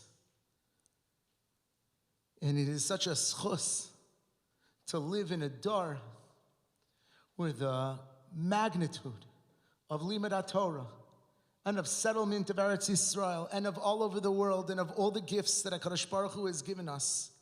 It's such a gift, it's such a privilege, it's something we can't take for granted. And so while we do experience pain, and we do experience challenge, and we do experience tremendous consternation, and we do experience moments where we wonder, how exactly is this going to resolve? Part of Tisha B'Av and the moed of Tisha B'Av is the confidence and the emunah and the bitachon that it will. To be able to laugh with Rabbi Akiva, and to be able to see the hay of Galah slowly morph into the aleph of Go'al. You know, the Gemara in Baba Basra talks about all of the different potential things we could do to remember the Churban Beis HaMikdash. And there are many, and some of the ones proposed are beyond. Maybe we should never eat meat again. There was meat in the Beis HaMikdash. Maybe we shouldn't drink water. There was water in the Beis HaMikdash. There was bread in the Beis HaMikdash. There was everything in the Beis HaMikdash. So the Gemara resolves that we need to bring some sort of balance to the internalization of the reality of Churban, and at the same time, posturing Klal Yisrael towards a trajectory of Geula. To give them the confidence that with effort and with work and with progress and with emunah that they could tzipisi Yeshua, that there's something to strive for, there's something to hope for, there's something to work towards. So the Gemara says that we're going to give you a number of things that you do. And what's fascinating about the list that makes it through is that nearly everything on the list relates to two contexts. It relates to a wedding, and it relates to building a new home. It relates to the afer that we put on the chassan, to the diminishing jewelry for the kala, to leaving a unfilled amma by amma in a new home. Everything that makes it on the list has one thing in common. And that is, it is a zecher lechurban that is embedded within a framework and a context where we are moving Klal Yisrael forward, where we are building new homes and new families, and we are advancing Klal Yisrael. We don't interject zechira lechurban in a way that paralyzes our advancement. We do so in a way that encourages it, that helps us recognize that it's unfinished, that we are unredeemed, that this is a Tisha B'Av, that this is a world of galus, and with all the blessings, that is our reality. But at the same time, not to become paralyzed and defined by that reality, but to recognize it's the avoda of the Jew, tzipisi Yeshua. The Rishonim discuss what's the makar, what's the source of tzipisi Yeshua. It's one of the questions you're asked at the end of your life. It's one of the questions you really have to know. It's not just like a smichas chaver bechina. You really have to know this. I'm not grading the test, so you're in real trouble. We really have to know the answer. Tzipisi Yeshua. Did you anticipate? Did you strive for? Did you wait for? Did you aspire to a world of Geula? Where does it say in the Torah? Tzipisi Yeshua that you have to do such a thing. So the Smak writes that the answer is, it does say it in the Torah. Anochi Hashem Elokecha asher hotzeisicha me'eretz Mitzrayim. I am your God, and I took you out of Egypt. Redemption, Geula, is part and parcel of the fundamentals of what it means to be a believing Jew. To be a believing Jew means you believe that the world is going somewhere. Shema Yisrael Hashem Elokeinu. God is our God. Hashem Echad. The world is headed somewhere. Bayom ha'u yeh Hashem Echad u'shmo Echad. That Aleph of Go'al is within reach of the Jewish people. That's what tzipisi Yeshua means. It means that we believe we can make this happen. And we believe the Rebbe Shem has given us a context within which it could happen. But we have to be able to adjust and to calibrate our mindset and remove ourselves from the minutia of that which holds us back and see the possibilities of what it means to live in a redeemed world. There was a very beautiful story that is shared in Rabbi Wein, who just posthumously published another book, and has published more books since he died than I will ever publish alive, but it's unbelievable.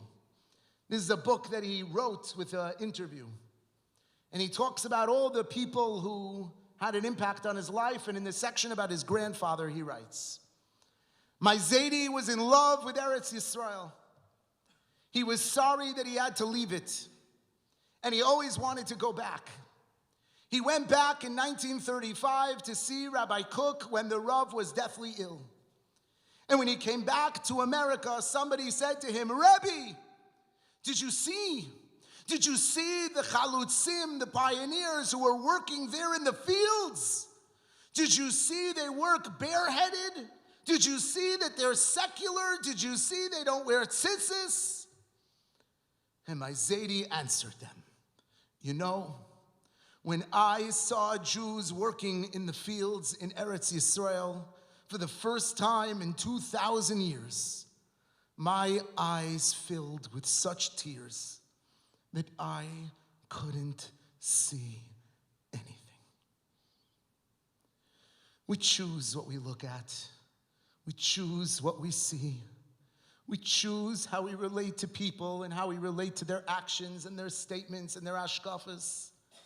Tzipisali Yeshua means that if we feel like we're part of something bigger, our mindset, our disposition, our actions have to reflect a commitment to being part of something bigger, a redemptive mindset.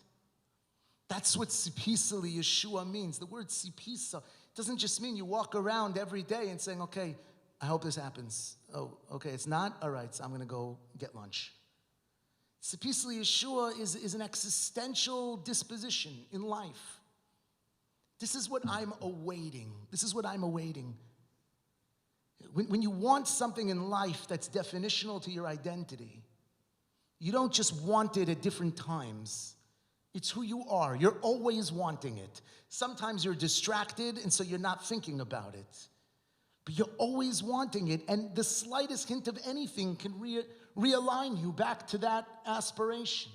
That's the world of Tzipisali Yeshua.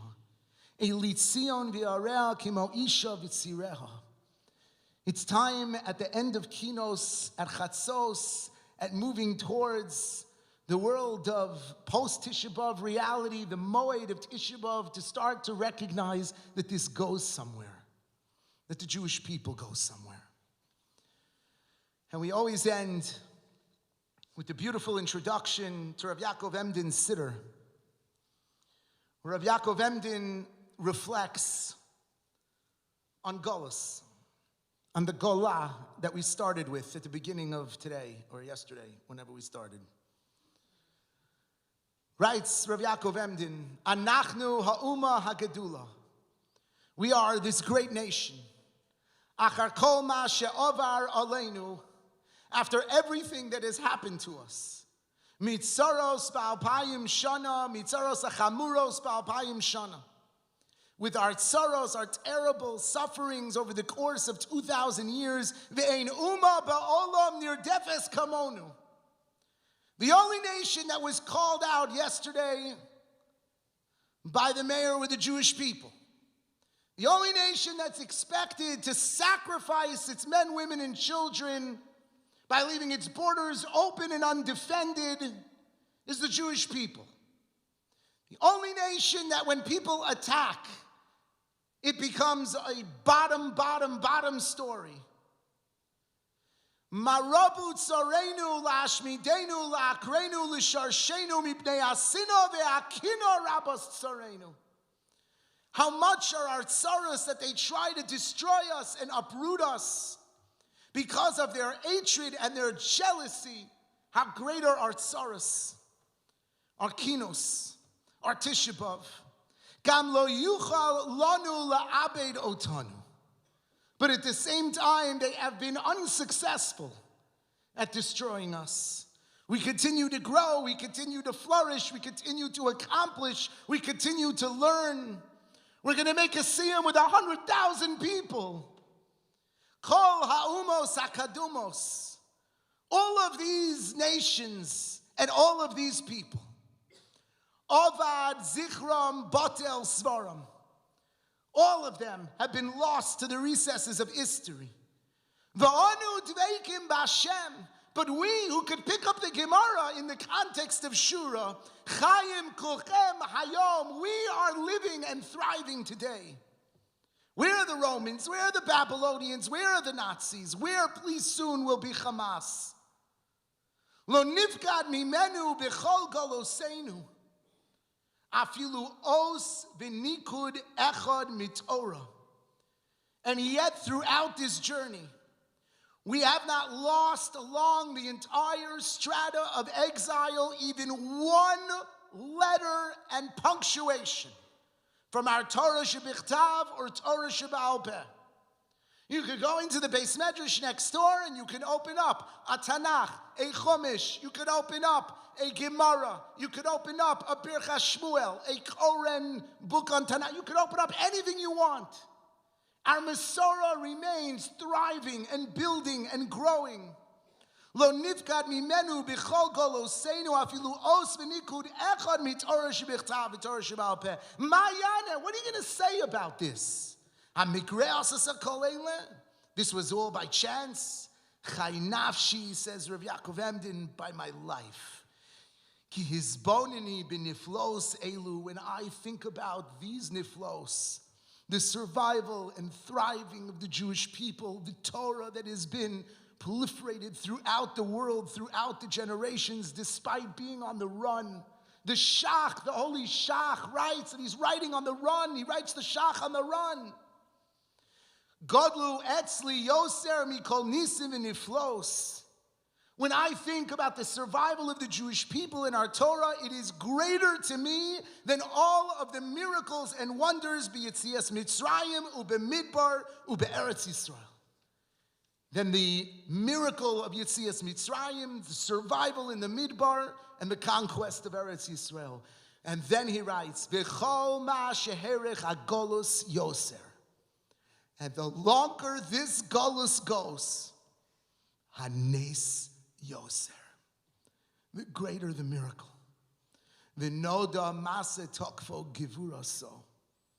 And the more we see the strength of HaKadosh Baruch Hu and of the Jewish people.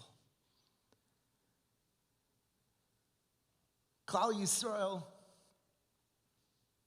is able to sit on the floor and mourn a Beis Hamikdash from 2,000 years ago. And then they're able to get up tomorrow morning and read a Daf of Gemara that is guiding us in how to ultimately contend with the rebuilt reality of the Beis Hamikdash. We live above history. We transcend history. We live a story that is ultimately propelled by the providential presence of HaKadosh Baruch Hu at every single moment. And part of Tisha B'Av is, even when we feel distance, we feel close. What some of the Mefarshim describe as a moed shorichuk. How sometimes in the distance, we actually can feel the tension on the rope. So we know even more so that he's really there.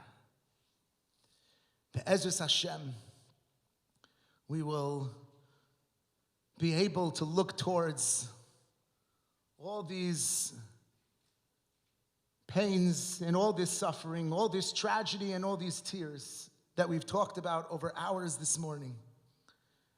And Be'ezus Hashem, we will look with hope to what is ultimately coming, to the shift of that Golah to the Go'al, to be part of the generation that will ultimately be bringing forth the context and the framework within which we really can bring forward a new reality for Klal Yisrael and a new reality for the entirety of the world. A reality of goodness and of virtue and of sanctity, of Kedusha. A reality in which Klal Yisrael is not just living redemption because we don't want to suffer, but a reality where Klal Yisrael is living redemption because that is the ultimate purpose for which HaKadosh Baruch Hu created this world. And Be'ezus Hashem, he will see in our Moed Shel Richuk how badly we feel distanced from it and we want it. And with that, he will bring forth the beautiful child, those beautiful kruvim, to once again be situated in his Kodesh HaKadoshim, to be opened for Klal Yisrael to see, to be inspired by. And so this Yom Kippur we will not spend here in these spaces in the world of Galus, but we will spend in that ultimate Kodesh HaKadoshim, b'mheira b'yameinu. Amen.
Iskadash, Shmei Rabo, Yom Adi Baruch Yuruseh, V'yamlich Machuseh, B'chayich